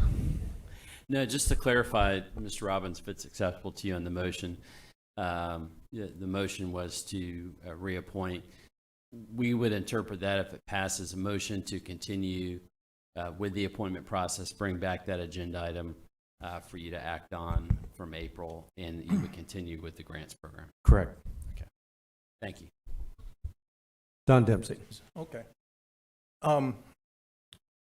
I ditto to everything that Jake just said. I know a lot of you apparently were upset with me, and before you check out on me, let me just give you a little bit of my background. I started painting at the age of, in 4th grade, and continued to paint all through high school, and then the late teenage years kind of caught up with me, and I put it on the back burner. Played guitar, took guitar lessons all through school. I've been a big fan of comedy, stand-up comedy. My grandfather and I used to watch a lot of the classics on TV, and I think a few of you have said that comedy is a form of art. Stand-up comedy, for instance, is a form of the performing arts. Would you all agree with that? Okay. Do you remember when DeLand had a comedy club, Wimpy's Jailhouse? I don't know if you all had a chance to visit it. It was very successful. It was here from around 2009 to 2016. I owned that business. I started that business. I paid for that business out of my own pocket because I have an appreciation for the arts. I have an appreciation for wordsmithing. I lost a lot of money on that, but I did that as a honor to my grandfather. That's why I named it Wimpy's Jailhouse, because he was a former law enforcement officer and his nickname was Wimpy. So I'm one of you. I didn't even know money like this was available. I don't know if I'd have gone through the application process. So, like, geez, I wrote your name down, but Ms. Pardee, you talk about sleepless nights. I mean, I had sleepless nights because I was losing a lot of money, but I enjoyed it. I enjoyed having stand-up comics come from all over. And what was beautiful about that is DeLand is a wonderful place to draw comedians. And if any of you are interested in that, please chat with me because I can help you. The beauty of DeLand is the heartbed of comics is out of Boston and New York. Well, nobody wants to be in Boston and New York in the wintertime. So they all come to Florida, and they're all looking for places to perform. So we had a myriad of comics come through there who were very good and very talented. The other benefit that we had is that Port Canaveral is a stopping point for the cruise ships. Well, all the performers on the cruise ships were all looking for a place to perform and make extra money on the weekends. They'd call me up. I built it out. It was in downtown DeLand. I built it out to be a reproduction of the Gotham Comedy Club. The Gotham is a classic comedy club in New York. It was the exact same size, dimensions, everything. It honored all the great comedians. So I appreciate the arts. So I hope you guys aren't upset with me or thinking that I don't care about the arts, because I really do. We had big Michael Winslow, we had Louis Anderson, we had a lot of great people come through there. Unfortunately, I had to shut down because I had 2 kids born, or 1 kid at that time, and it was too much on me. It was taken away from my family, but I've been there. We would have about 13,000 people a year come through there. You know, and fortunately, I got to meet everybody that came in because I worked the door. And it was really cool to have it. And I appreciate the arts. And to this day, I still get people asking me, when are you going to open back up again? When are you going to start the club again? And I can't. I mean, I've got 2 kids now. I got a lot of commitments. I got an ongoing law practice. I got this. I got my farm. I got a lot going on. But I really, Kids. what's that? You only 3. have 2. I got 3. I got my, well, he's by himself. He's 33. So anyway, I do have an appreciation for the arts. I appreciate what you guys do. Mr. Who is it? Mr. England? Yeah. No, he was the poet. Mr. Axelrod. Yes. Poetry. When I was in college, I'll never forget, there was, Robert Frost was one of my favorite poets. I really appreciated him. I'll never forget a class I had was about, and again, it's wordsmithing. And being a litigator and attorney, we use wordsmithing all the time. There was a poem I'll never forget. It was, you had to take a word, then 2 words, then 3 words, then back to 2, and then to 1. Okay? And it was so cool the way this person drafted it. It was escape, breaking away, end in sight, almost there, caught. Which I thought was really just cool, and it really made me grow to appreciate lyrics. I'm a big Pink Floyd fan, and I love their lyrics. They're very politically motivated. Just, I have a huge appreciation for you guys, okay? And when I came here, I used to paint, and when I came here to DeLand in 1990, Barry Barnett, who was the big manatee painter, I would go to his museum all the time. I couldn't tell you how impressed I was with his works. It was awesome. All that being said, I mean, I got to agree with Jake, though. We do have a responsibility about finances, and we do have to be careful with other people's money, because Keith Chester, and he's a former chief of police. There's a lot of people out there like him, who are really concerned about how we spend other people's money. I know it's a losing venture because I've been there. We would pack the place every weekend, and I lost money. I didn't care because fortunately I have a successful practice, and I could make it up through other income and other little businesses that I have. But I mean, I feel for you guys because I know what you offer society is a wonderful thing. And I understand the arts does not make money. I get it. And I had lunch with a former council member, wasn't Ms. Gertman, unfortunately, but it was, Ben Johnson. He kind of gave me advice. He said, Don, you got to remember, you're not running a business. When you're on the county council, a lot of us are geared towards running a business. And I've spent my whole life looking at the bottom line and trying to run a business. But, and like Jake said, we're all new. I'm learning this as I go. It's been 5 months here, and it's a learning process. Yes, we got to worry about other people's money, but then again, you got to understand it's not all about the money. It's about the arts. It's about the downtown. It's about the county. It's about who we draw in and how we keep them here. There's a lot of things involved, but it is probably one of the most difficult decisions that we have to make because I was in the county manager's office yesterday. There's like 9 big budget things that are going to hit this county. Sunrail is going to be huge. I mean, so we got an equal number of people pulling us not to raise taxes. Like Mr. Chester and thousands and thousands of others. So it really is a tough balance. So I just don't want you guys thinking, I speak for myself on this, that we somehow slight you guys or we don't think what you do is important, because I value what you guys do. And I just want you guys to know that. All right. So however we vote, I am intending to, keep this program going for another year. But I would ask you guys, please do what you can to help us, because it's a lot of money. I know it doesn't seem like it, but it is when you're dealing with people who don't really have any interest in this stuff at all, and we have to deal with them as well. So we would just ask you to help us be more fiscally responsible with other people's money. So thank you guys for your patience. Matt Reinhardt. Thank you, Chair. I had a plethora of notes here that I was going to do, and I kept jotting. I was trying to listen to everybody speak, and I would take certain notes from every single speaker and their particular involvement in arts and culture. I, too, have answered, as everyone up here, over 200 emails, and I believe I answered every single one. And I made it very clear of where I stood on this. So I wasn't a person of the arts. I'm sorry, Troy. I worked in a jail. I had to say it. However, that being said, one of the biggest, I'm trying to find the right word. See, that wordsmithing thing would have come into play. One of the biggest helpers in the jail was that of our art community. We took it upon ourselves to create kind of our internal program within the jail to incorporate the arts with that. And I will tell you that in that experience, we took some of the most combative inmates, history with combative behavior, and discovered that they had a talent, and we tapped in on that talent. And I don't know if it's still there, but there's some of that artwork still displayed on the walls of the jail, of the correctional facility. And then there's some that weren't as combative, and I'll leave that alone. So I come from a family of artists. I did not inherit that gene. Stick figures, I'm your guy. So my daughter kind of inherited that.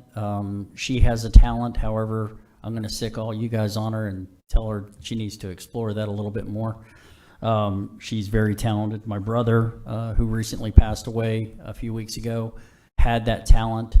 We were discovering some of those things that were in his apartment that he had an ability to create with his art. So I get it. I totally get it, is what I was getting at.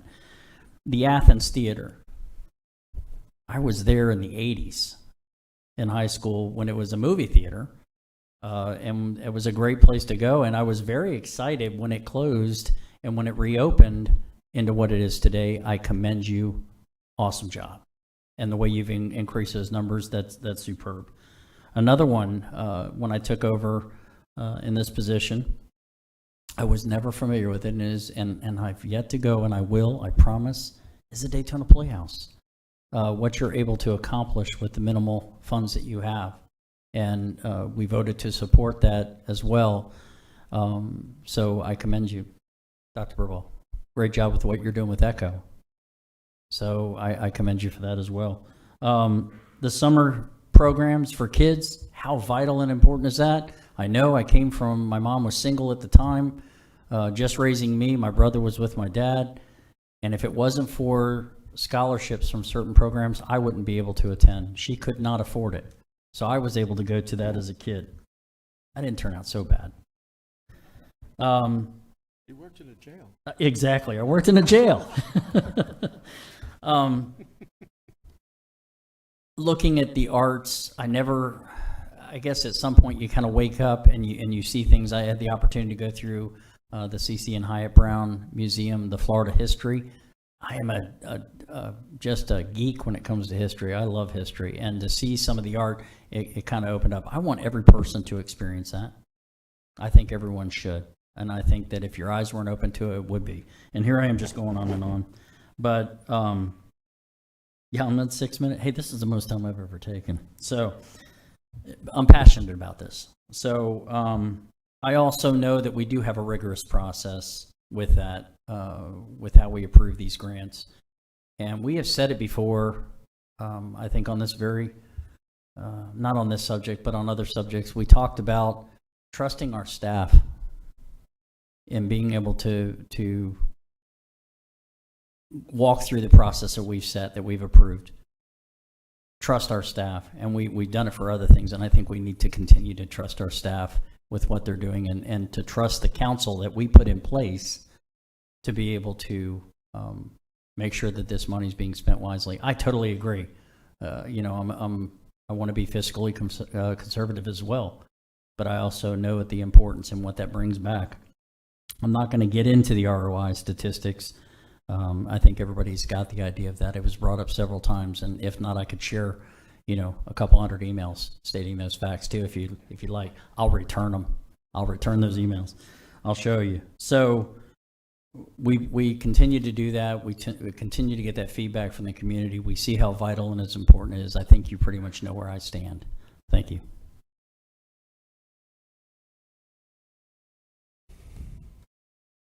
I get to use your time? No, okay. Just a couple of things. How many of you got an email from me? How many of you think it was too long? Don't answer that. The reason it was long is because, okay, one honest person in the back, is because this is an important subject. Jake probably said it best. He took credit. He took the heat off of Don and I and said, I'm the one that said, do we even need this? I think many of us had that question, because we have to question every dollar that we spend. Not that it's an unworthy dollar, but there's only so many dollars to go around. So Jake, you did need to ask that question. One of the reasons that I brought it up was so that we could do what we're doing now. And I still want to change the program. And I'm going to tell you how I want to change it, and then I'm going to ask for a meeting on the third floor in the conference room. I'm going to ask if Lloyd Bowers would head it up and pick 3 other people from this. We've heard, I don't know how you would pick, we heard great speakers, but I want to talk to 4 or 5 people about some potential changes to the application process, to everything revolved around this, because in this process of hearing from the public, I've got some really good information from artists that share with me what they go through to try and get funding, and why their art doesn't pay for itself, why your museum doesn't pay for itself. I think we can help you with that. Please don't lose track when we do something like this, that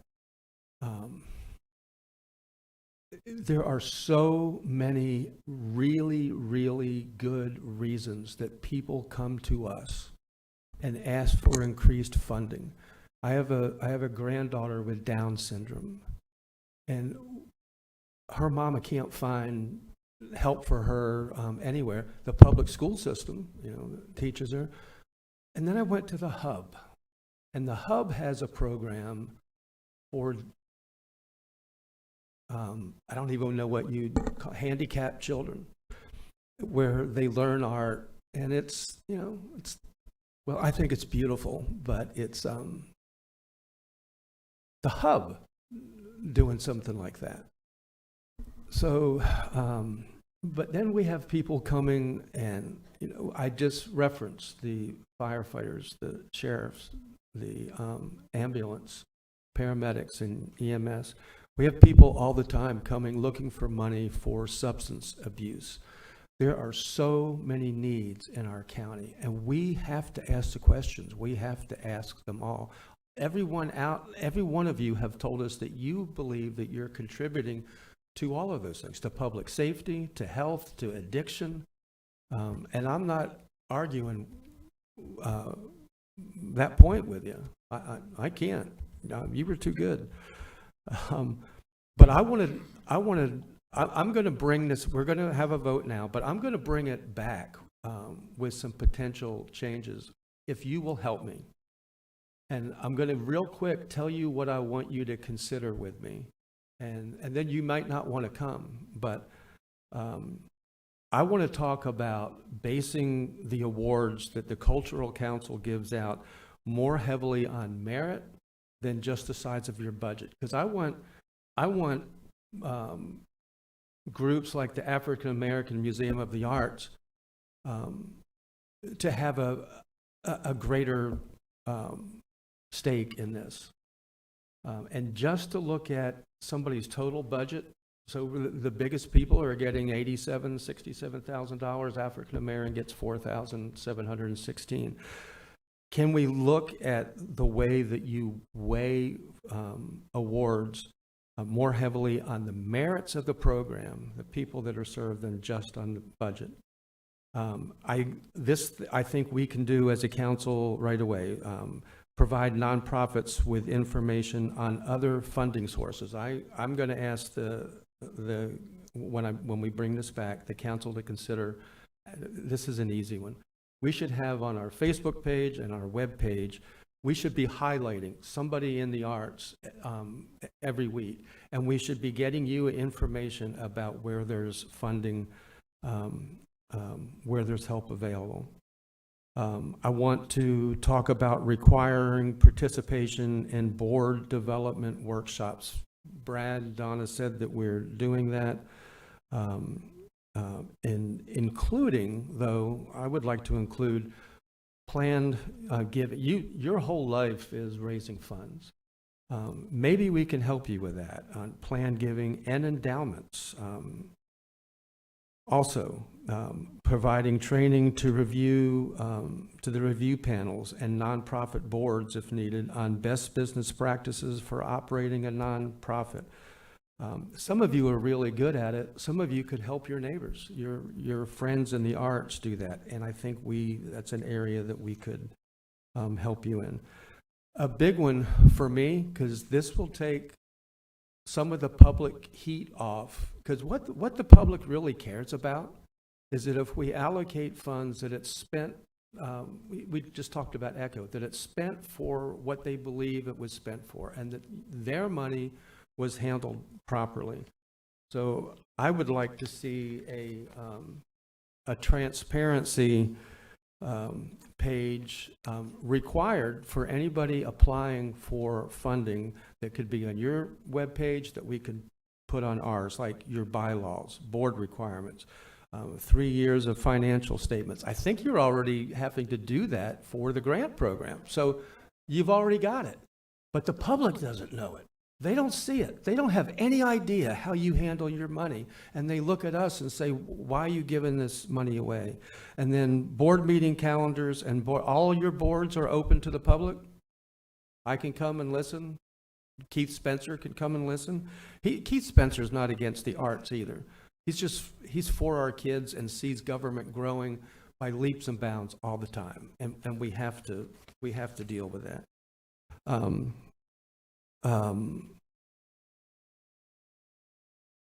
This is a big one for me because I got the same number of emails, I guess, of anybody else. And I saw the numbers on return on investment and how it grows our community. And then an artist shared with me that survey includes Chicago, New York City, every big community in the nation.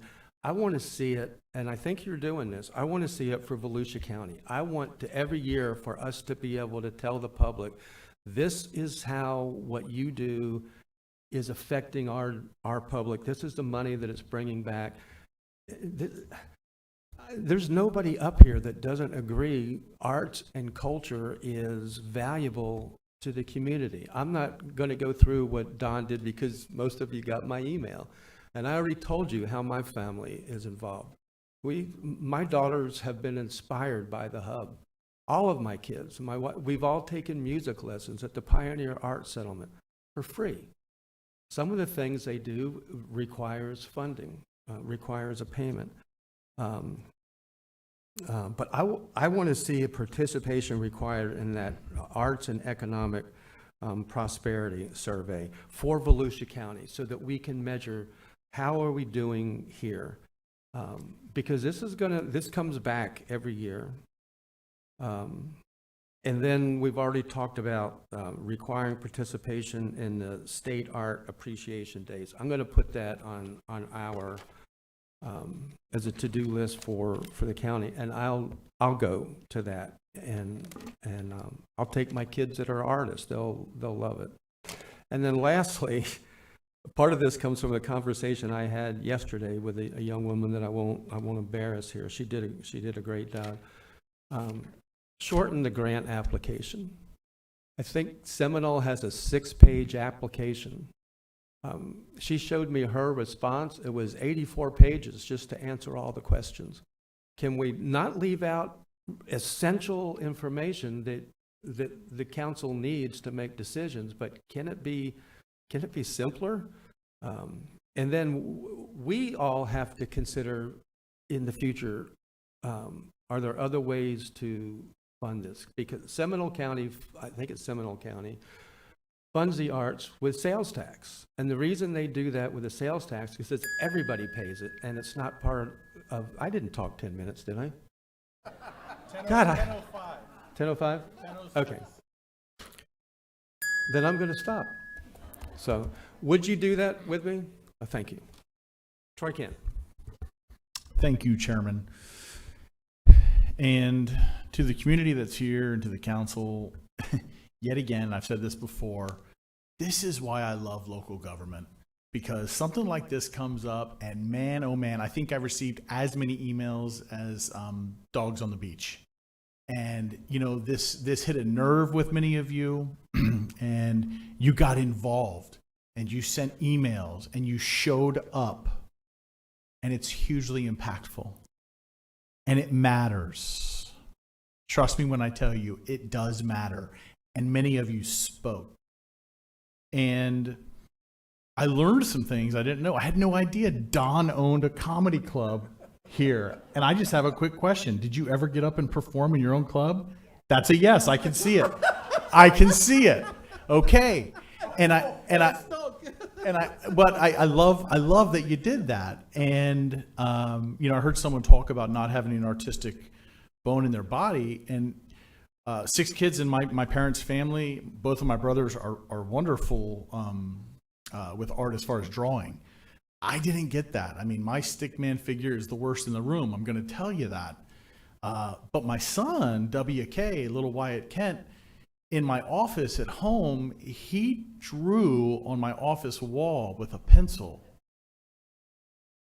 And when I repainted my office, I left that little 3-inch by 3-inch square a different color so that that artwork stays for me and for him, because it's important. And council, I'll tell you something you may not know, but for 3 years of my life, I threw on the potter's wheel, and clay is one of my favorite mediums when it comes to art. And I really thoroughly enjoyed it and still do enjoy it. And I'll also just say this.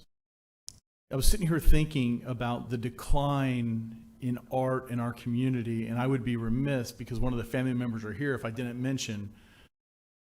But it was sad to me when the Davidson family with the News Journal kind of went away, because I don't know of a family that was more impactful in this community for the arts.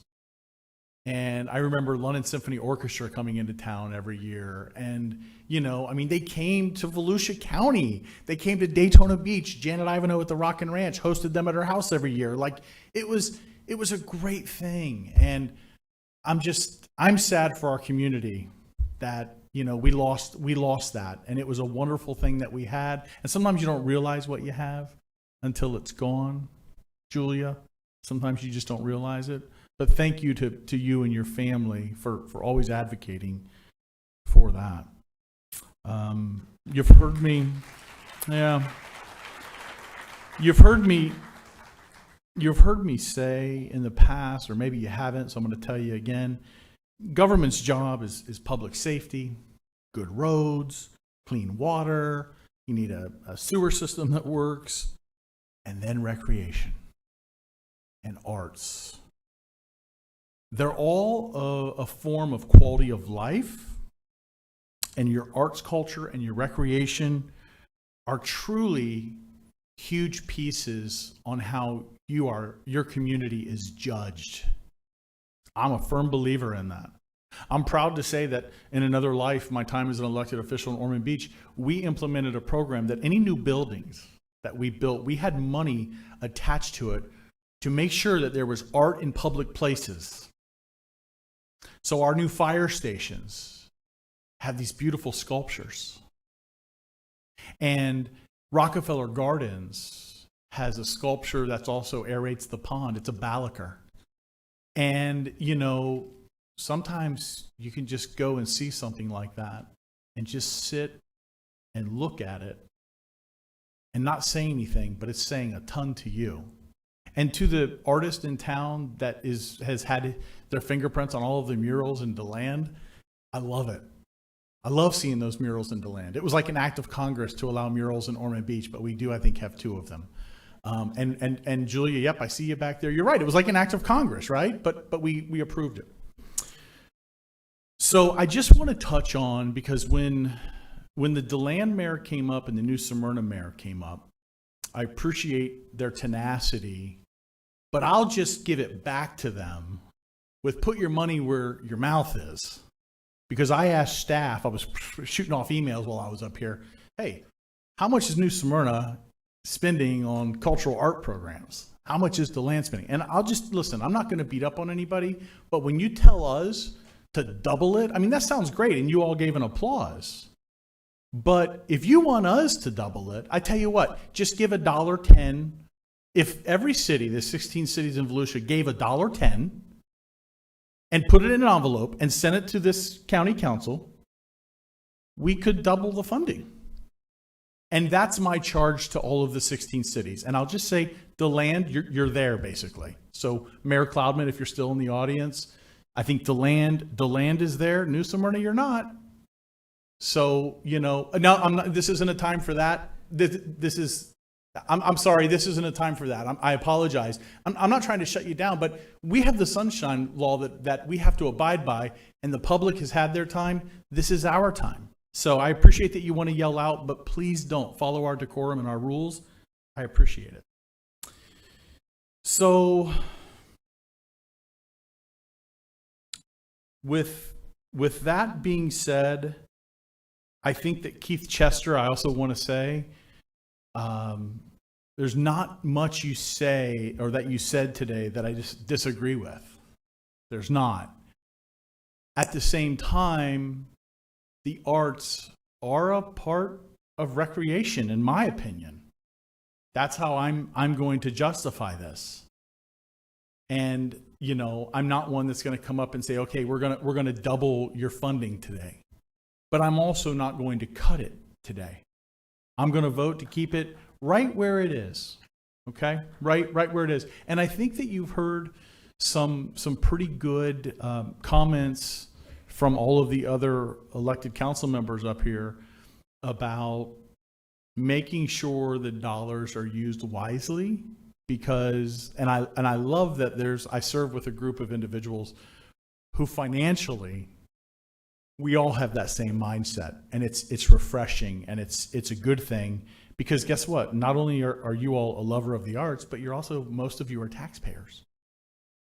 And, you know, we're looking after your dollars as well. So just double checking before I get off of this one. Well,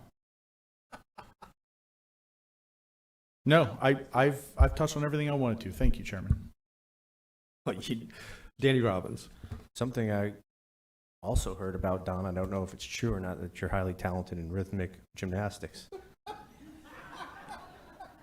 I'd like to talk about that at a later time. I see the chair had popped up. I was just going to make a motion or a suggestion to call for the vote. I'm done. I didn't see anybody else up on the screen. Thanks. I'm not going to take my second 10 minutes, Jake, but I am going to tell you that you just missed a tremendous opportunity, because you just told all these people that you're going to support them, and you did not ask them to support you on your dog beach. And I think you should. Well, Chairman, I appreciate that, and I'll tell you what, no quid pro quo. I'm going to support what you want, because I think that, well, I've never forgotten that you and everybody else in Volusia County, you are our bosses. These are rented seats. Yeah. And we are here to represent you. It doesn't mean we're always going to agree on things, and that's healthy to me. But on this one, I do agree.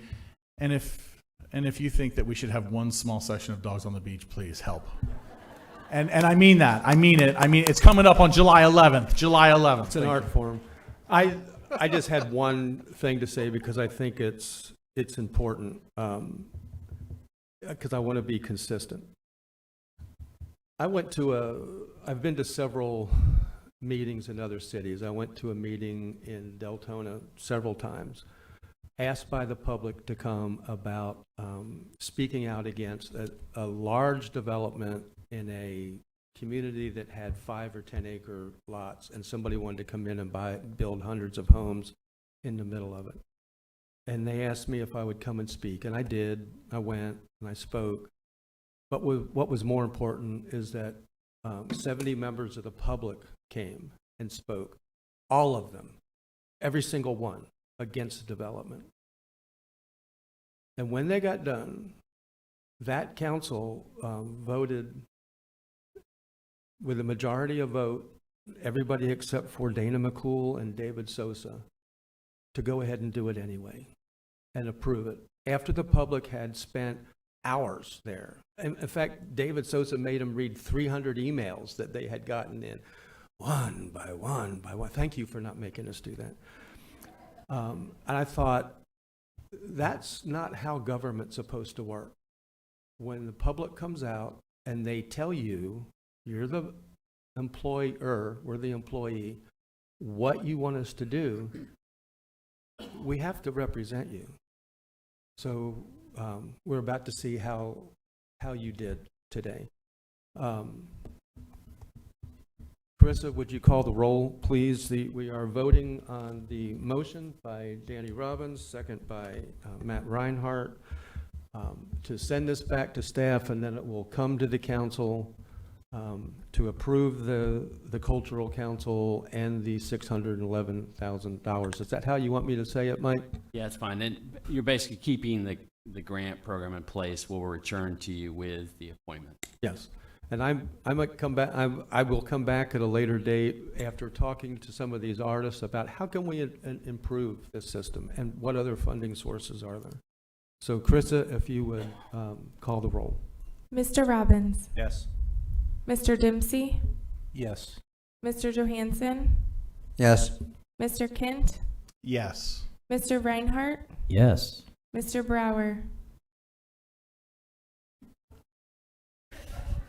I love dramatic pauses.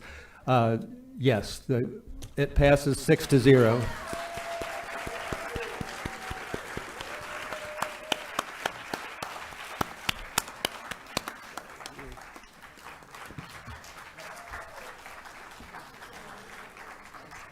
Okay, I think Half Wall is offering half-price lunches to artists. And I think, are you guys ready to take a break? So we will break. It's 1:35, and we will be back at 2:15.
is your host, Kevin Captain.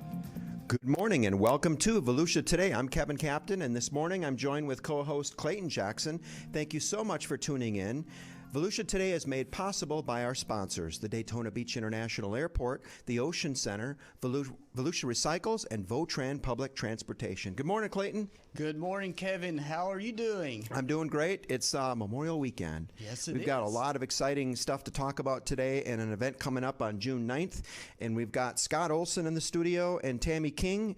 And let's start with Scott. He's the senior counselor with Veteran Services, and he's got a stand-down event coming up on June 9th. Tell us about it, Scott. You know what? So I am very, very excited for this event.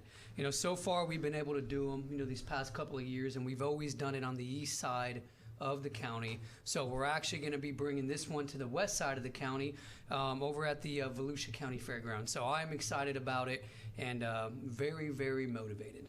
And tell us a bit, like, what can veterans expect whenever they go there?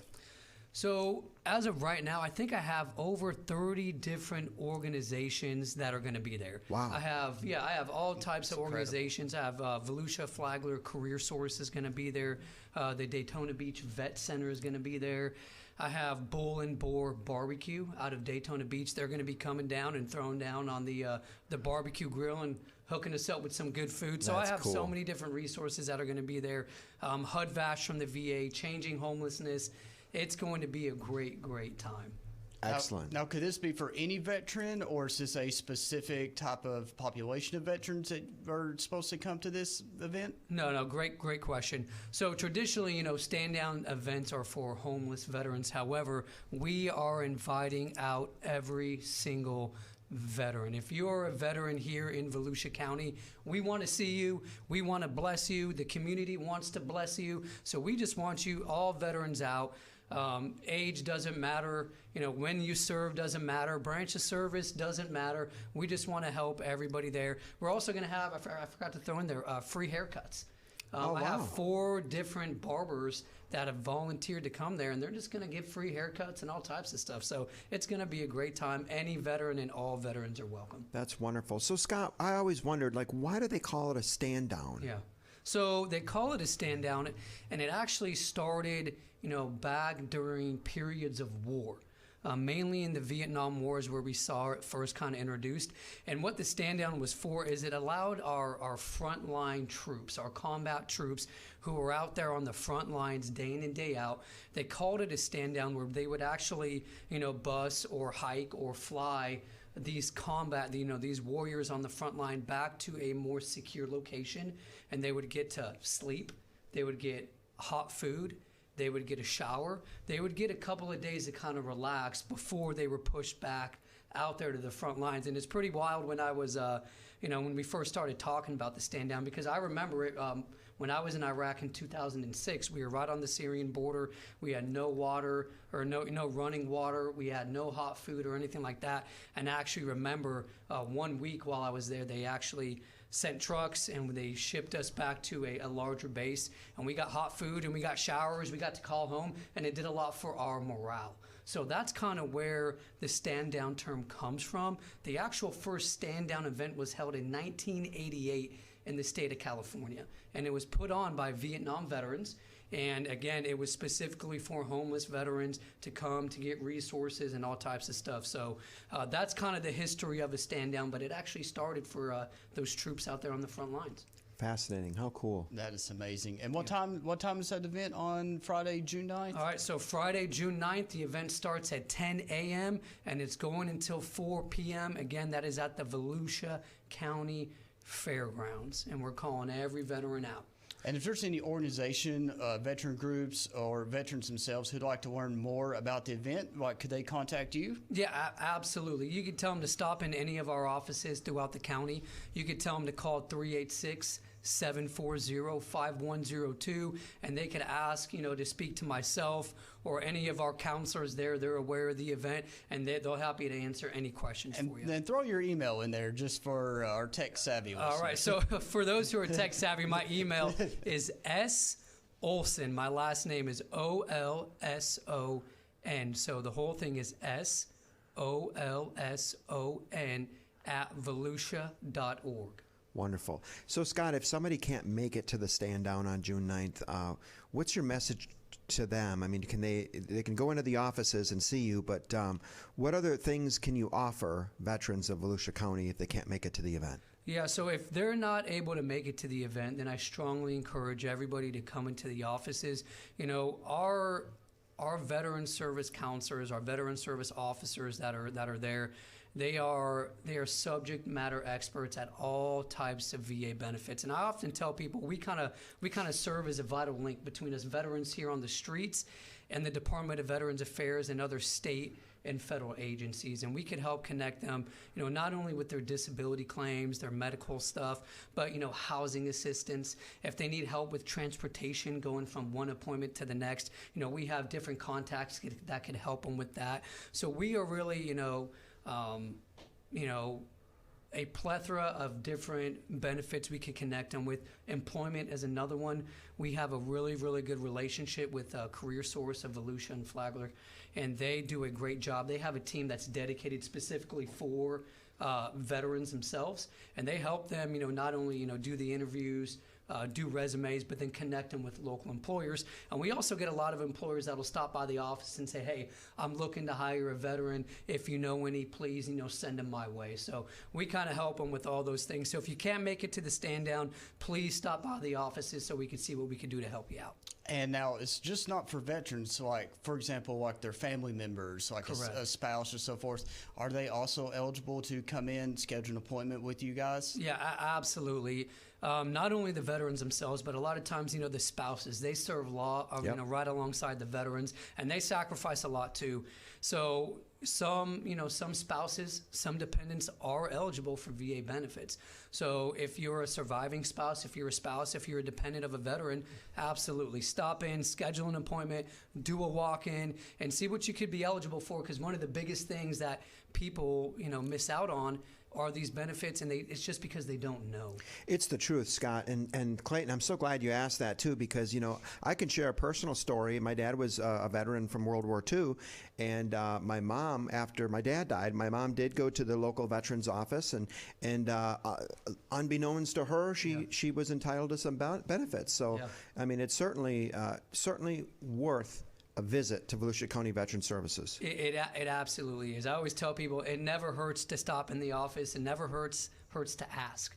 And man, that's a really moving story, about your mom, because again, she didn't know until she asked, and she was entitled to some benefits, and I'm glad she was able to get some help. It's the truth, Scott. And we're talking with Scott Olson. He's the senior counselor with Veteran Services at Volusia County, and we're going to take a quick break, and when we come back, we're going to talk with Tammy King, because she's going to be at the stand-down event, and I think you might have to change the title of it. It might be a stand-up event with Tammy being there. Stay with us.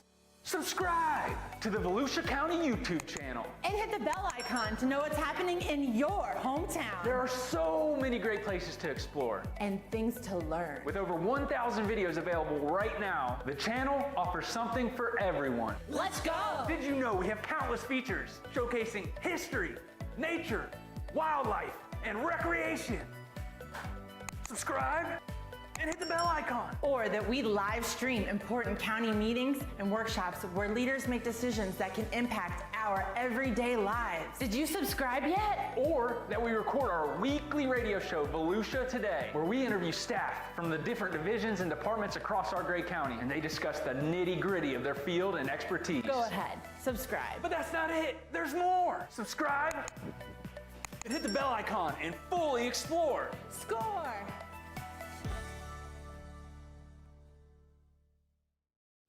We're back. I'm Clayton Jackson, and you're listening to Volusia Today, a public information program brought to you by the County of Volusia.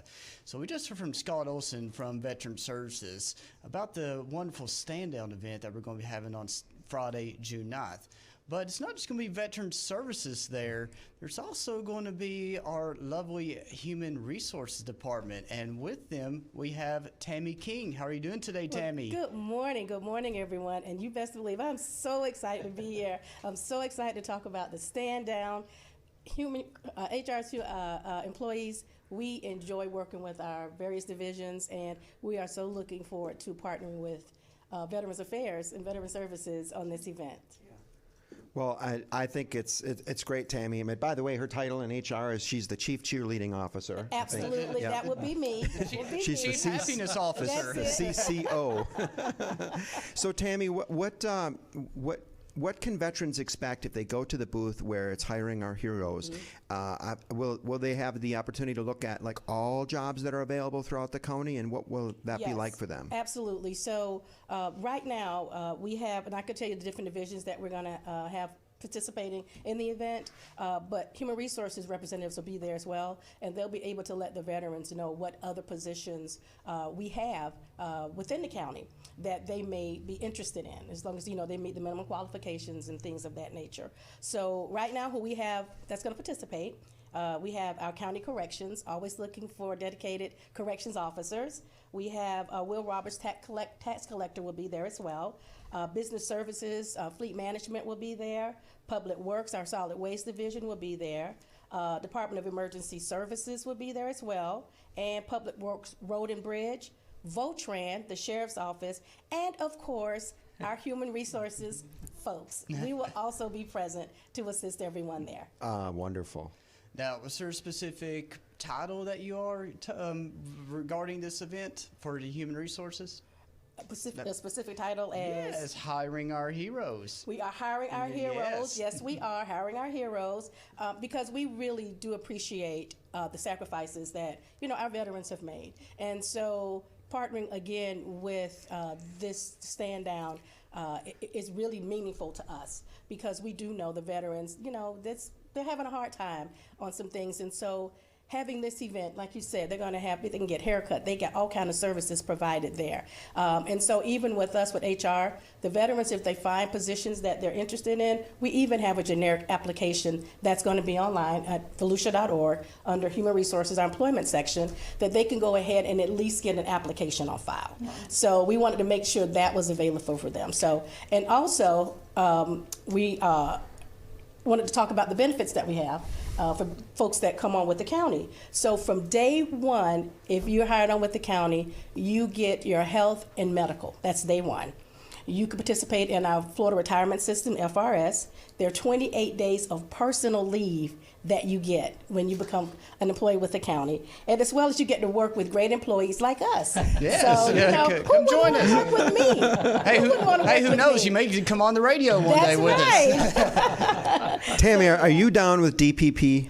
Oh, you know me, because that's Dana Page Pender. Hey, Dana Page Pender, Madam Director, and thank you for that raise. She is the director of HR, and I think she's going to be our next guest on Volusia Today, right? Well, unless y'all can get, make some magic, you're going to have to like teleport her in or something. Because I can tell you, Dana's not coming on the radio. We've got a lot of video talent, so there's new stuff we can do, and it's BD no longer. Well, she told me she wanted us to bring everything into her office and actually do the show there. Oh, you know that's what? A great idea. That's a great idea. We can do that. So when I get back to the office, I'll make sure I mention that to her. And the day that you guys decide to do that, she won't be there. I'm just letting you know right now. Don't I know that? So going back to veterans who come to the booth, come to the event, they can apply for any job right then and there. What should they bring with them? Should they bring their DD-214, their cover letter, resume, or they what do you bring recommend? all of that, and they can let the officer or the HR officers that's going to be there, they can look to make sure they have the right paperwork. Because sometimes when our veterans submit the DD-214, it's not the right one. And so they need to make sure it's the right one so we can see that they are, that they've honorably discharged and other information that we need to see on it. So they can bring that. They can also bring their resume, but they can also download it to their application when they go to the NeoGov website when they're applying for the position. If not, you can give it to our officers that are going to be there, and then when they get back to our office, they can upload it for them. And I also think it's important to note, too, the county's got a growing number of part-time positions now available in some divisions as well. So, a veteran may not necessarily want to work a full-time job, but there could be a part-time job available. That's to be available. And those are questions that they can ask our officers that are there to see, because if they can't work full-time, again, what part-time positions would we have available for them? So that would be great. Excellent. Wonderful, wonderful. So we'll kind of switch topics a little bit from the Hiring Our Heroes event to the employee recognition. So boy. are you already planning for that, or? I plan a year in advance. We have a wonderful, wonderful committee, and we are in the trenches right now. We work with community information, HR, and public protection. So we have quite a bit different folks that come and work with us on this event. Let me just tell you right now, it is fantastic. We have a good time, and it's all about the employees. It's all about the employees. You know, we want to recognize them for their hard work. And so when they come, and the event is going to be at the end of February, when they come, when they walk in, they are going to be mesmerized. I could just tell you that from experience, right, Kev? Oh, I can totally Because attest to that. Saying, I'm just saying, because last year it was old and new Hollywood, and you were who? Who were you, Kevin? I just knew who my leading lady was. And that would be me, Mae West King. So, and this was who? You forgot 003.5. 003.5. I wasn't 007. Yeah, he's making his way up to 007, so he's 003.5. So, but again, it's all about the employees. We want to recognize them, and even this past year, Helen Worthy. I was getting ready to mention her. Yes. 50 years Can you imagine? of service. 50. Yeah. 50 years of being with the county, dedicated, loves her job. So it's people like that we enjoy putting this event on for. You know, it's the truth. You know, we've often talked about how much we spend in our lives at work, and it's probably a little more than a third. For some of us, it's even more than that if we're workaholics and whatnot. But the bottom line is that the county's a great place to work. Not only did you say the benefits are wonderful, but you know, it's things like those employee recognition ceremonies when you hit those benchmarks, those 5 years, 10 years, 15, and it's amazing how fast they go. Really. Yes. But to be able to make an event like that, put it together, bring everybody together. I know we had a little trouble during the pandemic. It wasn't it wasn't easy for us to do something like that. But to be able to bring that back now, make it whimsical, make it fun, and it's just amazing. And we got to make it so that people want to go to work, get to go to work, and feel great coming to work. Absolutely. And partnering with the Ocean Center, and the food was phenomenal. Have to give it up to Chef and his team. But yeah, we just appreciate our employees so much. And this is just one way of showing them how much we care, how much we appreciate their hard work, and how much for being dedicated to working for the county. I've been with the county going on 18 years. Wow. So, you know, so great place to live, work, and play, because you can work hard, but we also play hard. So. The time flies. So just quickly too then, Tammy and Scott, let's say you're not a veteran, but you're still looking for a job and you want to consider the county. Where can people go? Where are the resources for people to look for a county job? They can actually go on, like I said, our website, volusia.org, and go to Human Resources Employment, and you could go and put your application online there. You can actually also come to our office at the historic courthouse in downtown DeLand, and you can submit an application online there too. And we have our HR officers that will be there to assist you if you need that. That's wonderful. And Tammy, before we jump into a break, I'm going to put you on the spot. Oh boy. Tell us real quick, why should somebody work for the county? What's your selling point? Our selling point is the environment, the people that you work for, the benefits alone, and again, your coworkers, the convenience of wherever you're living.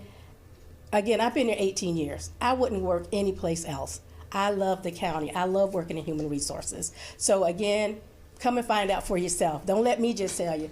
Don't be about it. You just come on and we can show you that we're about it here at the county. Well, and you're also providing a vital public service as well, depending on what division you work in. You know, there's mosquito control, there's emergency medical services, there's corrections, there's so many. I think we've got, you know, over 40 different departments and divisions when you put them all together. And the other thing that I think is worthy to note is you might get a job in the county, for example, let's say you come in and you're a lifeguard, and now you're in the system, but you look around and you see how big county government is, and you realize, hey, I might want to get a job in public works and, you know, or in water resources and utilities, and you've got some maneuverability options and opportunities. So when you really think about it, those opportunities are virtually endless. Hey, well, just look at me and you, Kevin.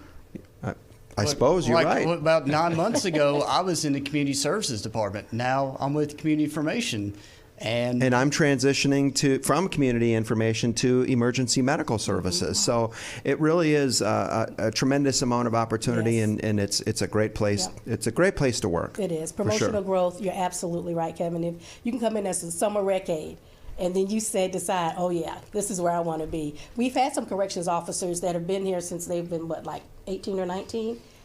They're through their career over 30 years. So yeah, so people love to stay. They work for the county because of the county and how they're being treated here. It's the truth. We're talking with Tammy King. She's I like to call you the chief cheerleading That's officer. it, because you know I work in HR, Kevin. Yes, you do. I work in HR. And Scott Olson, he's a senior counselor with Veteran Services. We'll take our last break on Volusia Today and come back and wrap up the show. Stay with us.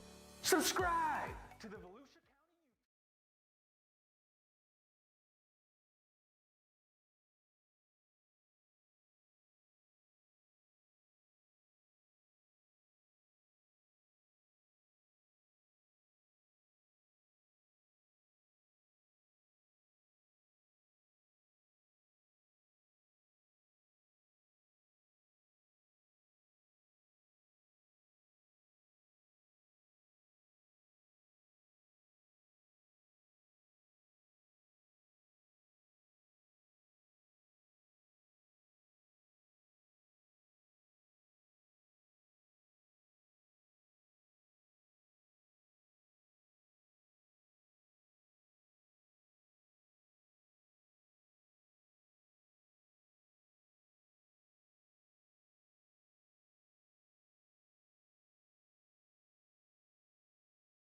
Oh, now it is. Okay.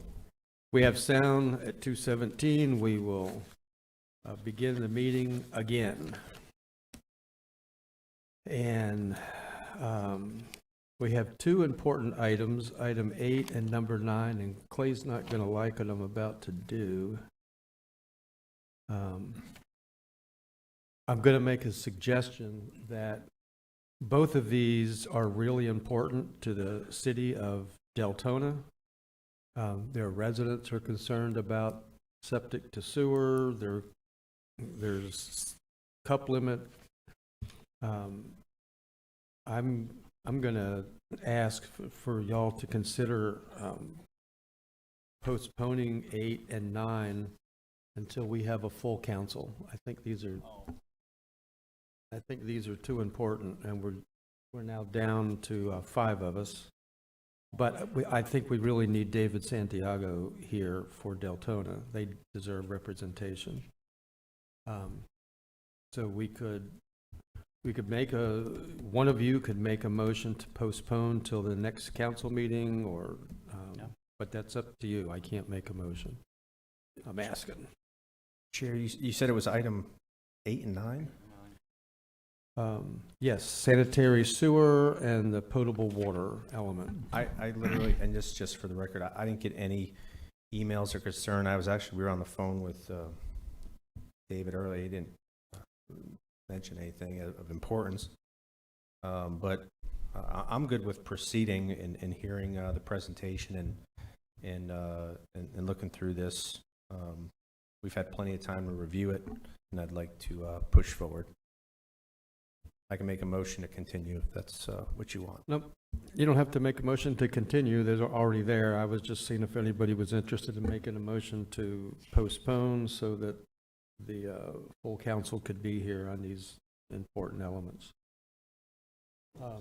Chair. Pardon me? Clay Urban, Director of Growth and Resource Management. We do need, if the council decides to continue these items, I would request that you continue them to the 20th and no later, because we are running up against a wall in regards to the timing of the water supply plan, which is part of your comp plan amendment we're trying to do with agenda item number 9. So if you are going to continue it to a time certain and date certain, so that also from an advertising perspective, we're okay from that perspective. Okay. It doesn't sound like that's the will of the council, so I just wanted to ask. We will plow ahead with item 8, Ordinance 2023-1, Transmittal hearing for an amendment to Chapter 6, Sanitary Sewer. Good afternoon, Clay Urban, Director of Growth and Resource Management. In the state of Florida, the comprehensive plans are required to be evaluated and appraised every 7 years. This is part of the effort that we've been going through for actually the last 5 years. We've been updating the planning horizon for our comprehensive plan. And with all the other elements except for these two and the future land use, we've completed that process. It's consisted of staff going through identifying anything that we've already accomplished, things that we need to accomplish, changes in state laws, changes in terminology, etc. This is before you is our sanitary sewer element. This pertains solely to the portion of Volusia County that is treated by Volusia County utilities. That's approximately 7% of the total population utilizing central sewer and water. We primarily serve, and this is shown in the maps on your in the element, as basically portions of DeBerry, portions of Deltona, the Stone Island and Enterprise areas, Oak Hill, and the North Peninsula.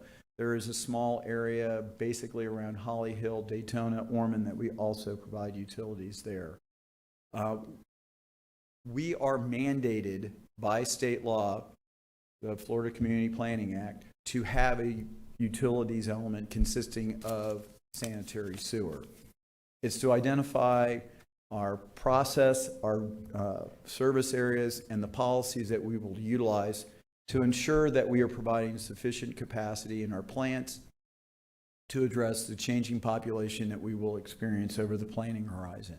What we are looking at is an update to the 2035 timeframe. In this element, we have basically incorporated a lot of the updates to Florida statutes. And trust me, there's been a considerable amount. There's been even changes this year that have impacted how we will be doing business, specifically in the Oak Hill area. The focus that occurred at the Planning and Land Development Regulation Commission from that board, who has recommended that this is inconsistent with the comprehensive plan, was pertaining mainly towards the unfunded mandates that they perceived that the state gave to us with regards to our 3 outstanding Florida springs, DeLeon, Gemini, and Blue. The reason why they were concerned about it is that if you read through the requirements of the outstanding Florida springs, and now this would also apply to the Indian River Lagoon, there's restrictions on conventional septic tanks within geographic regions that are tied to potential pollution or nutrient loading of these springs and protected waterways. We've incorporated those standards into our comprehensive plan. The reason why, when we are going forward for grants, it helps us. Will it prevent us from getting a grant? No. But if there's a competition between us and another county, and the Florida Department of Environmental Protection has to split that hair, if we do not have something in our comprehensive plan showing that we are supportive of these efforts, it could cause us to lose out if it was that close. I don't want to say it's paramount that we have to have it, because that's not correct, but it is necessary to ensure that we are showing that we're working towards that. We did send this out to VCARD and the Volusia Building Industry Association. We've not received any comments from them. What we're looking at trying to do is keep a majority of those standards that we've, from a staff perspective, believe are necessary to show those consistencies. That's why it's coming forward to you with a request to approve the staff's version. And one of the things that you're going to be seeing is in regards policy 6.2, I believe it's included on page 896 and 897 of your council packet. This was removed from the ordinance that is before you today. Goal 6.2, objective 6.2.1, and then the supporting policies are really tied to the priority focus area and basin management action plans associated with the protected springs, the outstanding Florida springs. We took these out because, again, we were trying to provide you with something that was kind of halfway between what staff presented initially to the Planning and Land Development Regulation Commission and working off of their recommendation of denial. We still feel that these should be incorporated, but if the council feels that these may be pushing a little bit too much, that's why we excluded them. If you want to include them specifically, you would have to amend or the motion would have to be approved as presented with the addition of goal 6.2 and the supporting objectives and policies on pages 8-96 and 8-97. That, in essence, is what we are here about. And again, what we heard loud and clear was concern that these mandates from the state, as it pertained to septic tank owners right now, is that there's no cost identified to them. And through public hearings we've held, we've seen that the cost can range anywhere from $15,000 all the way up to $30,000, $40,000 plus additional maintenance that has to be done. One of the things that we were successful and able to do was to secure a grant through the DEP, the Florida Department of Environmental Protection. The initial amount was $1.1 million. It has subsequently been raised to $2.2 million, and a new item will be coming to you at the June 20th to improve that amended contract agreement. And at the heart of it will be a $10,000 share that will be given to a property owner who has to go through this process and take out their existing septic system if it fails and have to replace it with one of these advanced treatment units. So that is one of the reasons that we're seeing that some of these policies can help us. The main goal is that conventional septic tanks provide nutrients that are increasing or decreasing the water quality in our spring. They've been identified as targeted on lots less than 1 acre within a priority focus areas. These are areas that have been identified by the Department of Environmental Protection as the primary sources of water into these springs. So in essence, we are trying to do that. The Planning and Land Development Regulation Commission said, where's your funding? Are you mandating extension of utilities out into the rural areas? What are you doing to ensure that this is not going to transform our rural areas? If you read through our policies, we have specific restrictions on the extension of sanitary sewer into the rural areas. Let the rural areas stay rural areas and therefore be able to utilize this. The main thing is that if you're on something under a half acre and you go to get your either a new septic system or repair your old one, through the Department of Health, you will not be able to put in a standard unit. You would have to put in these ATUs. That, in essence, is where we're at with this particular element. I believe that, again, we've come forward with what we feel are the minimum necessary to get through the DEO, and I'll be glad to answer any questions you may have. And also staff who actually did the heavy lifting is here and available to answer any questions. Okay, questions for staff? Jake Johansson. Thank you, sir. Clay, real quick, I know the PLDRC kind of got wrapped up on the septic piece of it, but this is just sanitary sewer. Yes, sir. And therefore, if it's not there, then they have to deal with it.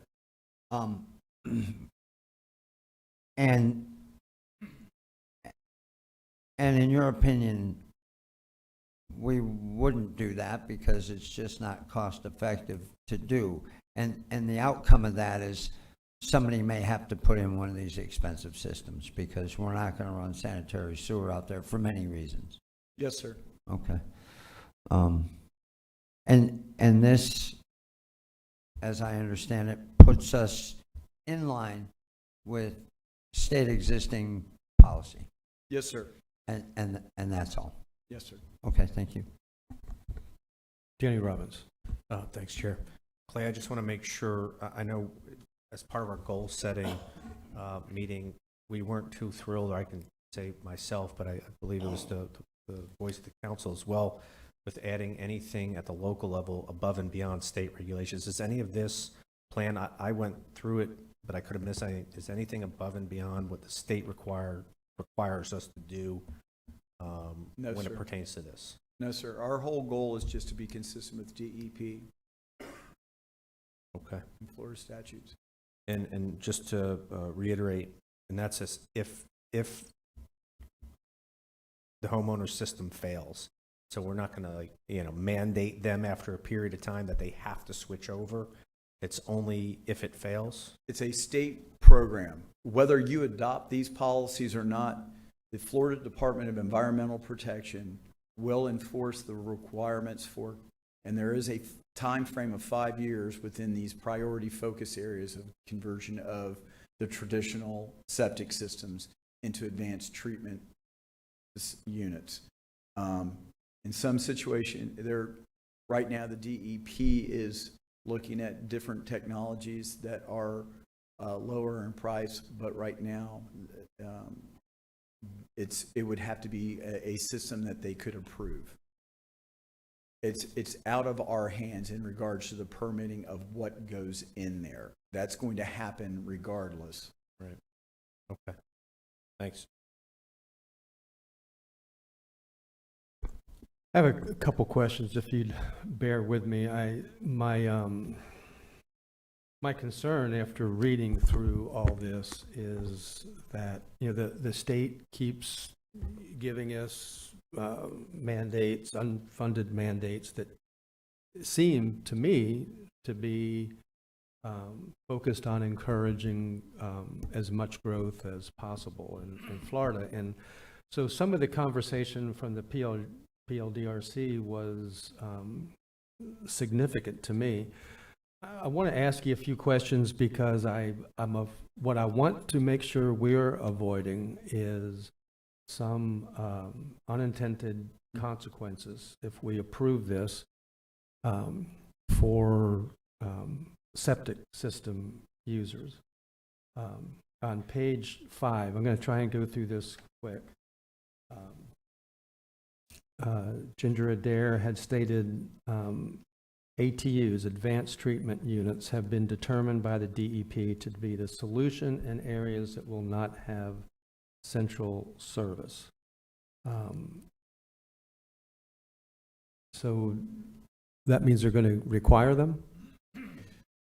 Depending on the size of the property, depending on whether it's in the priority focus area or where it is in the basin management action plan area, will dictate what is currently the Department of Health in regards to the permitting process. So specifically, if you are on something that's under an acre within the priority focus area, you would have to convert over with the failure of your existing system to an advanced treatment unit. And that's where it stands now. And you can't say, I can't say that next year the legislature after the session will come back and say 10 acres or under.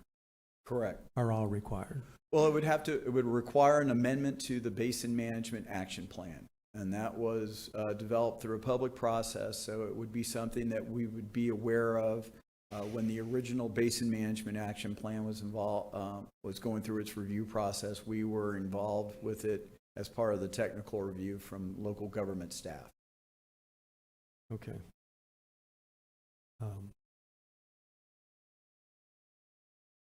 On page 787.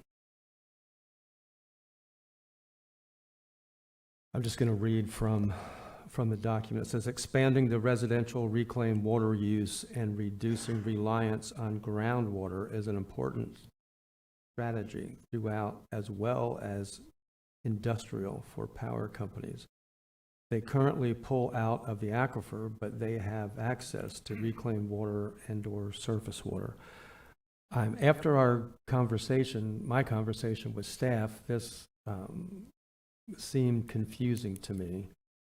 It seemed like staff had agreed that water quantity wasn't an issue, and I see this throughout this element that we keep referring back to both pulling out of the same source. If water quantity is not an issue, why is that an issue that a homeowner can't pull from the same source of water that the county is or the cities are? Pardon me, but just make sure I'm answering the question correctly. You're saying that reclaimed water as being the primary source for residential irrigation is been identified by the Water Management District as a preferred alternative as part of our conservation elements. Because what you see is in the 80s and 90s, residents were putting in both a potable water tap and then an irrigation line. Mm-hmm. So therefore, potable water was being utilized for irrigation. So therefore, there was a greater demand per household for potable water. When you substitute the reuse water for the potable water used for irrigation, your consumption per household unit decreases. And so therefore, the demand on the aquifer is reduced because of the residential conservation effort. So there is a need to reduce what we pull out of the aquifer. Yes, sir. There's always been an effort to try and ensure that we are properly managing the groundwater resources. I thought I heard something different in our meeting. Here's my major concern as I read through this. This is on page 8. Again, I'm sorry, I'm just going to read it. It'll make it shorter. Ms. Adair answered that Chair Mills had asked a question about the DEP. Mrs. Adair answered that this policy is about if central sewer becomes available. If a new line is run down the street, the state statute says the property owners should connect within a year. Miss Adair stated that there is the ability to get waivers from the requirements. This is not something the county regulates. That's true. The policy just restates the state statute, and it is her understanding there is the ability for waivers based on on-site specific conditions. That is something the Department of Health would enforce, not the county. I can probably skip over everything else I've marked here because it's all similar. I keep reading that the state's going to require that you go to either sewer or an advanced treatment system if there's sewer in the area. That greatly affects Deltona, DeLeon Springs. It also greatly affects the springs, which is the purpose of this. We're trying to reduce pollution in the springs and the Indian River Lagoon. All that is important. My concern is, and I think you'll understand where I'm going and what I'm thinking, is that if technology catches up, and I think it is, that there is a way to treat septic systems in the tank and greatly reduce nitrogen and phosphorus at the same level or maybe even better than our water utilities, an advanced treatment system. If that becomes available, will this in any way prevent that from being an option to homeowners? Right now, as far as extension of sanitary sewer to DeLeon Springs or any other area is not in the 5-year work program. If you review the 5-year work program that Mike Ulrich, our Director of Utilities, has put in place, that's not part of it. There is in the city of DeLand who has the water and sewer service area for that area. Their only plan is to extend it up to McGinnis Elementary along the US 17 corridor. So from that perspective, over the next 5 years, there's not going to be a projected need to make people to connect to sanitary sewer because, one, it's not our service area. Two, the service area provider does not have anything in their programming for further expansion of the sanitary sewer into DeLeon Springs. In regards to those homeowners that have, say, a lot that is under 1 acre within the priority focus area, if DEP is able to approve new technology that reduces the cost and still provides the end result of what they're looking for, which is a reduction in the nutrient loading, by all means, that would be allowed by the Department of Health. I don't mean to be confusing. DEP was 2 years ago given the sole responsibility of taking over from the Department of Health. DEP is contracted with the Department of Health to keep this going until 2016. So DEP has the overall program and the requirements for implementation of Florida Administrative Code, but it's the Department of Health that is the permitting leg of all of this. I want to make sure that's clear. Okay, I was going to re-ask the question, but you just answered it.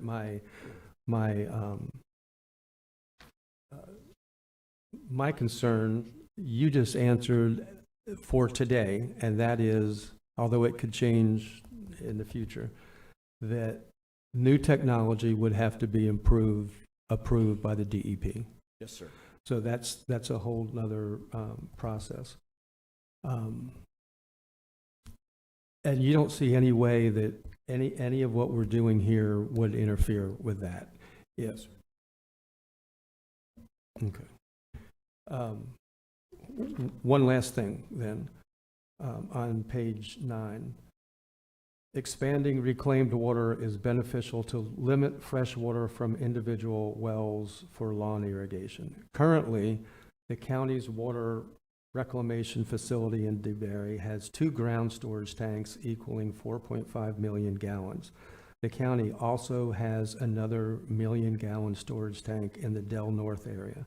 Part of the expansion plan in the southwest Volusia for Blue Springs and Gemini Springs is to expand the wastewater treatment capacity and expand the alternative water supply with an additional 5 million gallon ground storage tank. All of that sounds expensive, correct? Well, it's covered, yes, sir. Necessary for what we're trying to accomplish.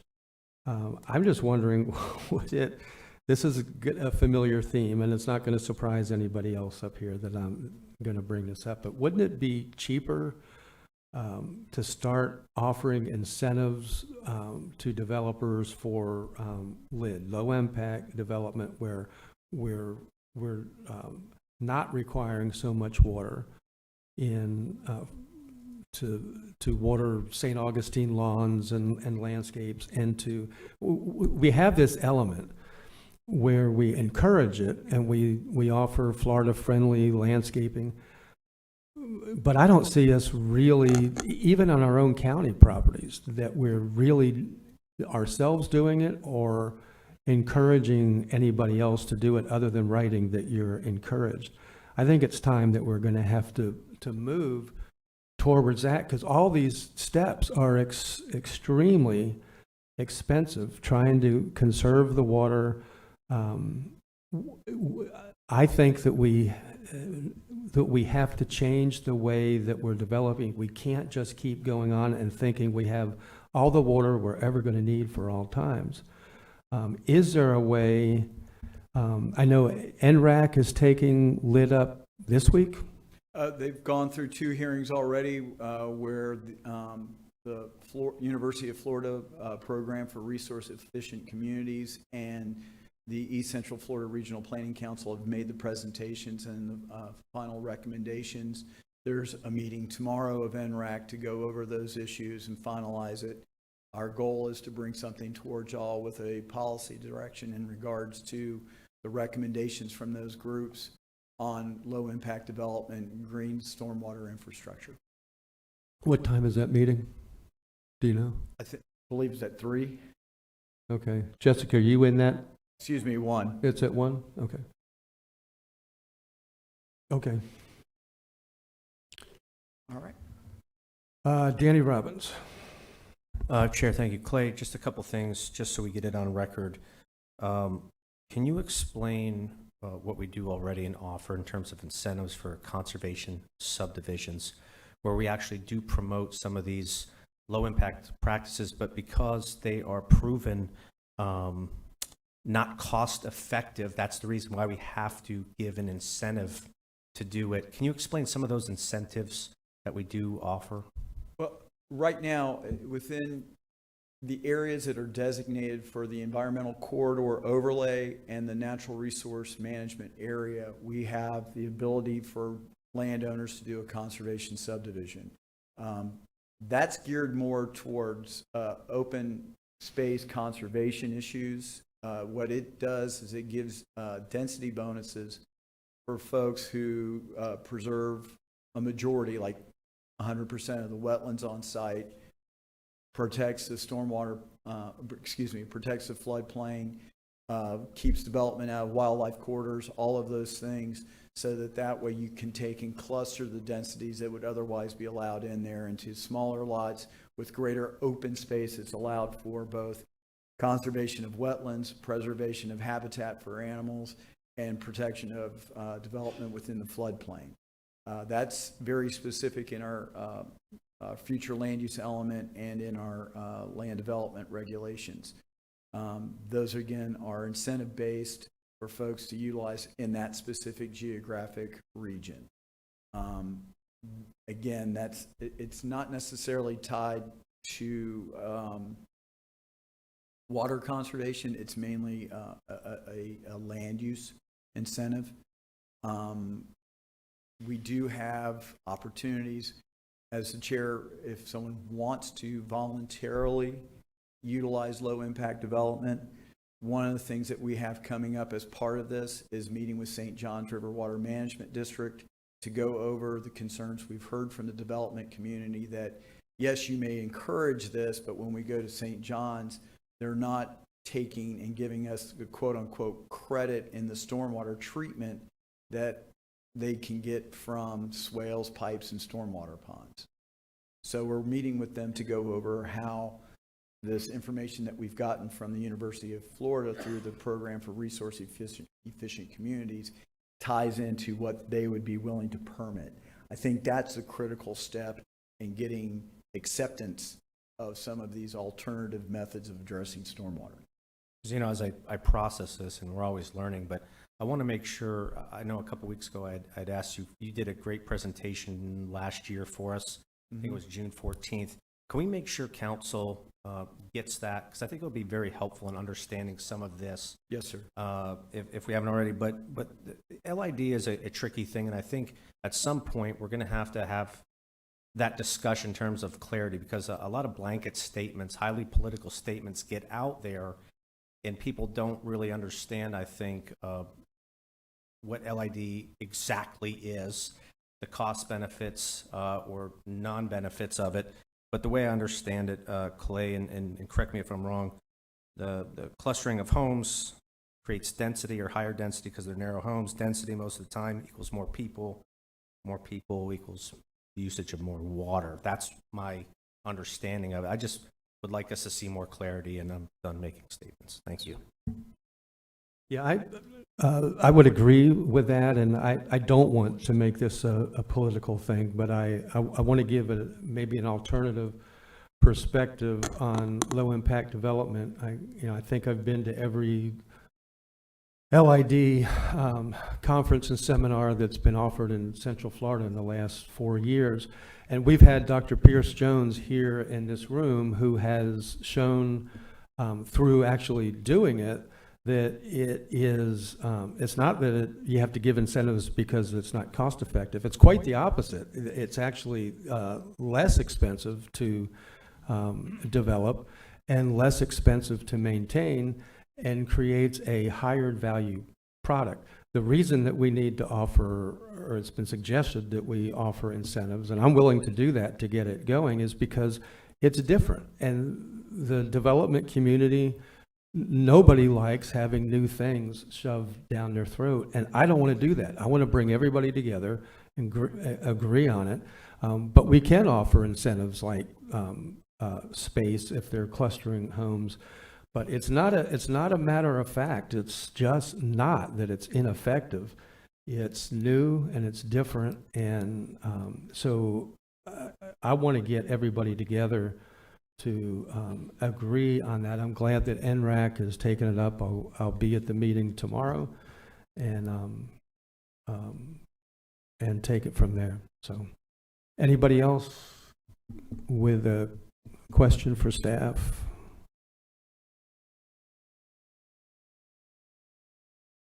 I don't see any.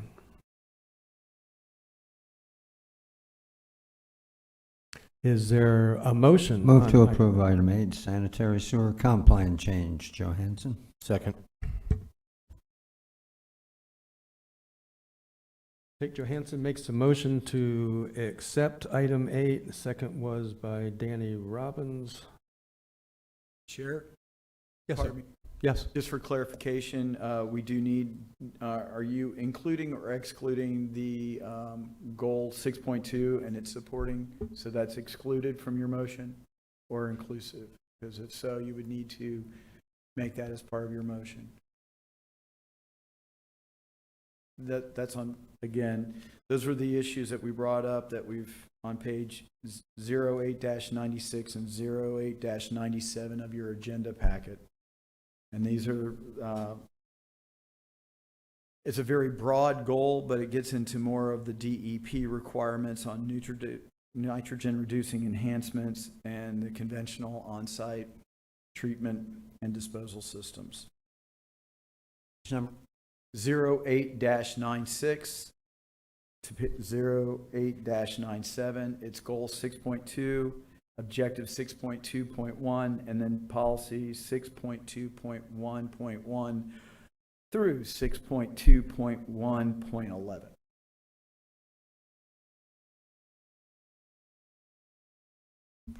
Yes, and to clarify, you recommended Yes. adding it. I am recommending keeping it, yes. Thank you.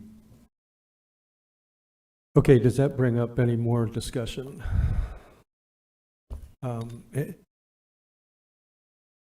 Jake Johansson. Yeah, discussion, not Or just- questions. okay.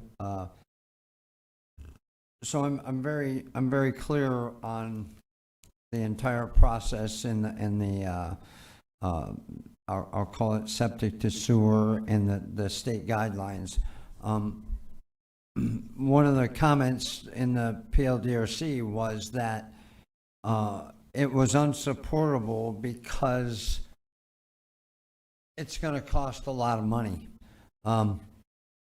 Saving the springs and saving our potable water and using reclaimed isn't in and of itself expensive. Saving the environment is going to be expensive.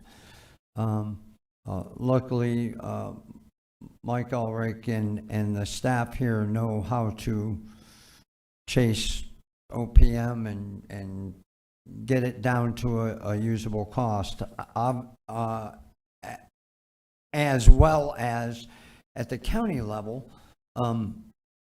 We probably have many innovative ways to help defray the cost, or maybe not defray the cost, but lessen the monthly impact of some of these nasty things that might be coming down our residents' pipeline in the future, in an effort to save our springs, our potable water in the area of the BMAP. So I think it's something that I don't want to just plop on the lap of the citizens. I think, Clay, we've talked about that with when we have our meetings, that there are innovative ways to help defray the cost via DEO grants, via CDBG grants, via somehow, helping with the sanitary sewer fees and or other fees. So moving forward, I think we ought to do what we can to do everything we can for this area, and to do so with empathy and sympathy and work financially with the people that will bear the burden of this cost. They live in a beautiful area. But sometimes it comes at a beautiful cost, different than living on the coast, but equally is treacherous on occasion. So let's just work with the folks moving forward as we try to clean up that area and make it the best it can possibly be. Thank you. Great points, Jake. I agree with you. Clay, just a couple more questions on this one again, because of the risk of unintended consequences on the policies. 6.211, the county shall implement the DEP's requirements prohibiting new septic systems on lots less than 1 acre within the identified PFAs unless the system includes enhanced treatment of nitrogen as to not allow any further degradation. How is that defined, further degradation? How is that measured? How is that determined? Basically, what it's looking at is what is the current output of nutrients based on a standard septic system, as opposed to what is identified as being removed by the advanced treatment system. So again, it's tied to the nitrogen loading that is experienced through traditional septic systems compared to the advanced treatment systems that are approved by DEP. Okay, and here's what concerns me as I read through this, is that you read in one place where it says in lots less than 1 acre, you'll be required. 6.2.1.2 says connection is required when sewer becomes available. No reference to any size or anything else. How am I to understand that? Does that apply to every size property? Yes, sir. The way that state law defines availability of sanitary sewer is that if the line is directly in front of you and it's not a pressurized system, in other words, it's not a force main, and you can make a connection with a typical residential connection, it will, and utilize gravity flow, you as the utility provider need to let them know that it's coming, and that once it's completed, they have 1 year to make connection to the system. Again, there are certain waivers under Florida statute. As I mentioned, one was tied to a pressurized system. Also, they do take in consideration other elements that I can't, speak off the top of my head with, but I do know that there are certain provisions that Department of Health have been able to work with some of the property owners. I didn't really hear the answer to the question. They would need to connect to sanitary sewer. No matter what size. No matter what size. Okay. 6.2.1.3, all existing conventional on-site treatment delivery systems within the PFAs are required to adopt enhanced treatment of nitrogen or connect to central sewer no later than 20 years after BMAP adoption. But then we get down to 6.2.1.6.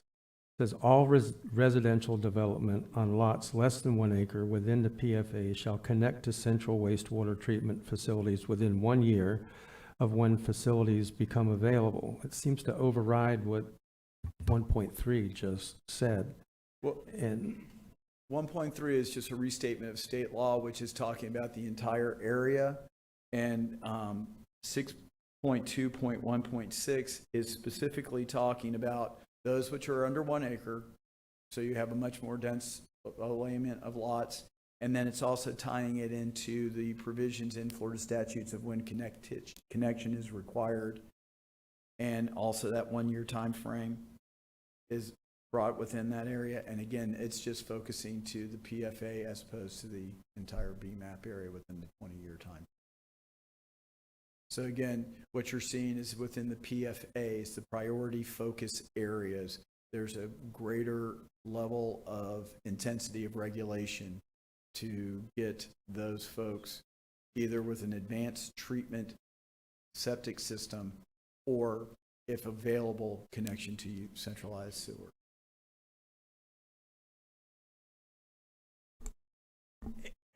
And you seem so clear on that.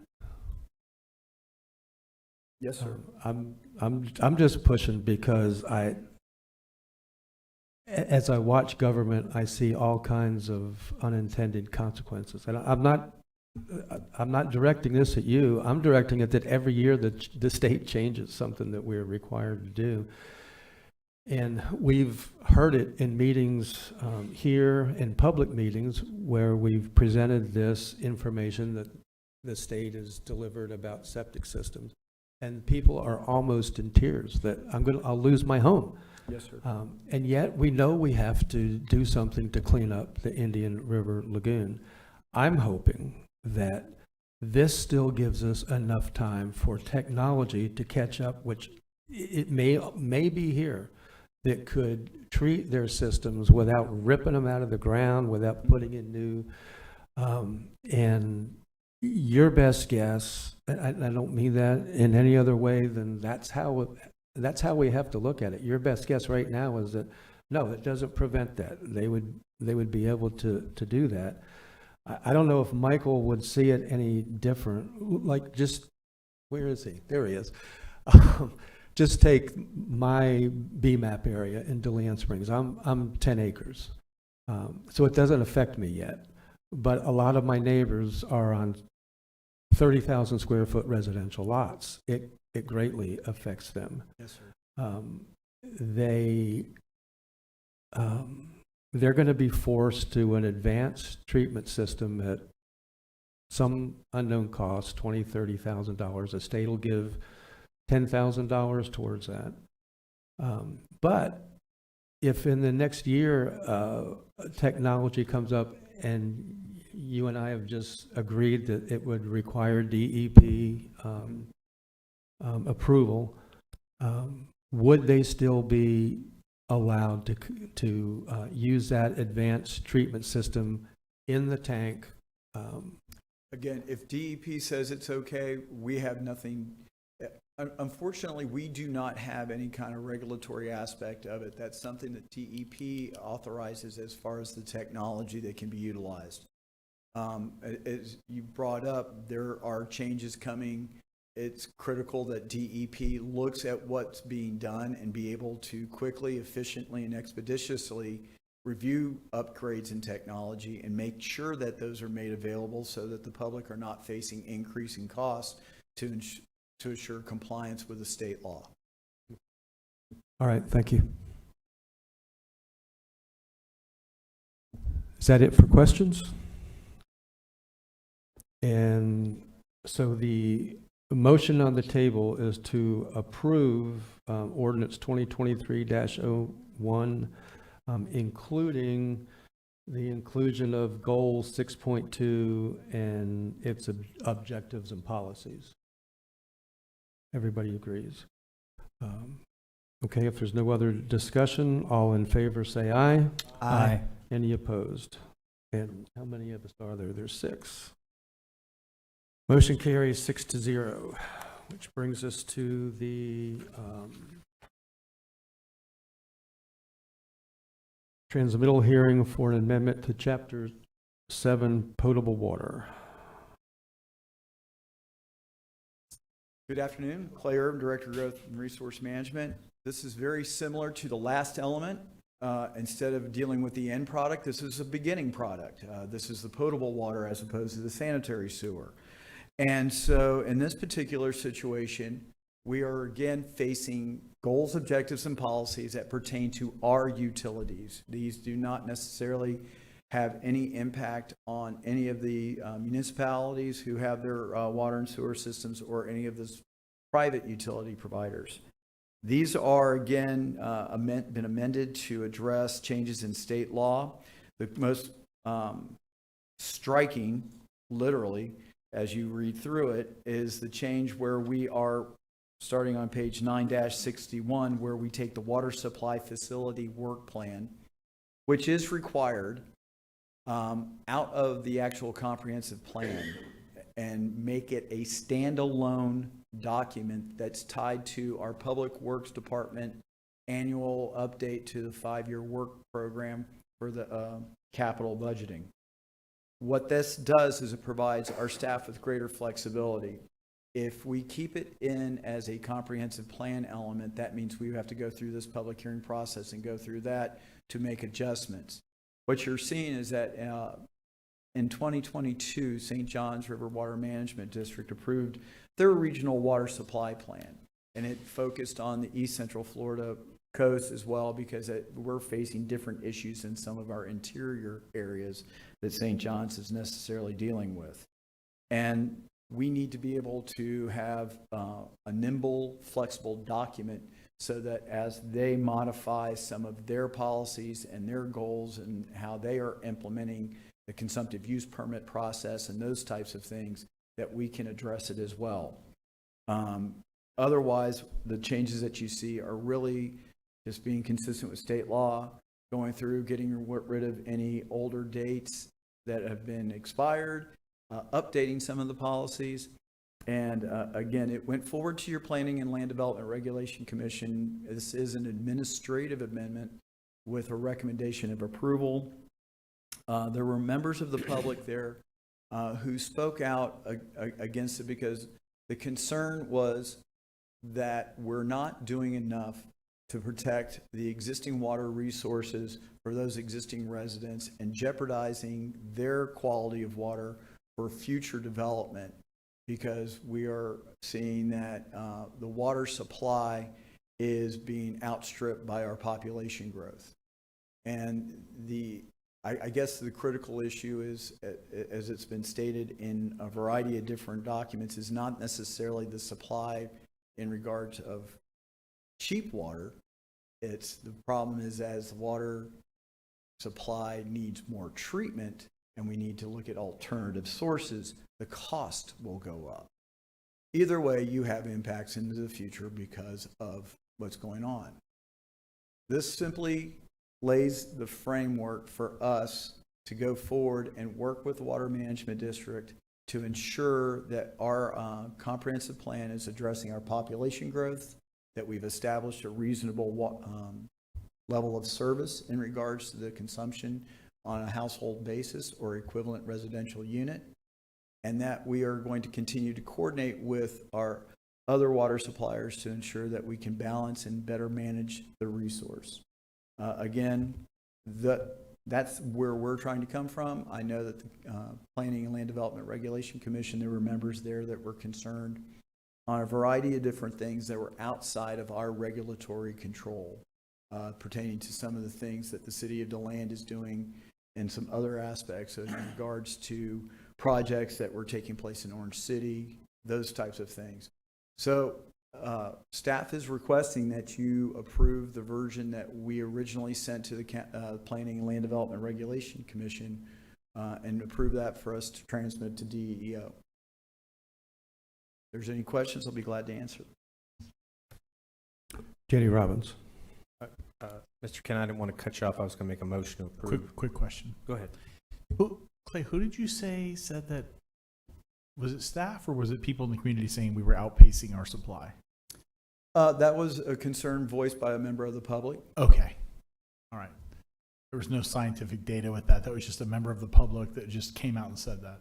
Yes. Well, yes. Thank you very much. I have a couple questions before you make a motion. Again, I found the conversation amongst the PLDRC members interesting and helpful and pointed. One of the reasons I think that, well, one of your stated reasons that we need to do this is so that we don't lose points on grants going forward. That's not the only reason, but that's one of the reasons. And my concern is that there are no points when the water's not drinkable or when supply does outstrip availability. And perhaps Mr. Kent and I will disagree that that's an issue. I think it is. I think we just looked at it in the last element where there's so much concern of homeowners taking water from the same section of the aquifer that you are. On page 9.4, member Feller asked staff if there was an increase in cup groundwater allocation, and Attorney Soria responded that it's an existing policy within the comprehensive plan and is not subject to change with this ordinance. But when I read, if you go to page 30, 7.1.3.2, if I can get there, it seems to, it looks like a contradiction, so I just wanted clarification on that. 7.1.3.2b says, pursue an increase in the cup groundwater allocation as an interim measure to meet the projected demand for the Southwest and Deltona North supply planning areas. This is not asking for an increase in cup limit? Or were you just saying that it's always been there, it's not new? It's the latter part. So this policy is existing as it is currently. We'll have to defer to Mike Ulrich whether or not that has already been done. But right now, my understanding is that a lot of the efforts that we are doing is to kind of not have to request an increase in our cup. You know, that's the whole purpose of doing all these alternative water supply measures and increasing our reclaimed water. Michael. Good afternoon, Mr. Chair. Mike Ulrich, Water Resources Utilities Director. A lot of challenging topics that we all face with regards to water. After all, it's really all one water when you really think about it. We talked about reclaim from the sanitary sewer side, when in fact reclaimed is a huge strategy to offset the continued growth that's occurring throughout not only Volusia County, but the entire state of Florida right now, reclaimed is such an important strategy for offsetting groundwater use for irrigation purposes, industrial purposes, and things like that. So, we have drastically reduced the per capita consumption over the last 15 years. A lot of strategies going in place to do that. However, as more growth occurs, is it likely that demand will increase over time? Yeah, it does. It does increase, but we certainly 15 years ago with tiered rates, the more you use, the more you pay per unit, increasing reclaimed water throughout many of our areas. Also requiring reclaimed water for those that are using it for non-potable uses, such as the power companies that we were discussing. They're eventually going to need also to reduce their consumption within the spring. Volusia Blue, for instance. So there's a lot of different types of strategies going on. Also, as Clay points out, the interesting part about the two areas we just discussed, Southwest Regional as well as the Del North area, is those primarily serve cities now. So in 25 years ago, DeLand and, DeBerry and Deltona were in unincorporated Volusia County. Now they're cities. So there's different strategies working with each of these cities and the complexity that's involved in this. Absolutely our goal, not only from a utility standpoint, from it should be anybody's standpoint, is to conserve drinking water, and we continue to work toward those things. But, as growth does occur, as it is throughout the entire state of Florida, we have to continue to find, the best possible solutions to, controlling that and looking at alternative water supplies to address the growth that's occurring. And I agree with that. My concern with this question is really on cup limits. I think in our private conversation, I told you this, that I've been looking at cup limits, and what I notice is that when a cup limit is set, and maybe I'm wrong, I'm assuming a cup limit is set because St. John's thinks that's how much water is available that you should use. And then when the city gets close to that limit, it just gets increased. And I'm not sure what the trigger is that, suddenly we found more water or what?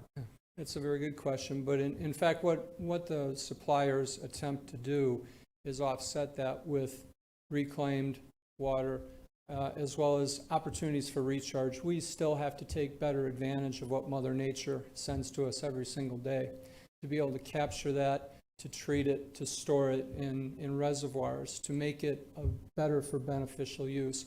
Simply pumping out of the ground is no longer just the only solution. Capturing what nature brings to us all the time, capturing it, storing it, especially during droughts and things like that. This is how we really have to look, not only in Volusia County, but collectively across the entire state.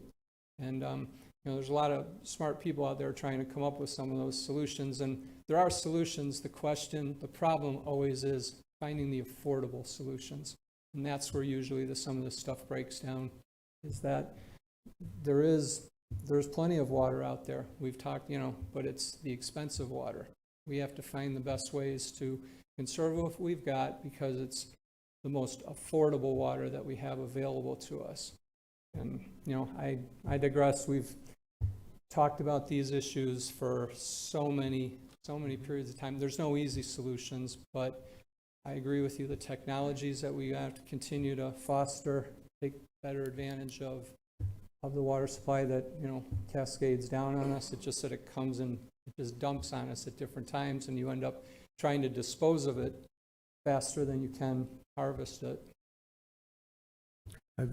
Agreed, and well said. And that is, I guess that's my concern as I read through this. I don't think it's strong enough in looking at ways to conserve the water. We hear Jake, since the first day he got here, he's talked a lot about conservation, and maybe we don't, not you, but maybe we as a council don't agree yet that conservation is critical, that water supplies need to be preserved. This is my last two questions for you. On page 32, it says the water-wise landscape and irrigation ordinance shall continue to be enforced. How is that enforced? Where is it enforced?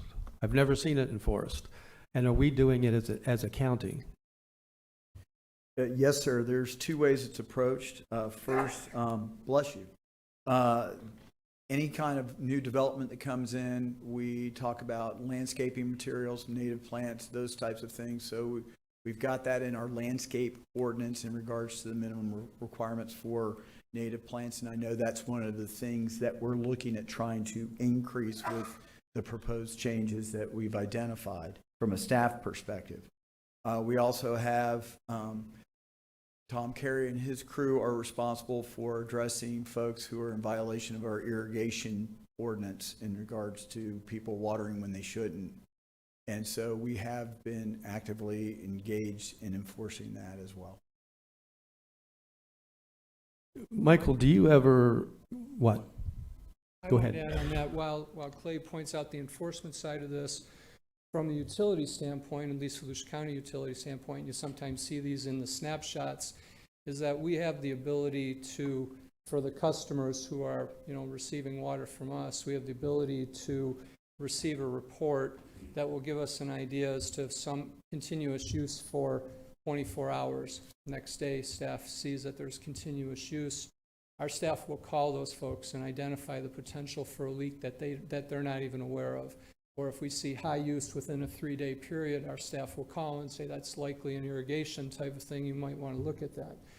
Our role is not enforcement like Clay's is, but our role is more toward a proactive type of, because at the end of the month, nobody wants to see a bill for 30,000 gallons more than what they were normally used to using. So, I mean, from that standpoint, we've added value in how we really try to account for every drop that we pull out of the ground, to what we distribute into the system, to then ultimately when our citizens are using that water. Again, it's not a big brother type of thing, but rather it's an opportunity to share, an opportunity to communicate with them and tell them how they are using their water, that they might have a leak. Yeah, good point. And sometimes it makes me feel that way, that big brother, you're telling everybody else what to do. I was just going to ask you, in your conversations with staff, has it ever come up, a lot of the HOAs around the community will require St. Augustine lawns, which require irrigation systems, which require a heck of a lot of water. Is there ever a point where Big Brother comes in and says, at least give your residents an option of having a Bahia lawn or no lawn or a prairie or whatever? I'm just really concerned that water, when you and I talked, what keeps you up at night is water quality, and you see that everybody sees it degrading. And we have to do something about that. We can't just continue to go on and act like nothing's wrong with the way that we develop. Plus, the way that we're developing, we see flooding in areas that we never saw before. There's a lot of different factors to it. So you were going to answer that. Go ahead. So with regards to that, again, in any type of new development, and again, we're working very closely within the cities. The two critical areas that we work with on the west side, which is a portion of Deltona, which in that 472 I-4 corridor, as well as the city of DeBerry. Now, DeBerry has been very good in working with in terms of extending reclaimed into these new developments to offset, once again, the impact of using any type of private wells or wells that are on site. They're requiring reclaimed, and have been for the last several years as we've worked with them to use that water source to achieve some of the things that they're doing. I mean, DeBerry's doing quite a bit down there in their area. They've done well. They continue to plan for their growth with their, close to Sunrail, and they're melding water quality for Gemini Springs protection, coupled with Sunrail, coupled with, economic prosperity. these are the types of components you need. It's multiple goals when you're attempting to do this. And I think DeBerry, personally, I think they've done a very good job. And we continue to work in our area with Deltona, Orange City as well, to, again, in the areas that we work in. And I know our utility directors all across the, throughout the entire county are trying to do their very best efforts as well. Thank you. I'll say, well, one more, just a request from you on 7.1.5.3, where I just lost it. The water-wise landscape and irrigation ordinance. Can you email me a copy of that? Yeah, and once again, that'll come from environmental management, but by all means, yes. To talk? Pardon me? Nothing. Never mind. Thank you. I'll do whatever you need, I promise. Danny Robbins. Yes, Chair. Motion to approve. Second. Danny Robbins makes a motion to approve item 9, the transmittal hearing for an amendment to Chapter 7 potable water, and Jake Johansson makes that second. Discussion.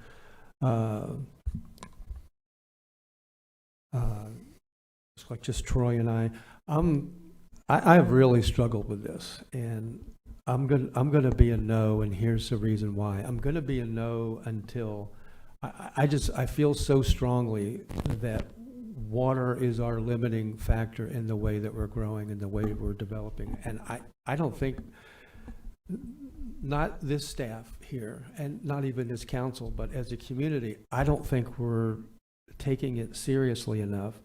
And I want to see much stronger moves to conserve water, like in the landscape and irrigation ordinance. But things like low impact development that also deals with the way we're handling stormwater treatment. I think it's that important, and it's the only thing I can do here. I've been begging for LID to be brought up, and I'm happy that Clay has got it, and probably with your help, to the NRAC committee. I think it belongs up here, but that's how we chose to do it. I think we have to take water, because once it's ruined, you just said there's a cost to it. It's kind of the same thing you and I discussed with septic tanks. People see that as free sewage, and we've got to change that thought too. That there's going to be maintenance. There's going to be things that need to be done, or we're going to pollute the water that we drink. So, Troy Kent. Thank you, Chairman. And just briefly, I just wanted to tell the council, I take water quality issues very seriously. I fought hard and long to get reused water in Ormond Beach. I fight to make sure we plant plants that are drought tolerant, bug resistant, things like that. But I refuse to have my arm twisted with bad science or a political motive. And and I heard the gentleman say, we have plenty of water. I think that's what I heard. And I can just tell you, from a guy that loves our springs and goes to the springs and dives down with my son or my wife and gets pushed out by those between 35 and 165 million gallons of water a day that's pushing out there, that goes to the St. Johns River, that goes to the Atlantic Ocean, that in the drought of 2006, 2007, I have a shallow well at my house on the beach side, and it's abandoned now because we got reused water, and I use reused water. But I was real interested during that drought to see if the aquifer on my property was dried up, like everyone was telling me was going to happen. And I'm happy to tell you, it was real scientific. I took a washer and a string, and I dropped it down my wellhead, and I have a 25-foot well. And at 9 feet down, and I'm on top of a sand dune, by the way, I hit water during a drought. So it concerned me that there was this political motive to scare elected officials and everybody else on this issue of we're running out of water, we're running out of water, we're running out of water. I am a conserver at heart. I fought for reused water in Ormond Beach. I will continue to fight for better water quality and better water initiatives. but I just wanted it publicly known that it's the scare tactic. And I'm not saying, Chairman, that you're going there. I'm not saying that at all. But when people in the community, you know, speak and say, you know, we're running out of water, we don't have enough for everybody. I guess my question is, when's the last time you were down at the aquifer? How did it look while you were down there? Because to me, I think it runs from Georgia down to Florida, down to Lake Okeechobee, and from Lake Okeechobee out into the Atlantic Ocean. And I'm not trying to make it, you know, real simple and dismiss people. That's not where I'm going with this. But for someone to scare the masses or ring the bell about we're running out of water, that is not happening. It's not happening. And I don't ever foresee it happening, ever. Because water is a reusable resource. The same water we're drinking and utilizing today was on this planet hundreds of thousands, if not millions of years ago. It's reused. It just keeps coming back. And we happen to live in a place where we are extremely fortunate that we have rivers of water underneath of us. You can dig anywhere in the state of Florida, and you're going to hit water. Build a pool in your backyard. I hope you have a sump pump, because it's there. And I'm a conservationist at heart when it comes to things like that with water, but I just wanted it out there that I'm not easily swayed on this one for the reasons that I stated. Thanks. Mr. Chair, before you take a vote, if you could call for public comment. I will. We're not done. We've still got a couple of people that want to talk. Jake Johansson. So I'll wait till after public comment. I just wanted to add one thing. Troy, I appreciate you not tagging me with that. I hate the fear as much. I hated it at Dogs on the Beach. I hated it even with the art stuff. I got letters that were full of fear that Don Dempsey and I wanted to shut down Echo. We were going to shut down the Pioneer Art Settlement. I don't like that. I'll tell you what changed my mind, and I believe it was science. There is evidence that, in fact, I have I just thought about this. I have 3 wells in my 10 acres. 2 of them are deep, 120. One of them's about 300 because there's drip irrigation on it. Didn't want sand. The third one is, I don't know how deep because it was there when I bought the property. It's gone dry. Now it's pumping, but it's pumping a lot of sand, so I use it for feeding animals. If I dig a hole, a fence post to put a fence in, I hit water 2 feet. I mean, the water's there. Now, some people that are listening to this are saying, well, that's because of sea level rise. That's a whole other subject. Let's not go there today. But there are in Florida, I don't know if you if you saw the documentary Springs movie, where it's an independent filmmaker. He's not a scientist, he says that, but he goes to scientists. And what he found going from springs all over the state is there are springs that are now dry, that aren't pumping out. There was a spring that now has reverse flow. It's sucking the lake and the river around it in it. I just take that, for me, does it scare me? It makes me concerned. And what it really does to me is say, okay, there is a water cycle. We've always had the same amount of water. It's always cycled around, but it moves. I think, if you read what they wrote here, their great concern of homeowners digging wells and pulling water out of the same aquifer that we're pulling water out of, I think they're concerned. They might say, I'm not worried about quantity, but my point is, I think what I understand is that water moves around. And I don't know what's happening in Florida in our Swiss cheese aquifer, but the water is moving around. As a landscaper in Ormond Beach, Florida, I have customers who I've had to change the way their property is maintained because of saltwater intrusion. I don't know if you have it where you are, but there's pockets of Ormond that have saltwater intrusion. It's just an issue that I think that each of us on this board accepts the responsibility to be cautious. I'm not saying that anybody up here doesn't. Maybe I want more with the things I've suggested. So I don't like the fear either. And I don't see anybody else that wants to speak, so I'll call for the, is this the only one, Carissa?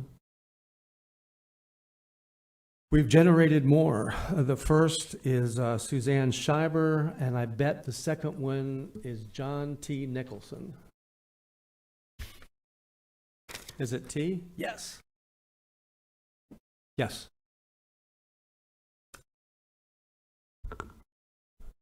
Suzanne Schreiber, Ormond Beach. So I was the one that spoke at the PLDRC meeting.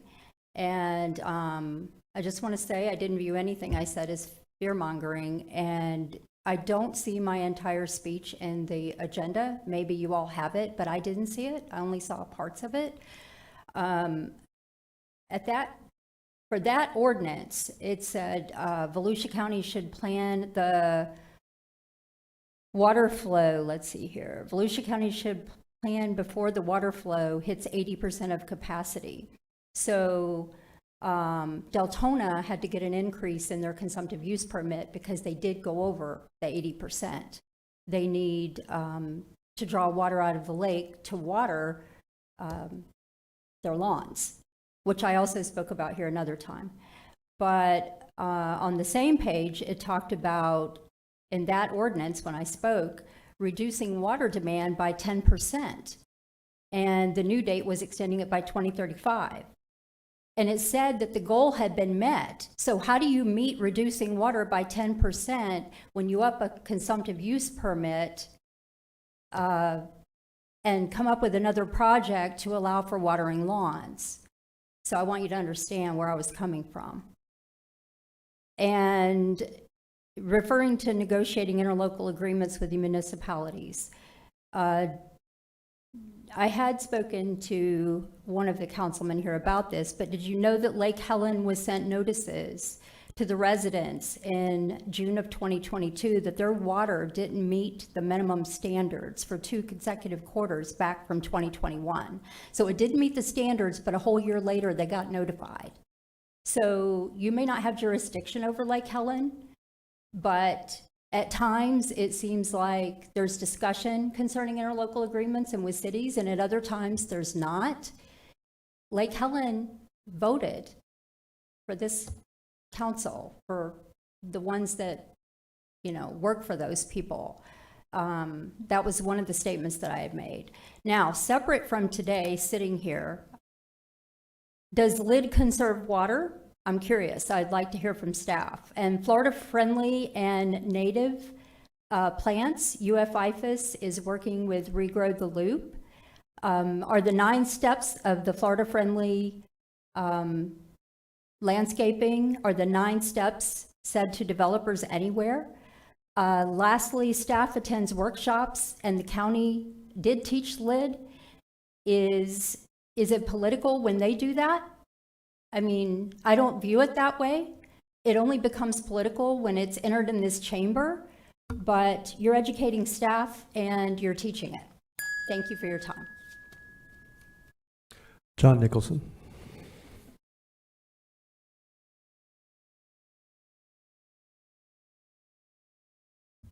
John Nicholson, Daytona Beach side. I understand where you're coming from, that water is reusable, all right? However, when you use it and you dissipate it somewhere else, like Zephyr Hills, they're shipping out millions of gallons. So their reuse water is not there, it's somewhere else. Likewise, our water, much of it, goes into the St. John's, which then goes to the Atlantic Ocean. Or our Halifax and Daytona Beach will go up to Ormond and out into the ocean. Our Nova Canal. The constant thing is, take that water, move it west, and let it infiltrate. And we can use it. But no, we want to ship it out into the Atlantic Ocean, which is usually over capacity when we're trying to get it out there anyway during a storm. I mentioned before that there are certain cities that become megalopolises, and they steal from the surrounding areas. Atlanta does that. And I didn't say that Orlando was in Atlanta. Orlando is like Atlanta because it's spreading out.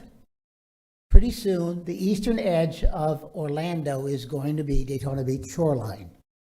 And Tampa, it's going to be that big. So where is all their water coming from?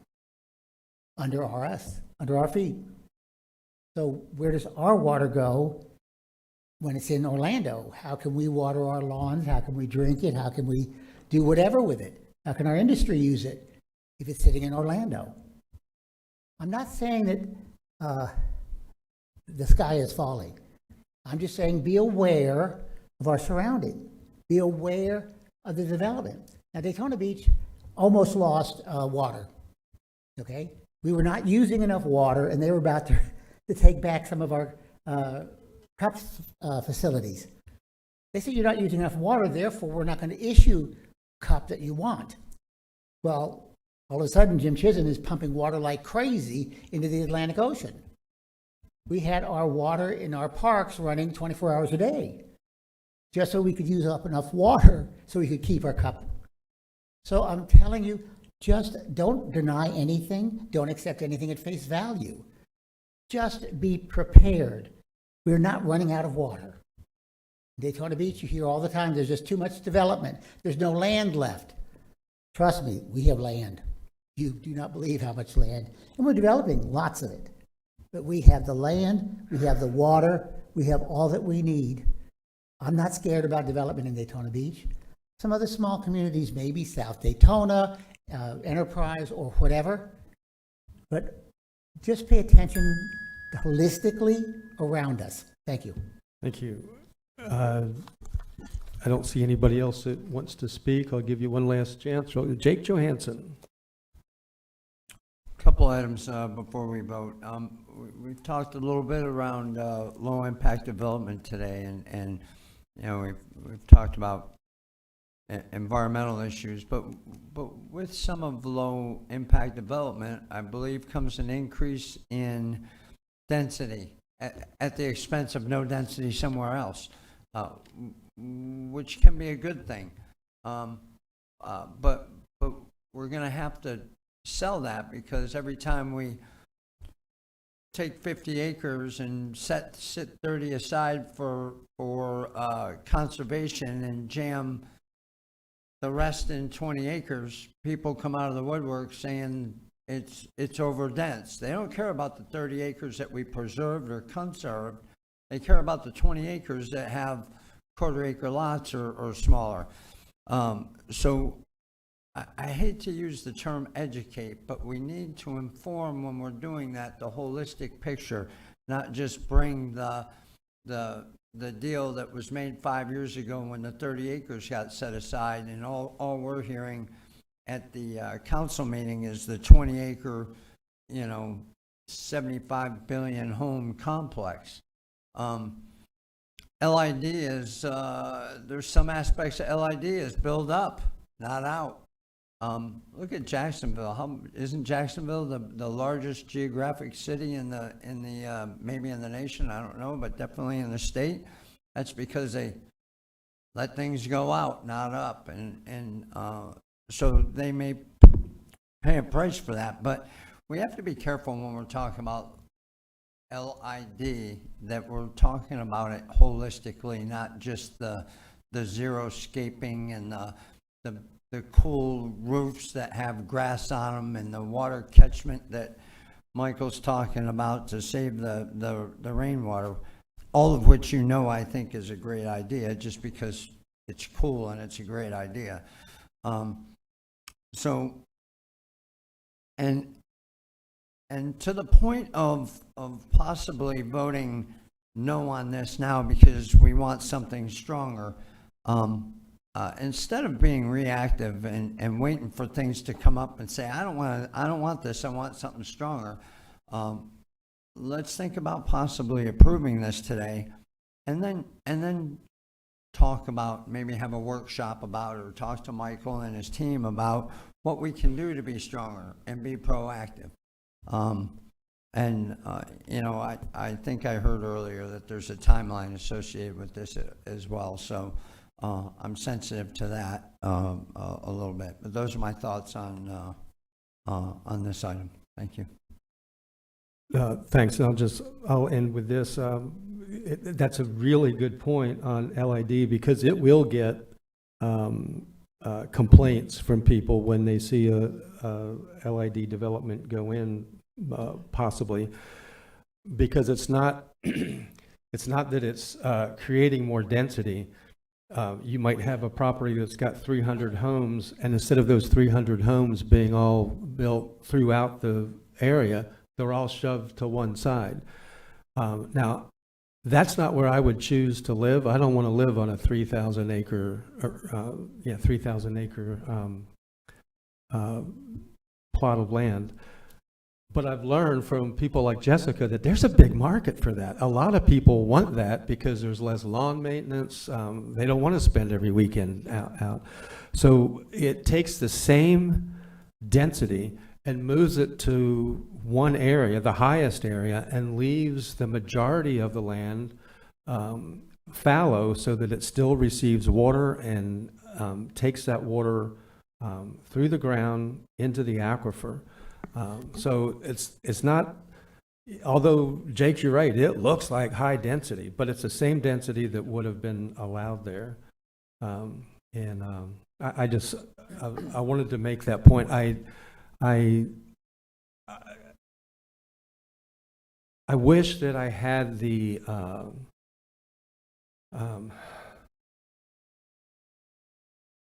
I wish we all had the time to say, okay, we'll approve this and hope for something better. I think we have to start now, and so that's what I'm going to do. And by doing that, it's not a reflection of what I think about how anybody else is going to vote. It's what I have to do for my conscience, and the fact that I think this is a topic, an issue, a challenge that we're confronted with in Volusia County that we have to deal with, because none of us want to drink the water in Lake Helen right now. Any other comments?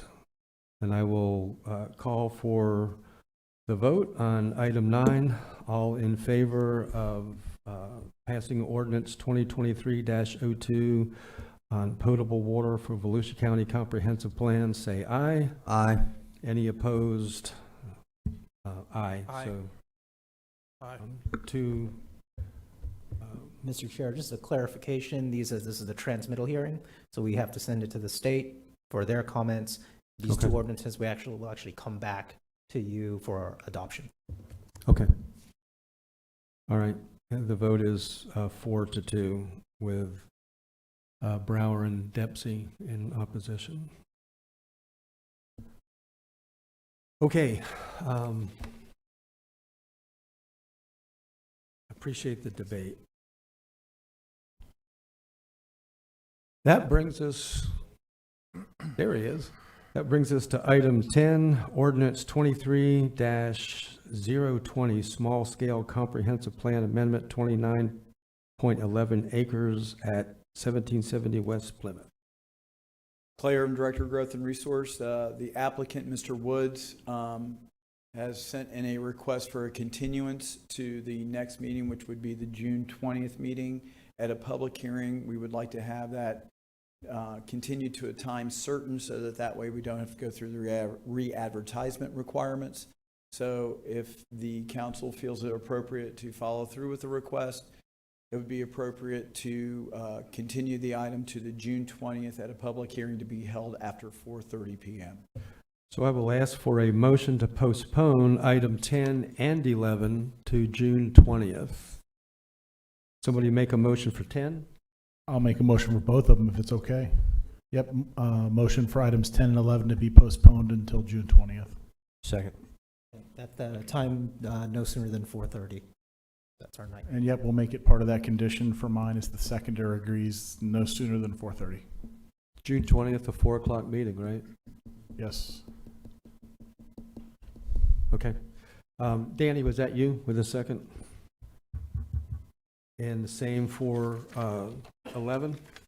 Yes.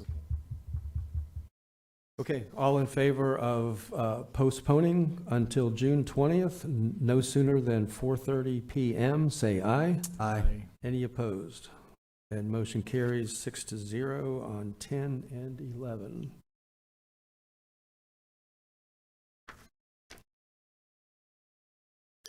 Item 12, special exception for a recreational area on a 165-acre site of 4645 State Road 44, New Smyrna Beach. And this is a quasi-judicial hearing, and I'll deal with that when you get done introducing it.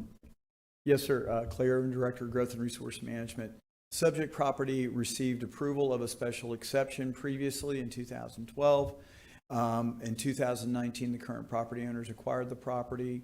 There was some misunderstandings in regards to what was allowed and not allowed out there. So they unfortunately went ahead and expanded the shooting range area by approximately 4 acres. The original approval was for 20 of the 165 to be utilized for that. They are now requesting to be able to expand it to 24 acres of the 165. There were some other issues with regards to filling of wetlands. They are going to be addressing those concerns subject to the outcome of the special exception. Staff has reviewed the request. We determined that it's consistent with the zoning and the standards that are contained for special exceptions, and recommended approval to your Planning and Land Development Regulation Commission. Planning and Land Development Regulation Commission recommended approval to you. There was no negative comments, and there was no comments during the hearing then. The applicant is here and available to answer any questions you may have. And before we do that, I'll ask if there's any member of the council that has any ex parte to declare, any conversations, emails with the owners. No one has. Danny Robbins. I'm just going to make a motion to approve. Motion to approve by Robbins. Second. Second by Matt Reinhardt. And we do have one member of the public, Jessica Gal, that would like to speak. She is attorney for the applicant. And did the applicant wish to speak, Clay? She's the whole deal. I'm the whole deal. Thank you. Jessica Gal, Copco Law Firm, 149 South Ridgewood Avenue. The property owner is here with us, as well as members of the development team. It's an existing site out there. They got the special exception approved. They didn't get their site plan approved, and so that special exception lapsed. So we're redoing it now. They'll go through formal site plan approval. They'll go through wetland alteration review for that permit and get everything kind of by the book out there. The only other change we're pulling in is allowing for some flexibility in hours of operation for law enforcement training and some low light nighttime conditions, which I think is cool. And we're here to answer any questions you guys have. Any questions, council? I have a question. I'll say this, that I don't know when you took it over, but I pass it quite a bit. And this is probably, I'm probably going to pay a price for this, but in my family, this is arts and culture. But as I pass it, I love the changes that I've already seen, the upgrades that you've made to the entrance. You can't see much of it from the road, but what you can see now is all green, and just a really nice entrance. So thank you for making that kind of a classy presentation for our county. You're the owner? Okay, thank you. Thank you. Anyone else? No? Okay. We have a motion to approve by Robbins, second by Matt Reinhardt. All in favor say aye. Aye. Any opposed? Motion carries 6-0. That was easy. After how many months? Item 13. You're going to take us on vacation for a whole bunch of different items here, aren't you? Proposed vacation of a portion of the Plat of DeLeon Manor of Glenwood. Yes, sir. Good afternoon. Tad Casebeer, County Engineer. As you said, this is a requested vacation from the property owner, Marlene Rumsey, to vacate a portion of the right-of-way of Arcadia Drive in the DeLeon Manor of Glenwood Plat. The vacation would grant her half of that right-of-way, and the other half would go to a park that's actually owned by the county. There were no complaints from the adjacent property owners, and the utilities were in favor. And before we do anything else, does anyone have any ex parte to declare on this, since it's a quasi judicial hearing? No. Not seeing any. Danny Robbins. Motion to approve. Motion to approve by Robbins and a second by Matt Reinhardt. Yeah,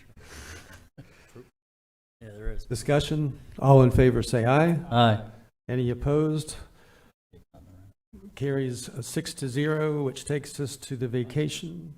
Jake wasn't here. I'm sorry, 5-0. Jake's not, he stepped out. Item 14, also a quasi judicial hearing. I'm not going to repeat that every time. Every one of these vacations are proposed vacation of a portion of the plat of Vestel Park Subdivision. 6-0, Carissa. All right, this is a vacation request for Vestel Park Subdivision. The petitioner, or Mrs. Joy Ford, is requesting that the alleyway adjacent to the property be vacated. If you'll note on the exhibit 14-9, the aerial also includes some properties to the west who are also requesting that a portion of the alleyway be vacated as well. This is consistent with the pattern that we've been trying to vacate alleyways generally anywhere they occur in these old plats. The property owner to the north, we were not able to get them to agree at this point in time, so we are requesting that the alleyway adjacent to Ms. Ford's property, as well as the three adjacent, be vacated. There were no issues with regard to the adjacent property owners or with the utilities. And does anyone in council have any ex parte to declare on this item? No. Danny Robbins. Motion to approve. Motion to approve by Robbins, second by Matt Reinhardt. Did you have a comment, Vice Chair? Okay. All in favor say aye. Aye. Any opposed? Motion carries 6-0. Item 15, also a quasi judicial hearing, proposed abandonment of a portion of the plat of Spanish Waters Subdivision. Yes, sir. The petitioner, Mr. and Mrs. Royer, are requesting that we vacate a portion of the 7.5-foot utility easement on the west side of their property. As with many of the plats up in the northeast area of the county, the plats established utility, sometimes drainage and maintenance or access easements. The only one that applies in this case is utility. We vacated these quite a bit up in this area. We have no use for them. The utilities have agreed they don't have a use for them. Any ex parte? There being none, any discussion? All in favor say aye. Aye. I'll make a motion Oh, to approve. you're going to make the motion this time? Motion by Matt Reinhardt, I'll second by Troy Kent.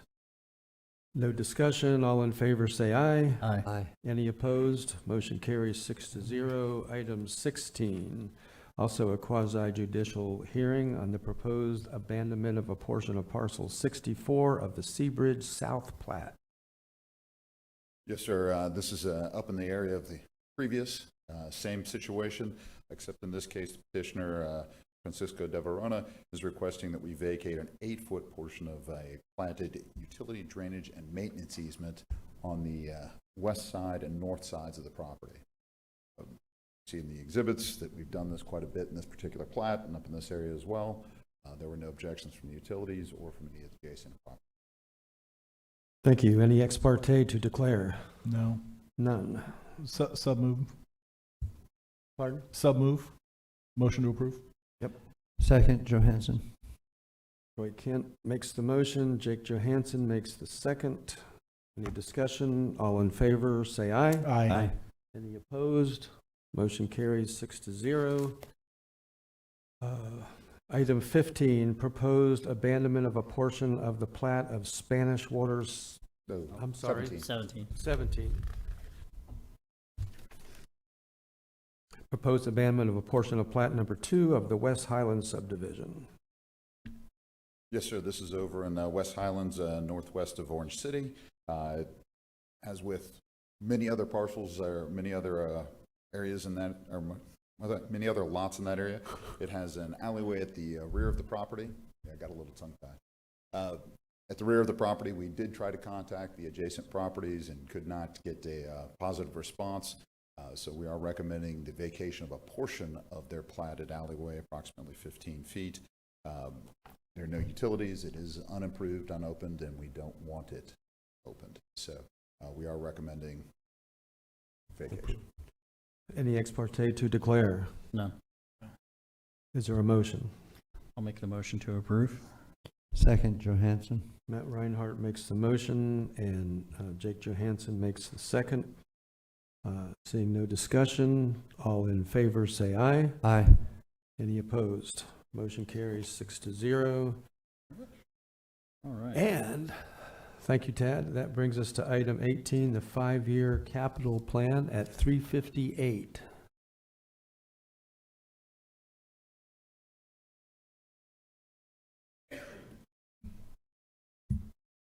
Good afternoon, Council. Aaron Van Cleek, Deputy Finance Director.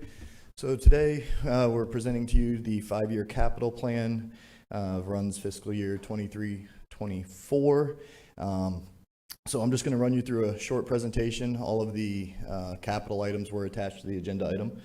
So if you have any questions for us after that, then we will be glad to answer them. Yeah, before you get started, I just want to, again, try to put this in a little bit of context to where we're at. Next meeting, you're going to do the, what we call the 5-year forecast, but the 5-year budget plan. So, because we don't like to budget 1 year at a time, we're going to budget over a period of time. And the same is, true with this capital projects plan. We're doing it over multiple years. A lot of these projects are big. They take several years. So it's important as you look at this to think of it as an overall plan.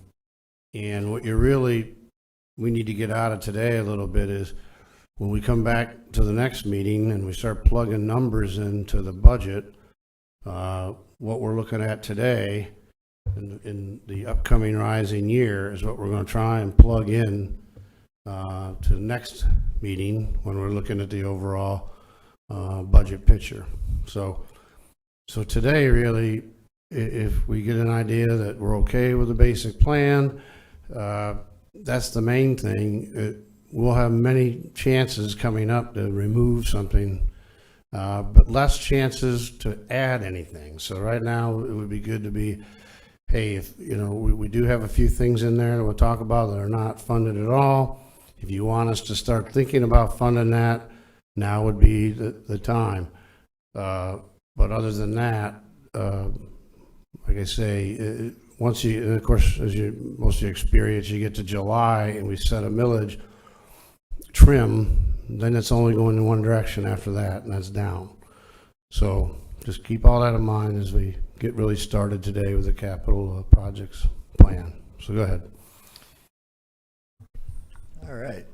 So the capital projects plan starts out with projects being identified by department directors, division directors, county council, citizen engagement. The 5-year capital plan is included as part of each department's budget submittal, and then the plan is reviewed and updated annually. So each year we're updating that plan to include projects that might have been identified throughout the year. Council only approves year 1 of the plan. As part of the the adopted budget. It's not approving all 5 years of the funding. You are kind of getting a look at those projects in advance, but the only funding that is actually appropriated is part of the budget process, so for that first fiscal year. This is just some statistics of some of our maintenance and capital needs, over hundreds and hundreds of miles of roads, ditches, drainage structures. A lot of these fall within the Transportation Trust, road impact fees, stormwater utility, funds for project funding, and then grant funds that we can leverage. But a lot of assets to list out there. And then, of course, for the facility side of it, we have approximately 3.5 million square feet of buildings and structures that we maintain. And so there are a lot of capital needs to keep those up to standard. There are 3 different criterias for the types of capital projects that we have that started last year as part of the internal audit on the capital program. So we split them into capital replacement projects, small capital projects, and then capital improvement projects. You can kind of see the criteria I listed out there. Capital replacement projects are exactly what they say. It's a replacement of an asset without any substantial upgrades or modifications. It's just trying to maintain that asset at the standard that it currently is. Small capital projects would be the projects that don't qualify for the capital improvement threshold, but they are new projects. They're not a replacement of assets. In most cases, it can be a replacement of an asset, but it's a major upgrade and still under the capital improvement threshold, and that's what could cause it to fall to small capital. So capital improvement projects, as you can see, they have an established cost of a minimum $500,000 and greater than a 5-year life expectancy. And then they're a major expenditure for construction, purchase of land, or communication and information technology projects. This slide kind of gives you a funding request by category, so you can see the different amounts that we have. Again, 23-24 would be what is included in the budget as we work towards the July recommended budget. So if no changes are made between now and then, that would be the capital projects number across all funds. That's not all taxing funds. That is all funds in the county. So for example, almost $20 million of that is water resource utilities projects. So no ad valorem taxes for those projects. You also have airport projects within there, ocean center projects. So not all of the funding shown there is derived from ad valorem taxes. And then again, years 2 through 5 listed there are for planning purposes only, and you'll see those when we lay out the forecast by fund, how our capital plans are shown. And then that last column there of funding not identified, that is for projects where we have not identified where we're going to fund them, what year, or even an amount in most cases, and we'll highlight some of those at the end. So capital replacement projects, there is a complete list of all the capital replacement projects attached to this agenda item. Project replacement plan development is based on asset life expectancy, any environmental conditions, inspections, usage, and then we're putting that into the plan as projects are identified. Small and capital improvement projects, again, they're basically the same. It's just the threshold of how much they cost. Are they greater than $500,000 and a 5-year life expectancy, or less than that would be determined which way those go. And then, of course, those requests are based on the needs of the divisions, community impact and safety, or operational needs and savings. One thing you'll notice on the list of projects is some Siemens projects that are going to actually give us a payback on investment as we're replacing lighting, and we're doing different things to actually save money on utilities, which will create budget savings in future years. Capital improvement funding not identified. So presenting projects with funding not available follows the recommendations from the internal audit that we had last year. Last year was the first year that we had done that. So we're continuing on with that practice this year.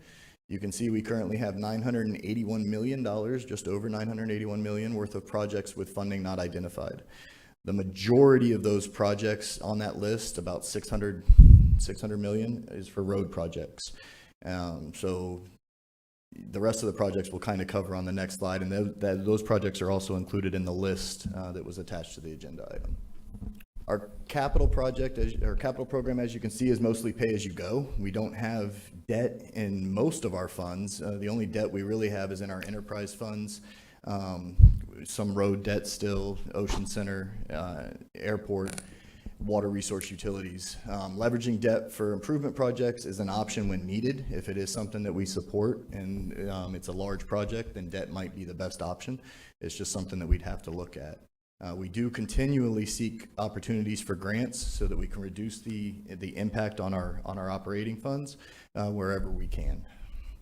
And that's, I just want to point out, because we're a pay-as-you-go, That's one of the reasons, you know, we get some criticism about having reserves. Well, a lot of the reserves are really savings accounts, so to speak, for these projects. So I think that's something to understand.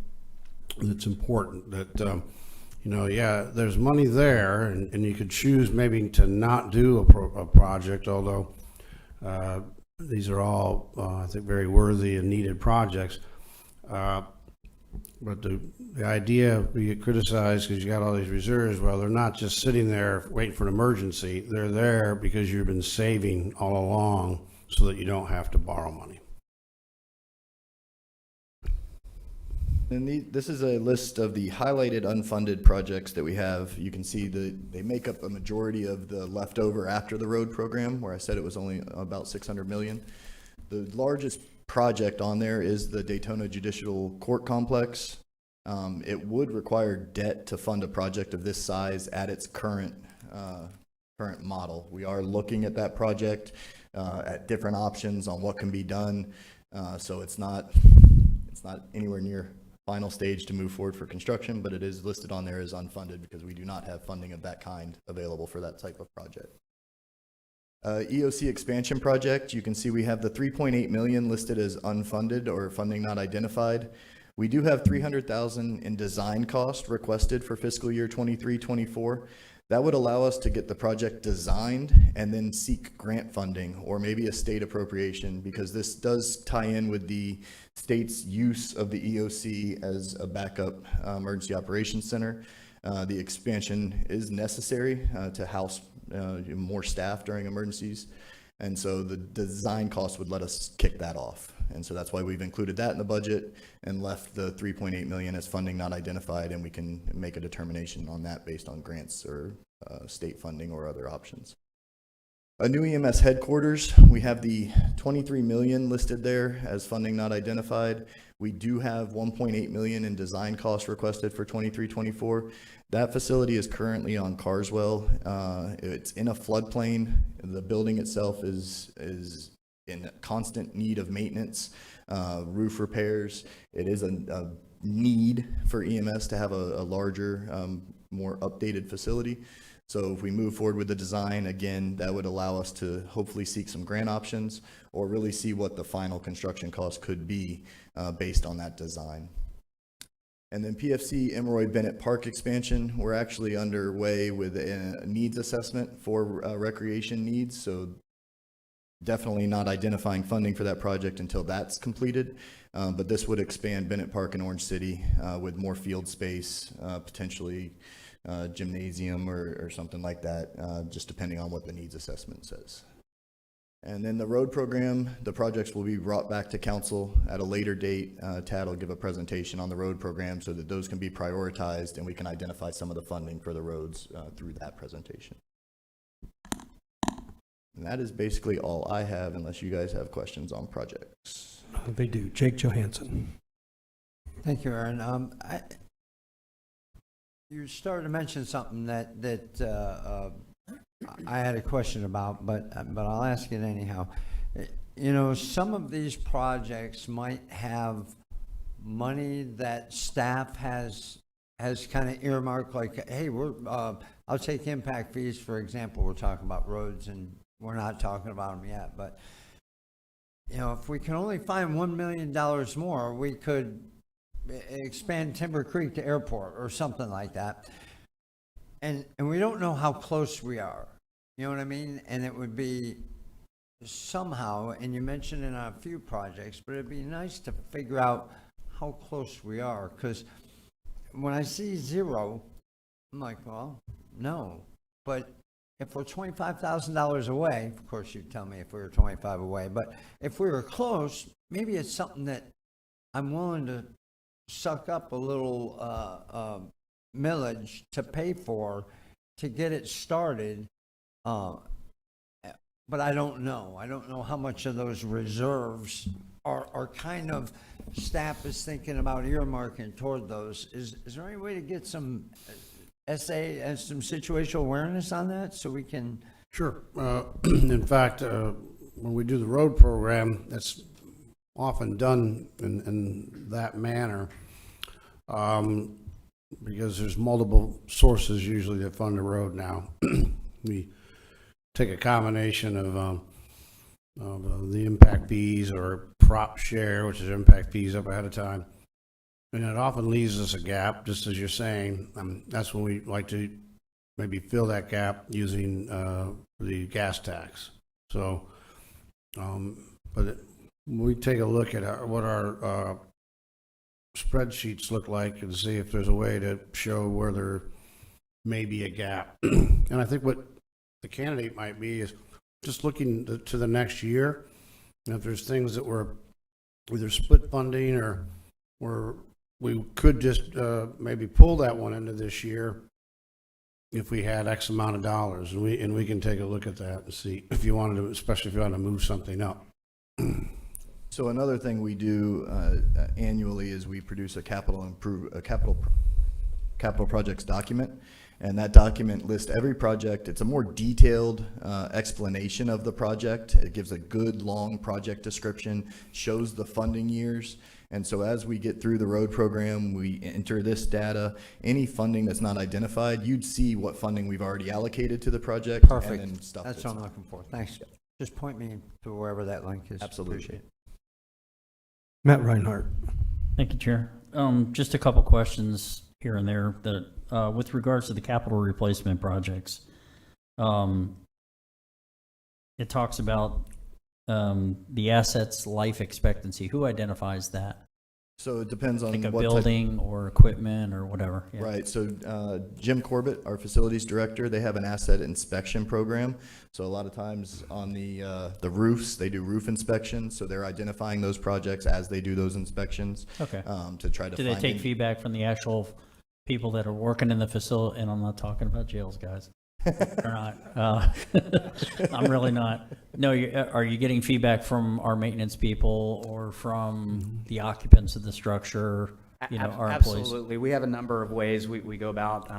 Roof assessments are number one, so we'll actually send a qualified A&E firm out there. And you're hitting right what I was thinking on. But we get the reports when, hey, we've got a tile that looks like it's taken water damage. So absolutely, feedback from the tenants is probably the most important thing, because there's so many buildings, so many assets to go over every single day. We rely on the people that are living in these buildings a lot to tell us the conditions. All right, thank you. We also use an asset management program. It's very heavily used in public works. It's used more and more in facilities and other areas. So they're tracking the costs all the time on these various assets. And you start seeing, wow, we're just putting too much money, into this particular asset. It may be a candidate to replace it or a major rehabilitation. So every dollar they're spending, every hour they're putting on with labor and all that, they track all of that. So okay. Next question, probably for Aaron. When we talked about the looking for funding, for the EOC and possibly grants, because at what point, and I know we've talked about it before, does that our EOC become that backup? How soon in the near future? Is it like now or? Well, the agreement, you've approved the agreement. Yeah, we did. That's what I thought. And the reason I'm asking. So they could be, matter of fact, they called us not too long ago with the forest fire that was out on Ocala, and inquired about coming in to maybe operate out of there. So that's already in place. Okay. But that's one of the reasons we think, So we're aggressively going after that grant funding now, because here we are going into hurricane season, and if that secondary location, our facility, is needed, more people occupy it. I mean, are we going to be in the middle of construction when this is going on, or? Well, the construction is a really or add-on. Will be an add-on. Add-on, okay. It will not be a problem, and we have abilities to expand today temporarily if we had to. So we're good for right now. Okay. And the last question, Aaron, the Beach Street Courthouse. I've been asked a lot because that falls within that district. That's an older facility. I know that we talked about it briefly during the one-on-one, but what are our plans? Because I didn't really see that on there. That's the unfunded. That's the unfunded part, right? Right. Because we don't know if we can A, fix it, or B, have to? Well, if you're referring to, on City Island, correct? City Island, yes. Yeah. I say the old Yeah, courthouse. the idea there, This one. well, we're gonna keep the building going now. We have to. We've got, plumbing issues and things we're taking care of as we speak. I think the issue is, as described to me from the users, there are more security issues in an outdated, or they feel it's outdated. I have spoken extensively with the judges. Our engineering firm that did the space study with them, just talked to them. The building out on the island probably can't be retrofitted to what they're looking for. It could be other uses, maybe more of an office use or different types of hearings.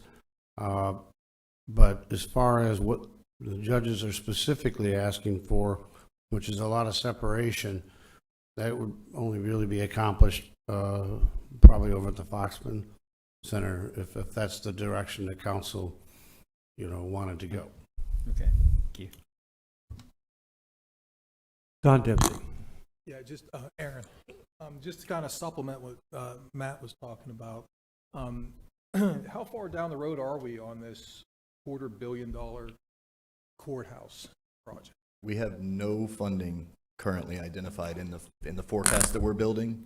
We do not have that project funded at all. It would require, if it was to be at that level, it would require debt to fund that project. Where did that dollar amount come from? It was from, those are updated engineering estimates based off the initial, we have invested, about $300,000 in conceptual engineering, and space studies to get us to where we're at, and then we stopped. So because there's been no commitment to go any further, so the estimates are off of the square footage that came out of those studies. Came up during the last council, or? Well, it's come up over the last probably 3 councils. Now, will we be notified if there's going to be any further spent on this project? Well, not only will you be notified, you'll be the ones okaying it, because there's no money now to spend any further. We're kind of at I think, is there anything left on what we're doing today?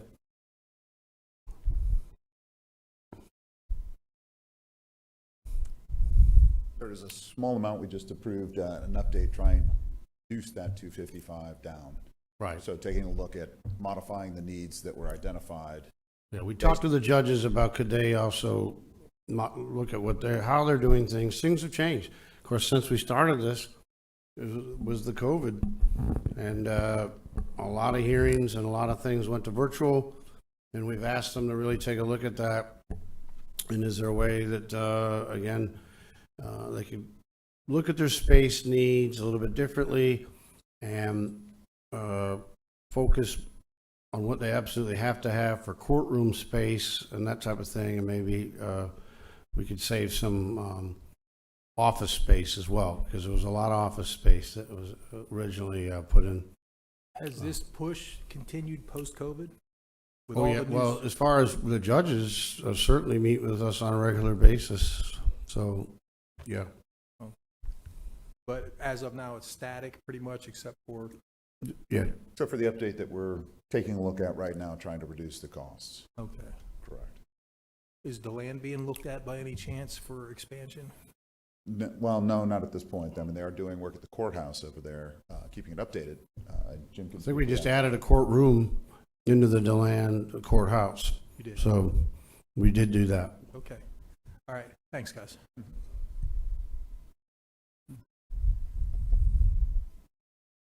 Matt Reinhardt. Just one quick question. Are we using anything over at this old courthouse? We know at all? I know at one time they were using the one courtroom. It's mainly used for ceremonial. Ceremonial? I think they have once in a very great while done something over there, but for the most part, it's used for ceremonial purposes.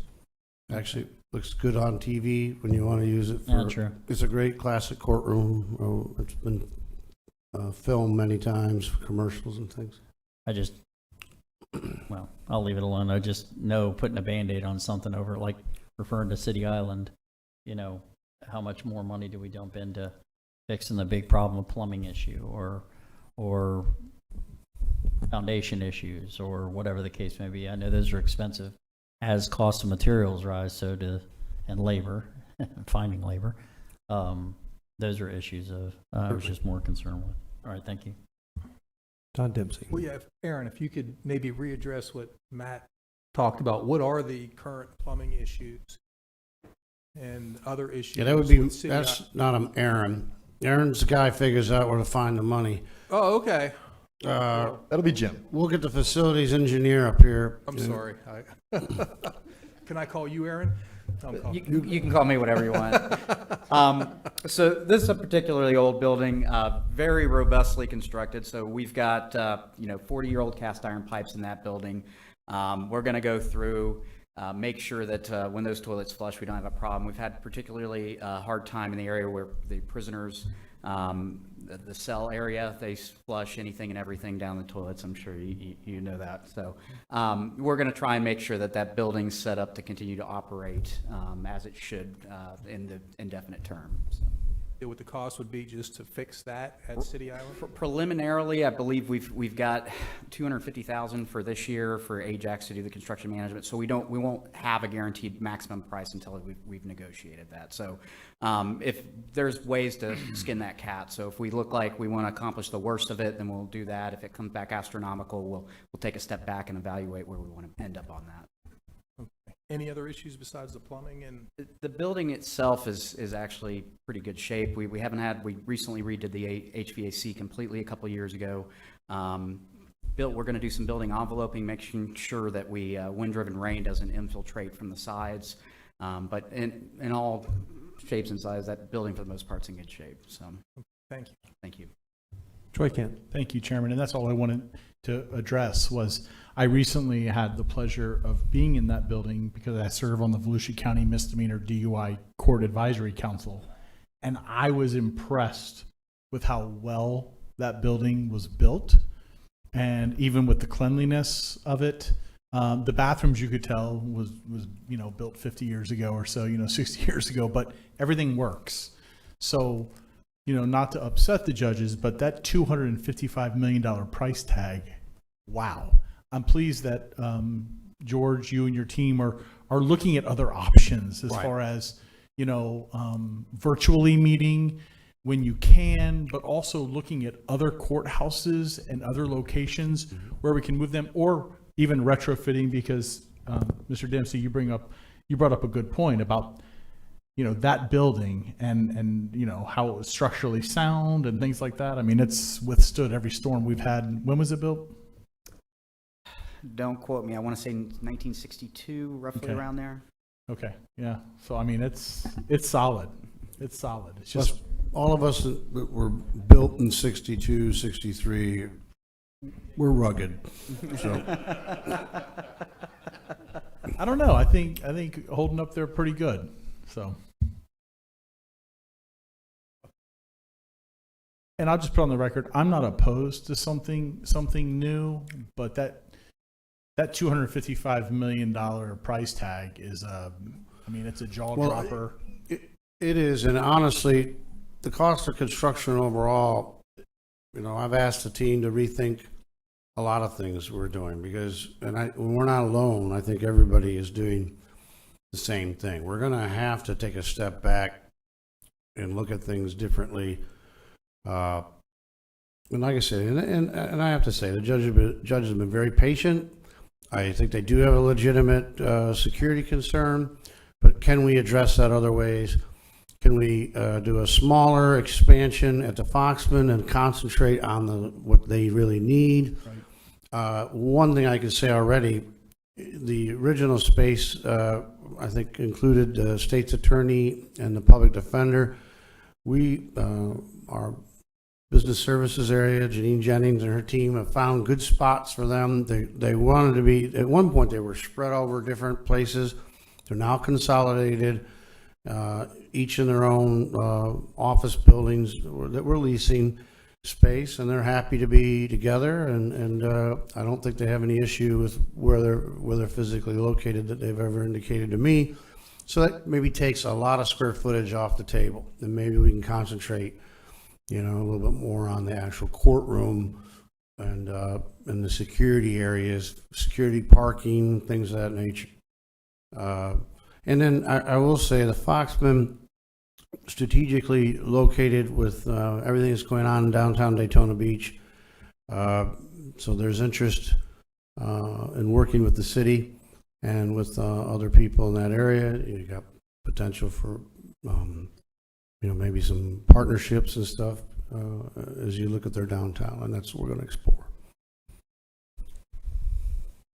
Don Dempsey? I know I'm pushing this my third time, but don't tell Jake.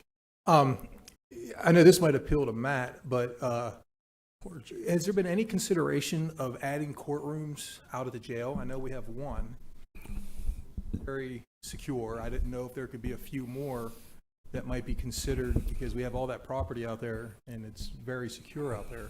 Yeah, actually, as a part of the original study that and needs analysis that was done for the court facilities on the east side, did take a look at different options along those lines.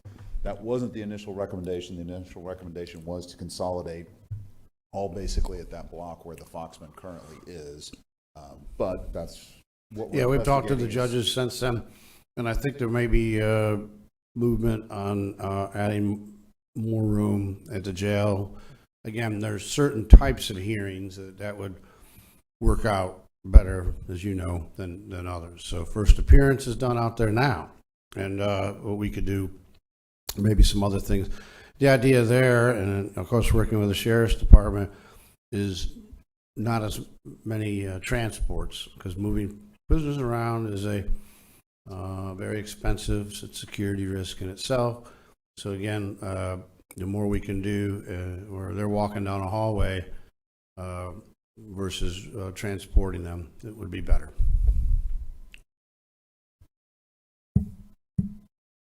Thank you. I don't see anybody else that wants to speak. Thank you, Aaron.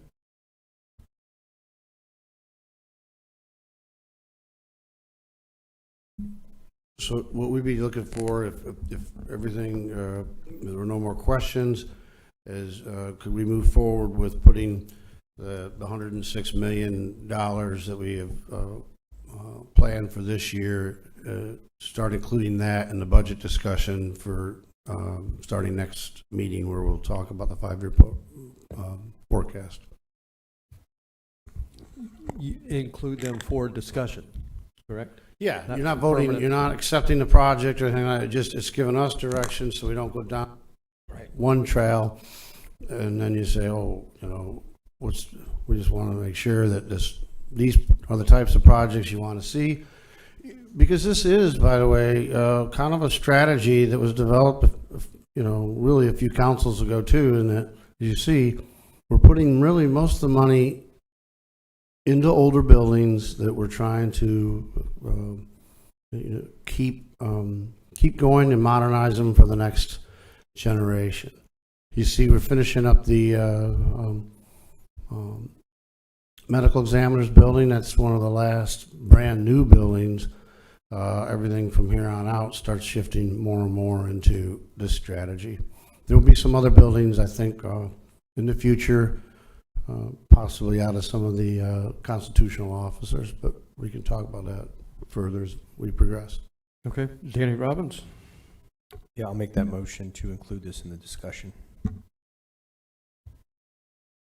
We have a motion to include the first year's expenditure in the discussion. Is there a second? Second, Johansson, and I have a comment.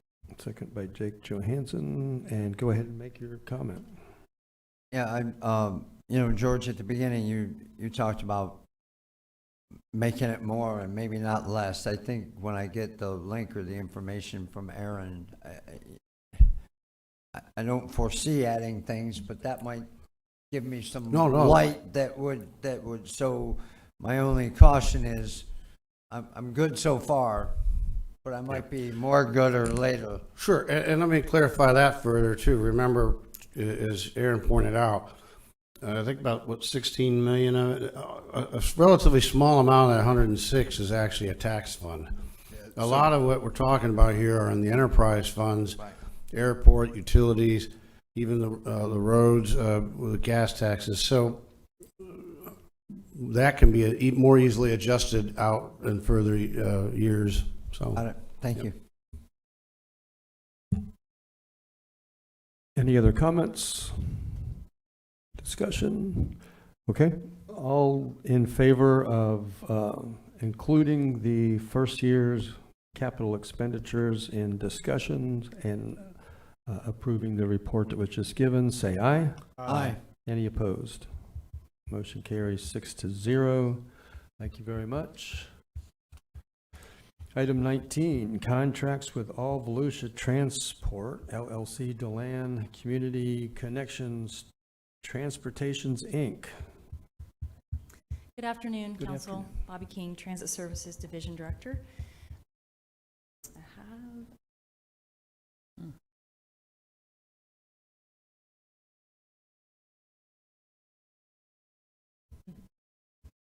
a quick presentation for you. Good. Okay. So just some brief information on this contract. There's actually 4 providers that we've gotten on this RFP. Thankfully, that's 2 more than what we had, so that should help with our capacity. We fortunately are not doing $50,000 or 50,000 trips per week. It's 50,000 trips a year. Wow. Yeah, so this will help us tremendously with on-time performance and some of the complaints that we've received over the last year because of staffing issues and the ability to provide the trips in a timely manner. So we're very excited about having 2 new contractors. It will take just a little bit of time to get those 2 new contractors up to speed, but I think by the end of the summer we'll be in good shape. Any questions? Council, any questions? A study in brevity. Motion to approve. Okay. Second. Who was that? Matt? Matt Reinhardt makes a motion to approve, seconded by Robbins? Danny Robbins. No other discussion? All in favor say aye. Aye. Any opposed? Motion carries 6-0. Item 20, award of integrity supply agreement, integrated supply agreement with Genuine Parts Company, NAPA. Janine Jennings. Janine Jennings, Business Services, and I have Robert Gilmore with me, and that's important because Robert has worked well over a year on this project, and we think it is a really big win for the county. Basically, in a nutshell, what this does is the integrated business system takes our parts department, they buy our parts from us, and NAPA comes in and basically runs our parts department. And that's important because they have the worldwide capacity to buy parts at better prices that we pass on as an internal service fund. Fleet is kind of a zero balance, so the savings really will go to all the other departments out there. We have 4 people that are currently working in the parts department. I probably should follow my own PowerPoint or Robert's. But we have 4 people. One of our people are retiring. It's our parts supervisor is retiring this summer. One of our parts people have already found another job within the county, and that 2 others are interviewing currently for other positions. So no one is going to be outplaced. They will all have positions by the end. Not to mention NAPA has also offered to retain them if they want to stay with NAPA. Why this is important is because I think Robert can give you a good example, but right now we gave them all of our parts contracts and all the contracts that we go out for bid for every year, which currently is 37 parts contracts that we bid out, and those all go away. 12,000 invoices that we process for parts, they go away. And we basically pay a fixed fee to NAPA for the parts that we use with a small markup. And currently, while we buy parts, they sell it to us, we mark it up again to sell it to the departments. That all kind of is streamlined now, and everybody gets a little bit better deal. We are estimating a savings of over $400,000 a year by implementing this NAPA system. We really think that after talking to some of the other government entities that are doing this, that it will probably even be greater than that. I am going to turn this over to Robert in case you have any questions, because like I said, he's worked really hard on this for the last almost 2 years. Can you hold 1 second? Did you have a question for Herb? No, I can go to Robert. Okay, go ahead. I'm sorry. Go ahead. Robert, are any other counties using this, doing this way, or? Yeah, so this is Okay. not a new concept. They've Good. been doing it for about 20 years. There's 40 government agencies in the state of Florida doing it and 500 in the nation. I thought the state did, that's why Yes. I was asking. So yeah. you only worked a year on it, that's it? Well, just Just kidding. Okay. but yeah, it is a great program, and I mean, I think it's going to be beneficial. It's going to make us more efficient. And it's going to save the county. We don't have to go out and get the parts anymore. It's up to them to go, and if they don't have the part on hand, they can get it from their store location and bring it to us. Correct, and through their supply chain, it's a little bit different than a NAPA store. They'll do a custom inventory in our location based on our fleet. So we have some specialized equipment they probably don't stock at the NAPA store. Gotcha. You know, some of the fire trucks and that kind of stuff. But they'll Gotcha, bring sure. that inventory in that we need, and they'll be able to keep that on hand for us. They're good with the space that we provide? Yes, they're good with the space. They said it'll work well. You know, might be a little. They might rearrange the shelving bin locations a little bit different than we have them arranged, but It's up to that, that's true. I'll make a motion to approve, Chair. Matt Reinhardt makes a motion to approve. Is there a second? I'll second the motion. I have a comment also, Chairman. Go ahead with your comment. My comment is, this is exactly what I was hoping to see. Something creative from staff, a cost saving for our taxpayers. You're giving me 400,000 reasons to say yes to this, and I want you to know I appreciate it. I'm assuming I'm not alone, that everybody up here appreciates that. I'm not trying to tell George at this point what to do, but if he doesn't take you out to a big lunch and your team and thank you for this, I don't know. I don't know. He's shaking his head yes. So you pick the date and George is going to make it happen, but sounds good. thank you. I appreciate the 2 years that you spent on this. I appreciate you relinquishing that control. That's not always an easy thing to do, but I heard the word efficiency, and I'm going to throw in, I think it's more effective as well. And that is a pro and a positive for local government. So it's a feather in your cap, Robert. Good job. Thank you. Just to follow-up question on that, not to take anything away from, he said it's a $3,600,000 project. You said it would, we're hoping it'll save $400,000 a year. Will you update us at the end of the first year and let us know that you did better? Sure. Or however? Yep. Do you anticipate that this relationship will go for 9 years? I mean, they currently have gone on for many, many years. They're awarded several different nationwide contracts. So, I mean, as long as the relationship works well, like we expect, and like I say, we've reached out to, I've personally talked to 15 local agencies myself that are in this program, and all of them just rave about the relationship. And Palm Beach County has been with NAPA, I think, for 15 years. So, I mean, I do see the relationship lasting. Okay. One of the things that I look at that I like is that this a handful of employees anyway that we won't be paying retirement and benefits on. NAPA gets to do that, and so our taxpayers don't have to do that forever. So yes, well done. Any other questions? We have a motion and a second to approve. All in favor, say aye. Aye. Any opposed? Motion carries 6-0. Item 21, request of waiver of conflict from an applicant for the Agri-Business Interrelationship Committee. Thank you, Janine. Good afternoon, Council. Chris Ryan, Assistant County Attorney. Linton Fiddler is currently an applicant for the Agri-Business Interrelationship Committee. He is also. Can you say the name again? Linton Fiddler is currently an applicant for the Agri-Business Interrelationship Committee and also the owner of J&L Hay, which has a contract for pilot sod farm and hay harvesting at the Southeast Water Treatment Facility with the County of Volusia.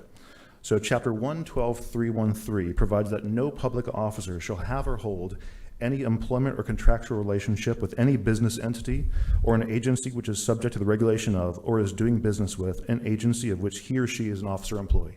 So essentially, it's kind of a conflict of interest clause. It does, however, have a waiver exemption under 112.313 sub 12, which would allow the council to vote to waive it by a 2/3 majority of votes. Mr. Fiddler believes he is knowledgeable in agriculture and would be a good fit for this commission. And should the council not choose to grant the waiver, he would withdraw his application. Okay, Danny Robbins. Motion to approve. Second, Johansson. I had a comment, Chair. Robin, who has a comment? Go ahead and make the comment. Or actually, and a question. My understanding during the one-on-one is that he doesn't actually, the hay that he cuts for us, he doesn't actually receive anything monetarily. Correct. He just keeps the hay. So he's doing us a Yes. service. Yes. Okay, thank you. Okay. All right. We have a motion and a second to approve. I don't see any more questions. This requires more than a majority. All in favor, say aye. Aye. Any opposed? And it passes 6-0. Thank you very much. Item 22, Chair and at-large appointments to the Agri-Business Interrelations Committee. Mr. Hoblick is ready? Correct. You have two applicants that could be appointed, Mr. Linton Fiddler, who you just granted the waiver for, and Mr. John Hoblick. The chair has one appointment and the at-large member has two appointments. However, we don't have enough applicants for that. Okay. I'll nominate John Hoblick. And I'll nominate Linton Fiddler, sir, if you want to do both at the same time. Sure. Danny Robbins. Never mind. Okay, we have two nominations, John Hoblick, Linton Fiddler. Any questions or comments? All in favor, say aye. Aye. Aye. Any opposed? And they are nominated 6-0. Thank you to both of these men. It gets harder and harder to get people to serve on these committees. Mr. Chair? Yes. Can you tell me who made the motion and second confirming the nomination? Of Kent will you? make the motion right now. Because nobody did. Right. There was two nominations. Troy Kent makes the motion. Can I get a second? Was that Danny Robbins? Okay. Motion by Troy Kent, second by Vice Chair Robbins. Vote was 6-0. Item 23, one appointment to the Housing Finance Authority. And this can be made by any council member. Correct. It can be made by any council member. You do have 3 applicants for this board. Derek Collins, Terry, and Nicholas. Both of the last 2, I will totally butcher their names. So. Oh, go ahead.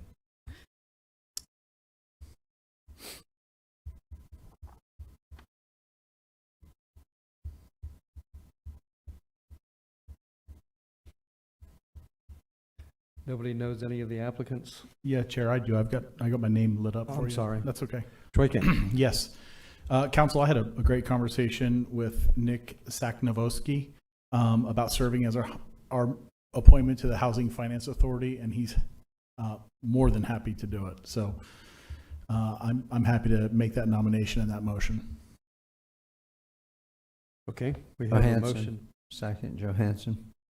We have a motion for Nick Sandovsky, and Yes. and the second was by Jake Johansson.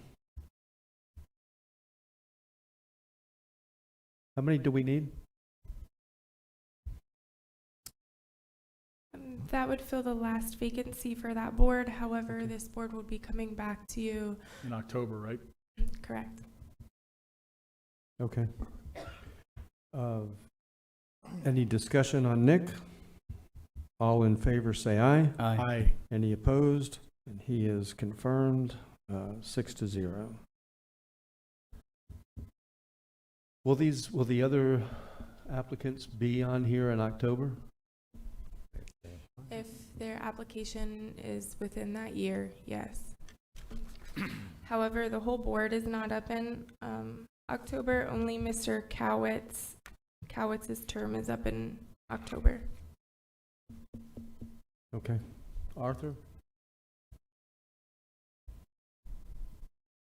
Item 24, at-large East Side appointment to the Historic Preservation Board.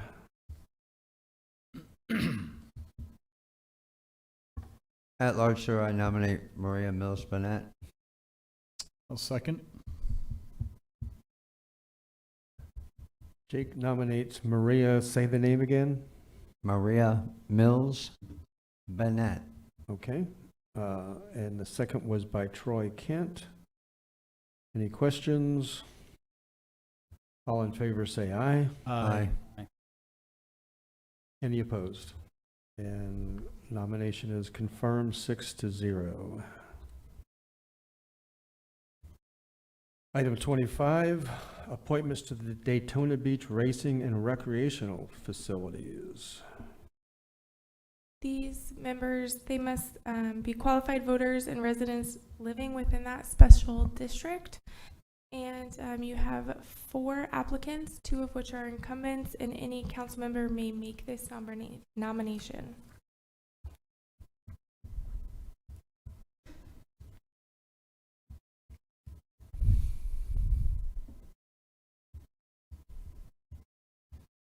Troy Kent. Thank you, Chairman. I'll make a motion and nominate Blaine Lansbury and Edward Ed Offerman for those 2 positions. Second. Motion by Troy Kent for Blaine Lansbury and Edward Offerman. And the second was by, was that Jake? It was Danny Robbins.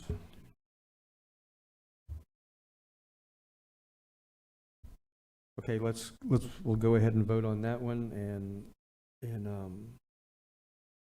you just need one? There's 2 nominations, and he chose Edward Offerman and Blaine Lansbury. Yes. Okay.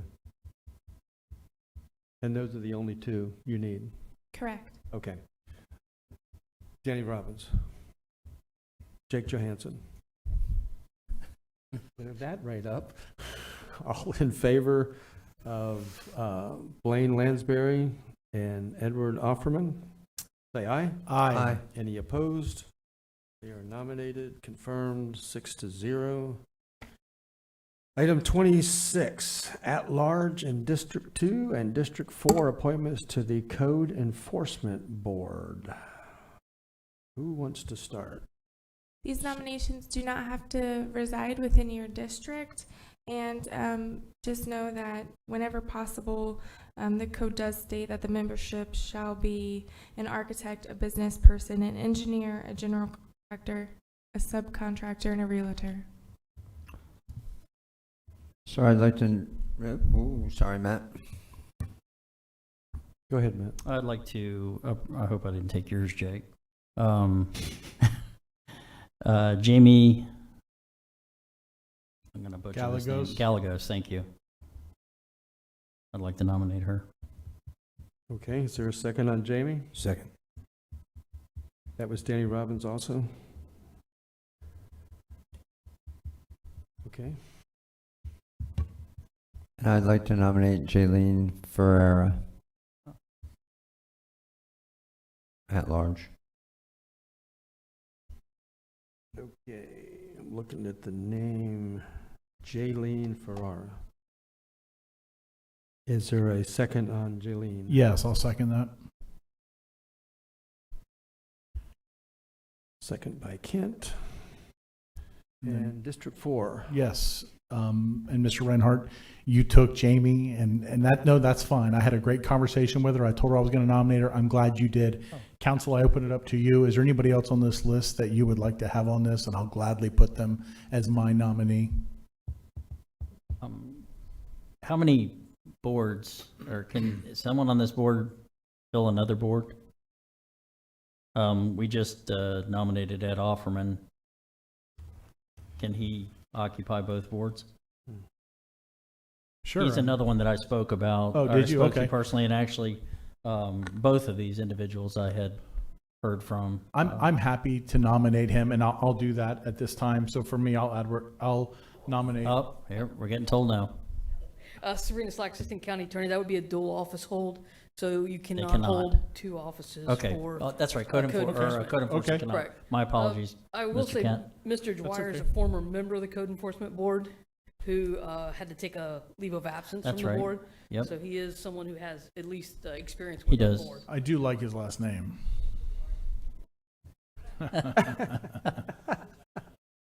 I was waiting, but before I go with the attorney's recommendation, I'd rather hear from council. If there's anybody else on that list that you all think, I'd be happy to utilize them as my appointment. Just because the only person I spoke with was Jamie, and she was very excited to do this. She told me she'd be here if she needed to be. I said, I don't know when this is going to show up on the agenda. Stay in your hometown. So. All right, I've asked it twice, so I'm going to go ahead and just pick somebody. Jamie Galagas, is that who you? No, Mr. Reinhardt was able to use her name before I was, but yes, that's. He's one of the nominees. Yes, and she's his. So I'll go ahead and go with Harold Rick Dyer as mine. Harold Dwyer. I'll second that. Okay. Seconded by Matt Reinhardt. So we have Carissa, at-large nominee by Jake, Jaylene, second by Kent. District 2, Jamie, by Matt Reinhardt, second by Robbins. Pardon me? Danny Robbins. Okay. Did you just say something different? Okay. Danny Robbins. District 4, by Troy Kent, Harold Dwyer, second by Matt Reinhardt. Any discussion?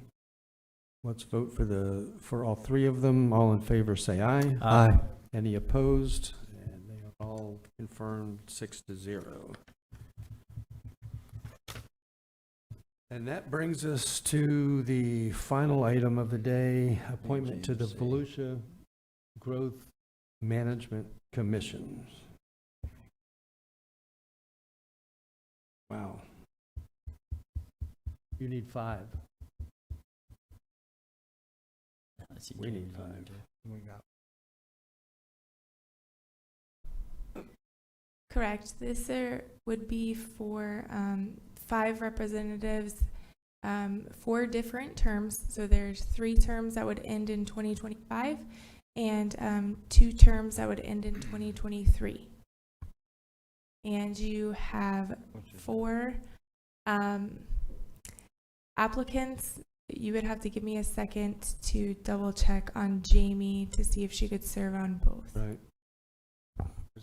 Where'd all the attorneys go? Where'd all the attorneys? Okay. We're back. All on the bench. Jamie would not be able to serve on the Code Enforcement Board and BGMC. That's correct. Okay. Yes.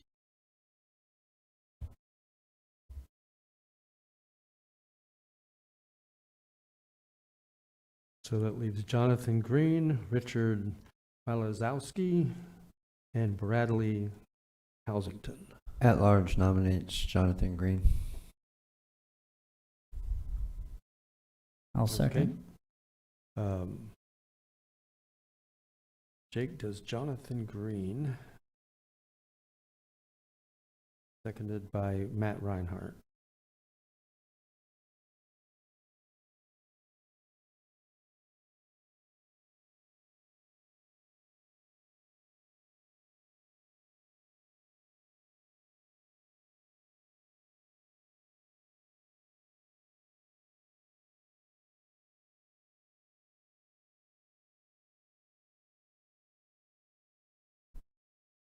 No one else has another nomination. I can bring it back at a subsequent council meeting. I would do,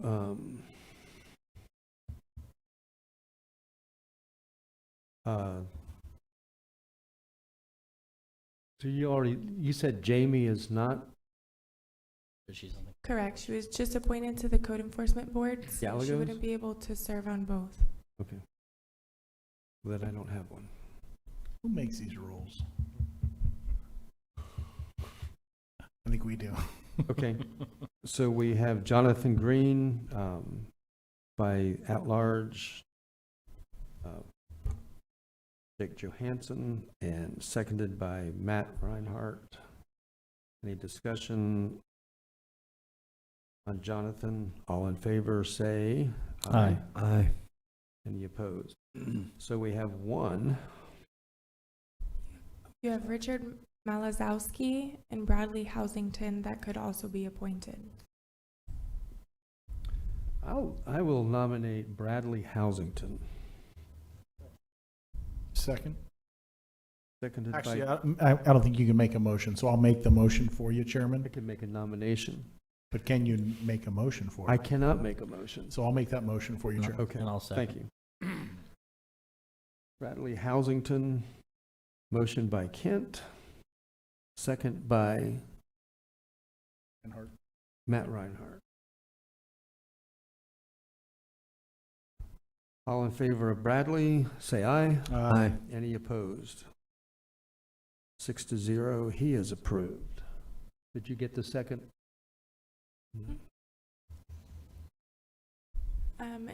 The next question I have is, I would assume that these would be for the for the term that expired in 2023.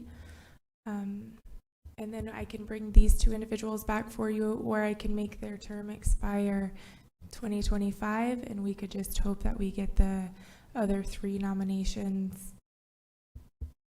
We still got one name on there, right? I was going to say, do we have another name? We could do that one today. We could do that one today, right? That other. All right, so I'll make a motion for, and I'm going to butcher it, Richard Malazowski.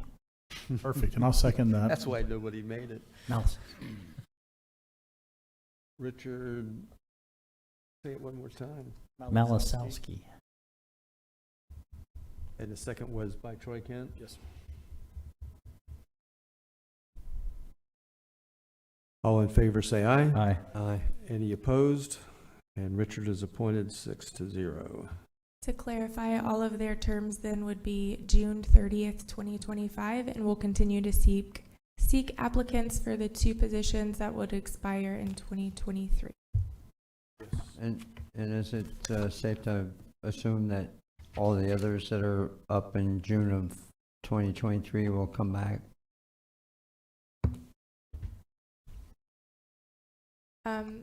Via the city, the cities are working through the rest of them?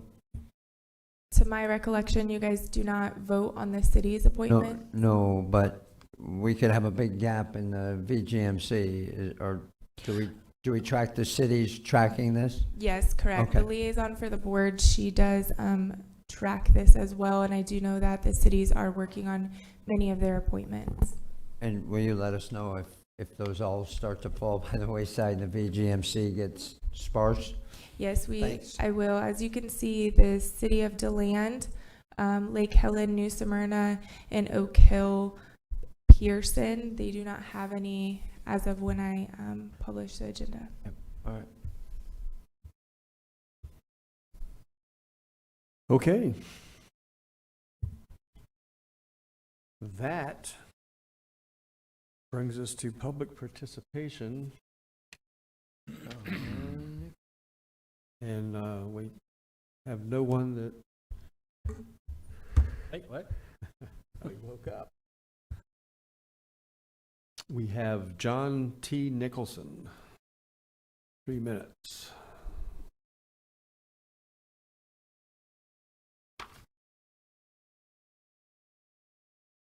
John Nichols, Daytona Beach side, it's a J, but that's close. Oh.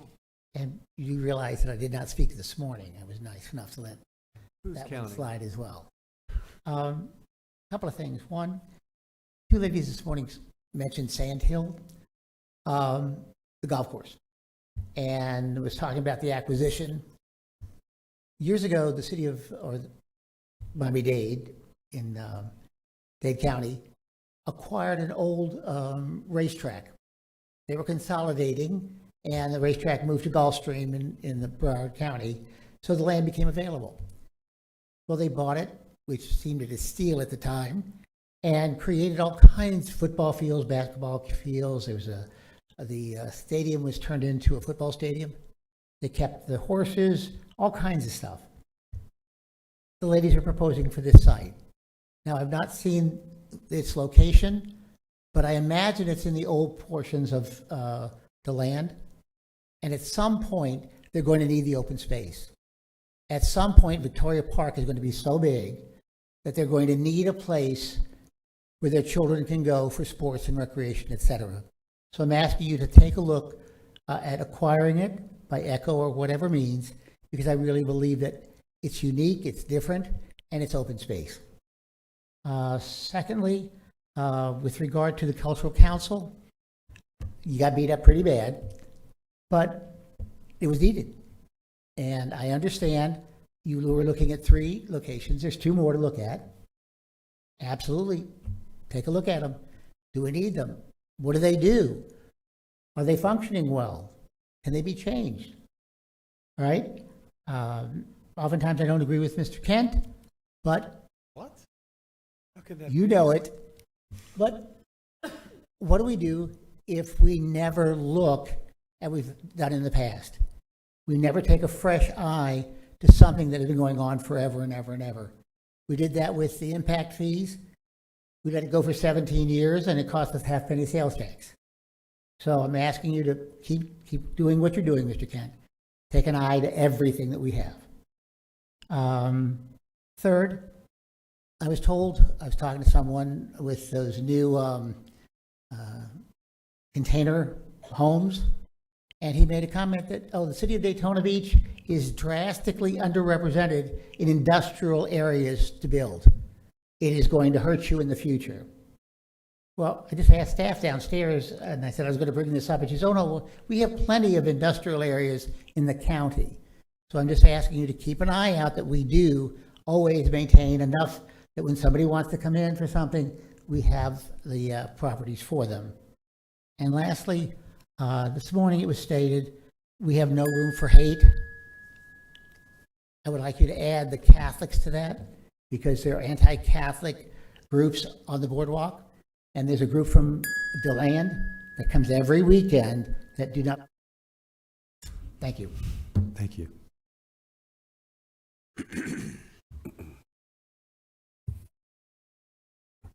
Mr. Chair, I wanted to clarify that Jonathan Green's term would actually expire June 30th, 2027. Richard and Bradley's term would expire 6/30/2025. Thank you very much. And that brings us to final discussions. County Manager. Yes, Mr. Chair. I just have 2 quick items. This Friday, June 9th, from 10 to 4, the Hester Building will have our veterans stand down, hiring our heroes. So it's going to be a county job fair. We're also going to have many veteran services available. They'll be there. Veteran information on service dogs, health care, housing assistance, veterans benefits, even haircuts and more. We're also the State Department of Veteran Affairs, Florida Department of Health, Career Source, Daytona State College, and Daytona Beach. Vet Center will also be represented there at the fairgrounds. I'm also going to quick mention the following week, June 15th, at our Northeast Public Works facility from 10 to 2.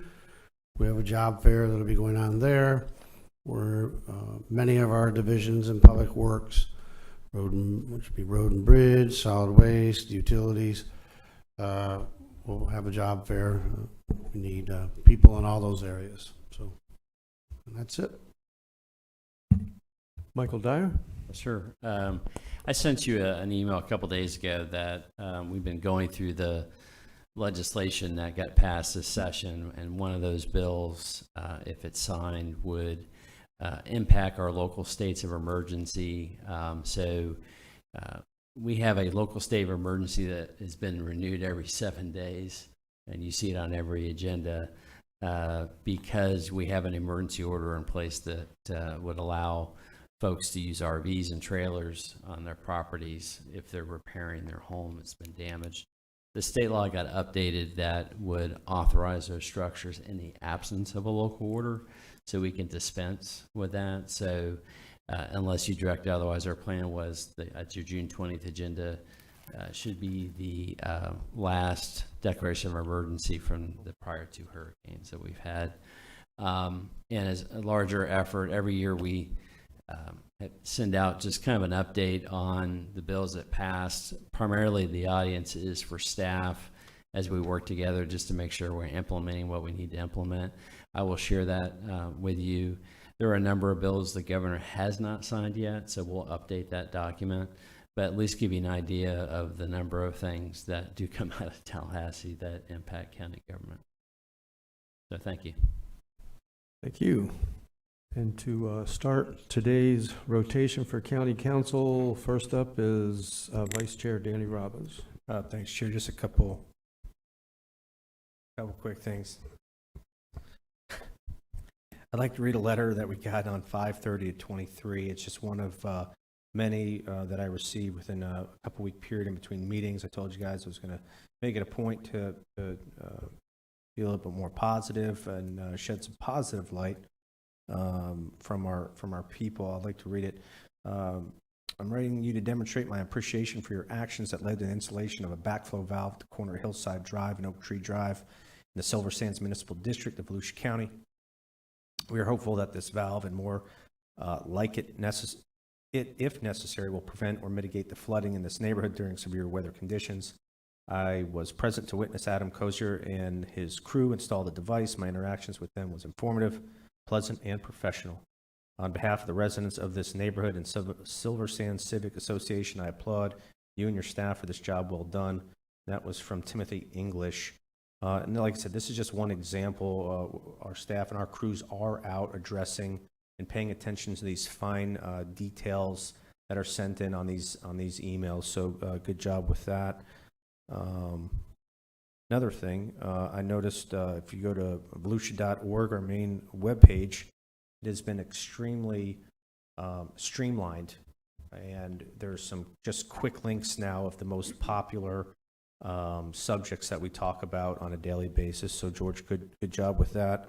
And lastly, to no fault of their own,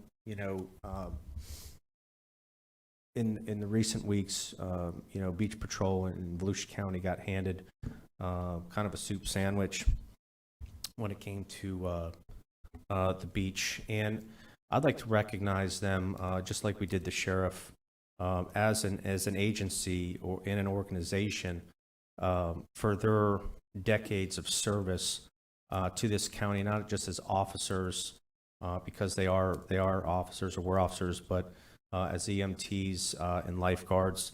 But as one door closes, another one opens, and it's something that I think we can all be proud of for their services over the last however many years. And I'd like to see maybe a slideshow. I don't know if we have historical pictures. If we can do something here in Chambers for them, let them know that we do care about them and recognize them through a proclamation as well. I could put that in a motion if you'd like. I'd second that. I think that would be the right thing to do. All in favor, say aye. Aye. Aye. Easy. And next we have Don Dempsey. I have nothing to say today, except thanks, guys, for working so well together. Jake Johansson. Doesn't have anything? No, I'm just gonna have to take a second. I had that coming to me. It's good to work among friends, huh? I had that coming to me. For three things. First off, George, thanks for mentioning the hiring our heroes job fair. As a veteran, obviously, I'm a little partial to our heroes, and I like this, for me, first step in the county doing what they can to hire our heroes, hire our veterans. It's very important that veterans have a heck of a great resume. The problem is we get these classes when we retire or when we leave the service on how to write a resume where it will resonate with this, with the private sector and sometimes with the public sector, but it still sometimes doesn't resonate because we tell you what kind of engine we can fix. We don't tell you that we're going to show up to work on time. We don't do drugs. We do what we're told. And oh, by the way, if we can fix an engine and somebody tells us to go out and put in a sewer, we can do that too. And just as a little historical example, every 3 years of my 35-year career, I did something totally different. I was an aviator that ran a naval base. Who the heck would do that? Who would put Don Dempsey, you fly planes, right? Go do George's job tomorrow. See how that suits you. So it's pretty amazing what they can do. And I think that the end result for me is to engage the county and engage our trades, the electricians out there, the VBIA and VCard, and get these people to understand as well that you got to dig a little deeper sometimes with veterans to figure out who they are before you hire them. And that's probably true of everybody, by the way. We did the cultural committee today, or the cultural council. As we look at boards and committees and things that people other than us are doing inside the sunshine, again, I think that ties people's hands to be responsive and flexible, and I would like to get as many of those people as we can legally that don't make sense to be inside the sunshine to be either a task force or some other situation where they can be outside, where they can be responsive, and they can bring us back good information. I keep on mentioning Mr. Nicholson. He's outside the sunshine, he talks to people, and he comes up and he brings us some good ideas, usually. Thank you. And I talked to staff about this the other day, but as a council, recently we've been presented with a few requests for letters of support. And I'm sure you all have gotten them too. Hey, if you want to support this, put your name on that. I don't think it's a good practice for any one of our names to be off of it. But I want our citizens to know, again, that I take any letter or anything that I put my signature to seriously. And I'm not going to just go, oh yeah, go ahead and support that unless I do my due diligence or I'm well versed on the subject. And if the timeline is too short and I don't understand what it is we're supporting, I'm not going to offer my name. I can't tell you I'm not, because it's a sunshine violation, so I'm just not going to do it. So sometimes know that if it occurs and my name isn't on a letter of support, it isn't because I don't support it, probably. It's probably because I didn't have enough time to research it to make sure. I go back to a few instances where federal employees have signed something unknowingly, and it's come back to haunt them, and that's something that I'm trying to avoid. Other than that, that's all I have for today. It's still today. Thank you, Mr. Chairman. Troy Kent. Thank you, Chairman. Very briefly, just a couple of items. I mentioned it earlier, but on consent item P at Bicentennial Park, we approved 3 new pickleball courts up at Bicentennial. I'm really excited about that. I know that the community up there is as well. It was paid for 50% ECHO funds and 50% park impact fees, and a great addition to that park. The next thing I want to do is I want to thank Vice Chair Robbins publicly. I think it was his idea. I'm not 100% sure, but I'm pretty sure it was his idea. And he got with staff, and staff got with Mr. Reinhardt, who I want to thank as well, because this Saturday, the 10th, we have another opportunity to meet some of your beachside representatives here on the county council. And we're going to be at the Harvard Beach Approach, which is directly next to Andy Romano Park. And I know I'm going to have a fishing pole out there. I'll have a shade structure, so if you don't want to stand in the sun, you can get in the shade. I have a couple of my easy-go rocking chairs down there, and you know, I'm excited to meet people and be able to talk with my fellow council members. This has been publicized in the sunshine, and because of that, I extend an invitation, if it's okay with the other two, to say any other council members that want to go. They may have to re-advertise that. I'm not sure, George, or actually Mr. Dyer. But anybody else that wants to show up from the council, you know, come on over. It starts at 9 a.m. and it's from 9 to noon. Just another opportunity to meet your elected official in a different environment than right here. So, Vice Chair, thank you for that brainchild that you shared with all of us. I want to thank this council and our chairman for allowing us to give the proclamation to Sheriff Chitwood today. It was important, it was impactful, and John, I agree with you. We could add Christians to that list or anybody else that is receiving hate from different groups. Last but not least, staff has left us with some Regrow the Loop stickers, and Dr. Burball was here a moment ago. I believe he's going to be at the Ormond Beach City Commission presenting to them, because from what I understand, they are on board and they want to participate, and that is good stuff. More than one elected body getting involved in something to help the environment, help the community, help the residents that live in that area. You know, I was receiving emails that the last one they're trying to get involved is the Tomoka State Park System, to get them involved as well. So that's it's very positive. And if you all have not seen the Regrow the Loop video that this county has created, Mr. Rechtenwald, I would recommend you send it to all council members. I asked Dr. Burbaugh for it a couple of days ago, and I wrote him back and just said, what a home run. It's 3 minutes long, and it gets the point across in a sufficient, really positive way. And with that, I'll say good afternoon. And to my wife, I told you 6 p.m., so I'm off by about 30 minutes. Matt Reinhardt. Let's see if we can do to fix that. Just kidding. Thank you for mentioning that. Mr. Robbins had said he had forgotten to mention, but that was all him. That was all him that came up with that idea. So great job. Thank you. Sure. Great job. And I'm looking forward to it. It's been, well, I'll leave it at that. I'm looking forward to it.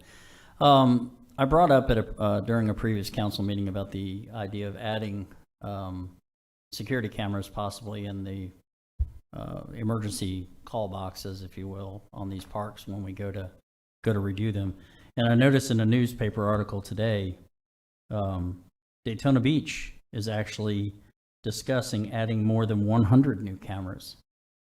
5 parks, along with a few beachside thoroughfares and other locations, including Halifax Marina, the police substation, and the outside the Dickerson Center. Nothing's been approved yet, but they're having the discussion of spending more than $3.5 million over the next few years to purchase the cameras, and they're looking at possible grant funding to assist with that. So we're not alone in that thought process. I thought what a great opportunity at the same time, if possible, that we could we could be doing the same. And I was serious about the fact that it's a big thing, you know, with when you talk about safety of families and safety of children. And I just thought our beachside parks, as we're redoing them, would be the perfect opportunity to start to that. Beach renourishment projects are still underway. Just to give an update, and this has probably changed. I noticed Mrs. Fentress was here earlier. She could have corrected me on my numbers if they were wrong, but since May 1st, there has been 14,136 linear feet of trap bags that have been deployed and 8,003 cubic yards of debris removed. And there's also been 304 easement agreements that have been signed and obtained from residents, which is awesome news. That's great news. And I commend our staff for being able to do that. Thank you very much. There has been, it was mentioned today, and I said I would bring it up again when we got the state update about the $328,910,000 in the HUD grant. And I do want us to look at the Midtown area. And I know that that is part of the feasibility study being done by the Army Corps of Engineers with the $3 million project that was discussed with Congressman Waltz. But I think all the help we can give that community, the better, if we can at least look at that.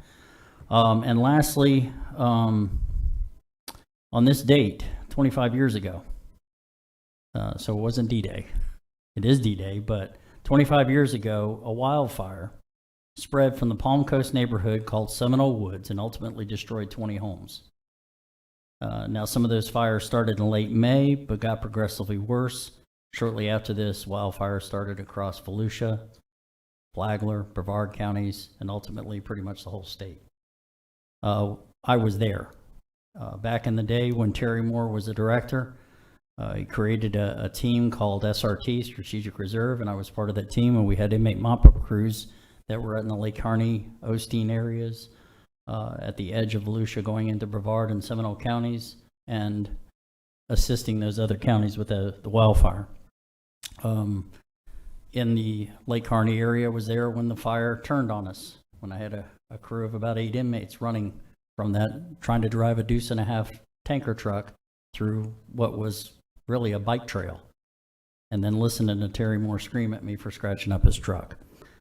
So, but we were there, and I'm saying all this as I drove down 92 today, and I saw the risk was low, but you know, you live in Florida, wait 5 minutes, the weather will change.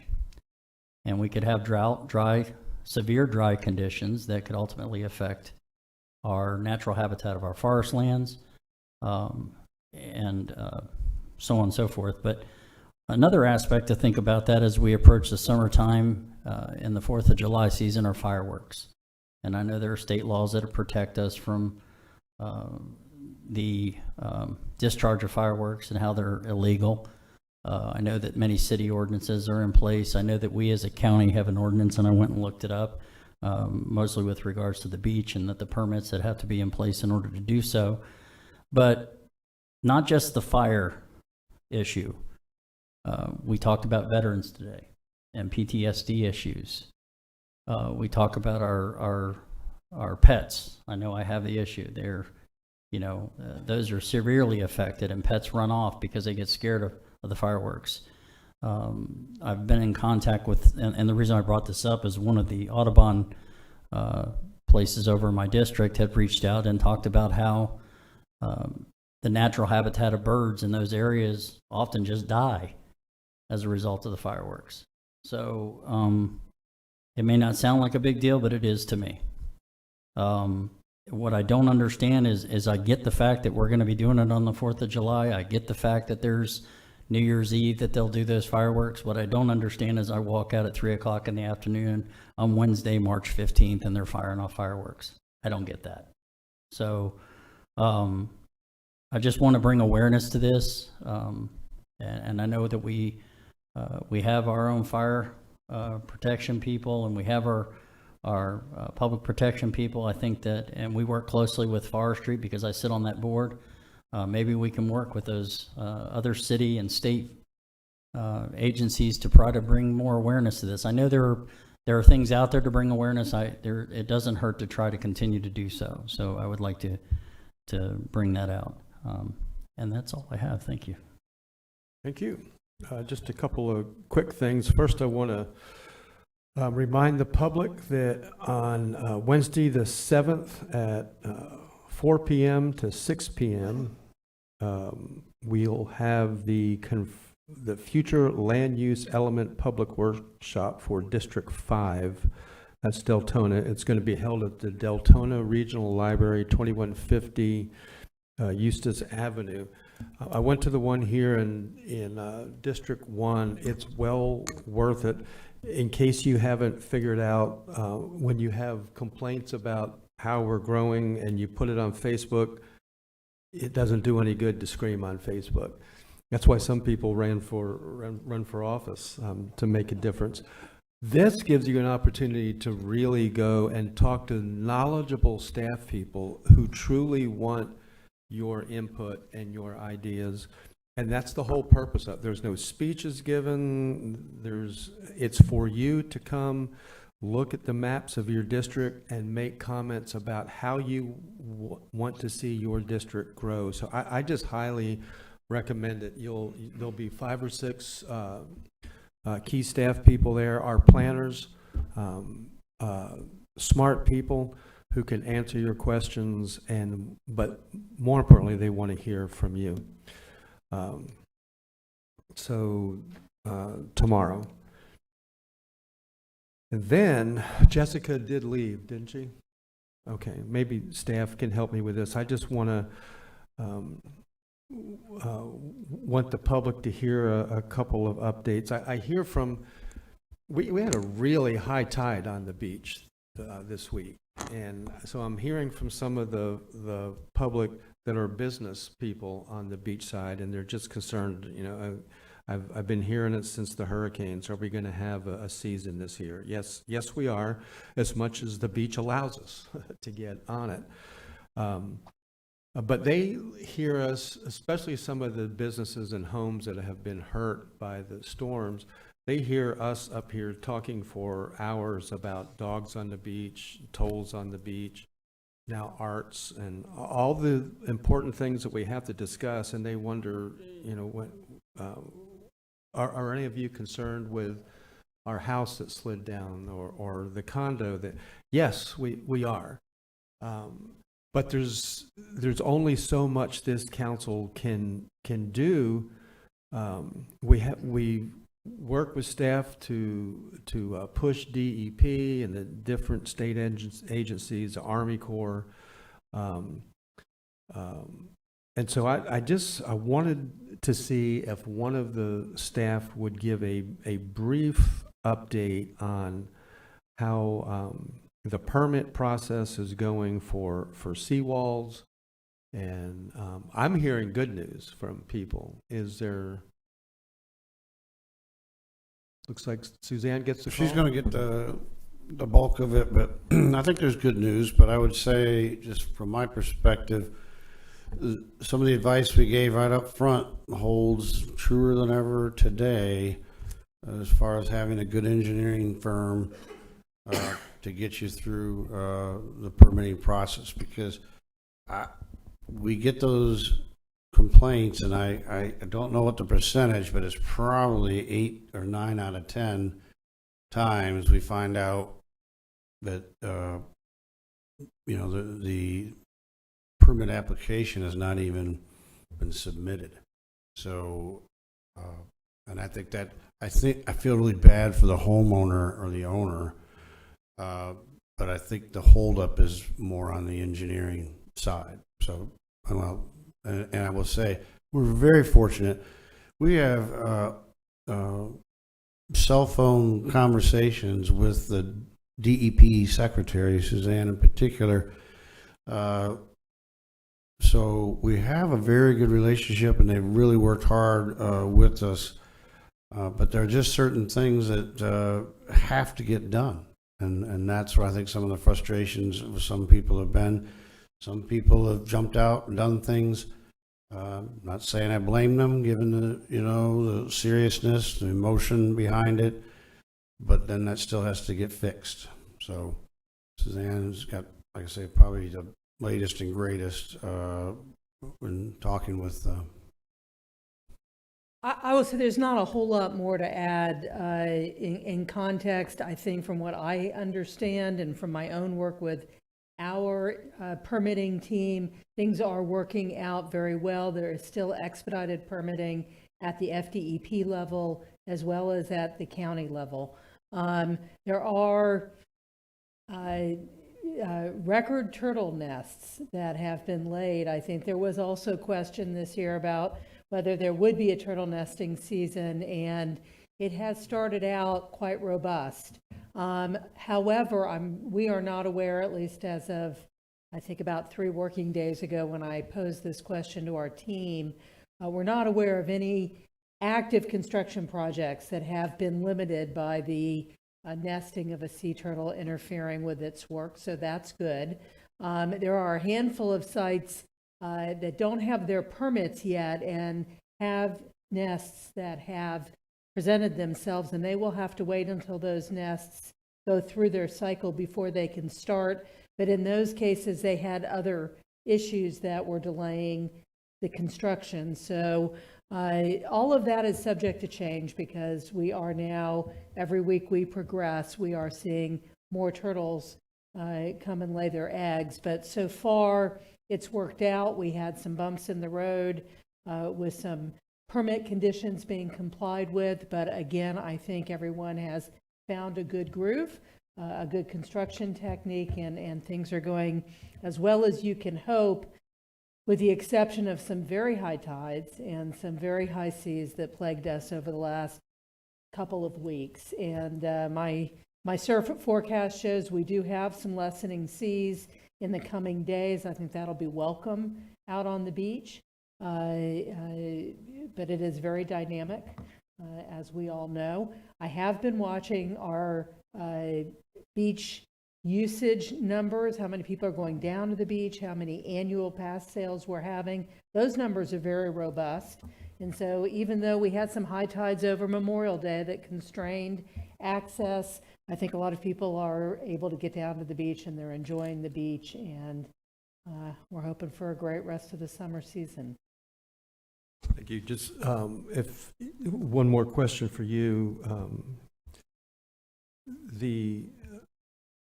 One of the main emails I'm getting right now from people concerned about the beach is debris. So let's divide it into 2 parts. We have some debris from dune walkovers. Almost all of our approaches were damaged in some way. Almost all the dune walkovers were damaged. How is that progress going? I know they're not all rebuilt yet, but for removing debris. We do have our contractor CFB who has been out there working on debris removal and placement of the trap bags. That's sort of a orchestrated, choreographed process on a parcel by parcel basis.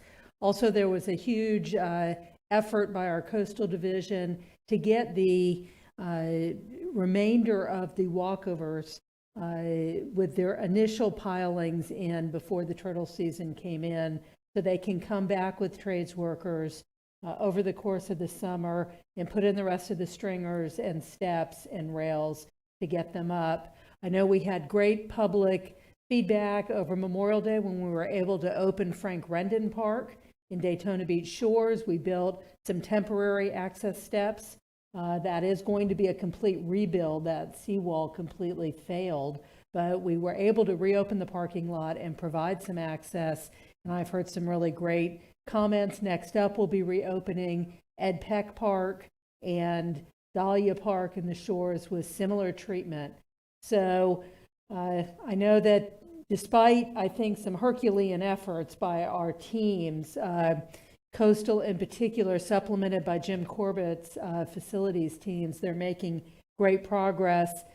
Whoever's remaining out there, are still contacting us. So everyone's access is critical to them, and we're trying to get them all restored to the extent we can. Remember that in the northern portion of Ormond Beach, FDOT is going to be starting its project to reinforce a seawall and protect A1A along that corridor, and that will have, some growing pains in terms of construction and access. But as they move on, those accesses will be quickly restored. So I know we all get an occasional email from someone who's concerned about debris. I think we've tried to respond to them within 24 hours or sooner.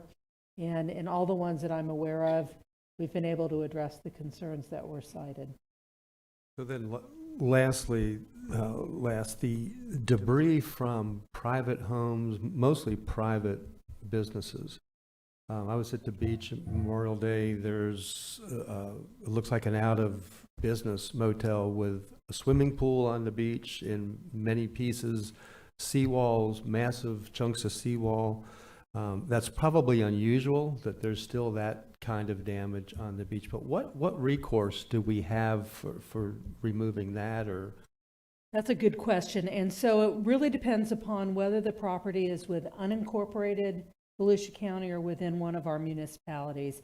The type of damage you just described, for the most part, if it hasn't been dealt with yet, I believe our individual cities, and it's also true in unincorporated Volusia County, we're starting to reach out to those property owners and engage them to restoring and making their sites safe and demolishing and removing debris that is on their private property. Really, that code enforcement process and that building in a code enforcement process are the next steps.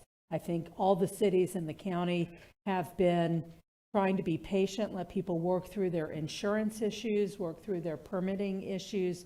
And now, as we see properties that really don't appear to have any activity, they haven't engaged DEP in any permitting, I think you're starting to see the local governments who are in charge reach out. Ultimately, you can do condemnation. You can clean it up and put a lien on the property until such time as they're able to take whatever private steps are necessary. That, though, is almost a step of last resort. You like to try to give them every opportunity to make those repairs themselves. So I think we've been patient for a long time. I think, for example, in Wilbur by the Sea, because that is unincorporated Volusia County, the debris on the escarpment or the dollhouse-looking residents that were damaged, that is a private property issue. We have been working and are now in the next days sending more formal letters out to those who have not appeared to be doing anything. They haven't engaged us. They haven't engaged DEP.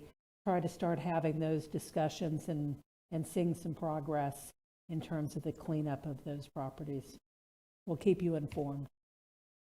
Thank you very much. That's helpful for us to know, the public to know. The last thing I'll say is that kind of piggybacking on what Danny said about the lifeguards, I had the privilege of going down I think 2 weekends ago and did take a proclamation, but just spent some time talking with the guards, the EMTs, the paramedics. This was before the governor signed the new law, but they saw it coming, and I was really pleased with with their attitude, their motivation. We heard from all these people this morning in the arts community how they're a family.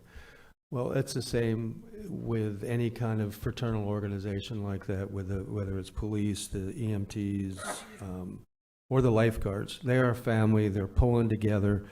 They are committed to keeping everybody safe this season, and so I don't want the public worried about that. There's always some transitional hiccups, but those are mostly things that nobody knows about except for us internally. And it's going to be a good season. They're going to do good work. We need to hire more of them, and so as families do, some of the older members of the family have come together, and we're going to have a little reunion of old and young lifeguards at one of the beachside resorts. and really just to encourage them, but to have fun. It's been too long since there's been a reunion, and they want to hear ideas from the old timers of their words. How can we make lifeguarding sexy again? And I was glad to hear him say that. How can lifeguarding be fun and because it's Just a not job. too sexy, please. Just, you know, Don't do sexy. not too sexy. I mean. Yeah, fun. I'll just say fun, because it's a kind of a job. It's like being a police officer, Danny. That your life can change just like that. It's a hot day at the beach. You're enjoying your job, and all of a sudden somebody's getting sucked out in a run out, and their life is at stake, and you got to be ready. And so it has to be enjoyable and has to be fun, because it's also really hard work. And I'm glad that they know that this council supports them and that the staff does. So with that, at 5:42, we will adjourn unless somebody wanted to go till 6. Thank you all.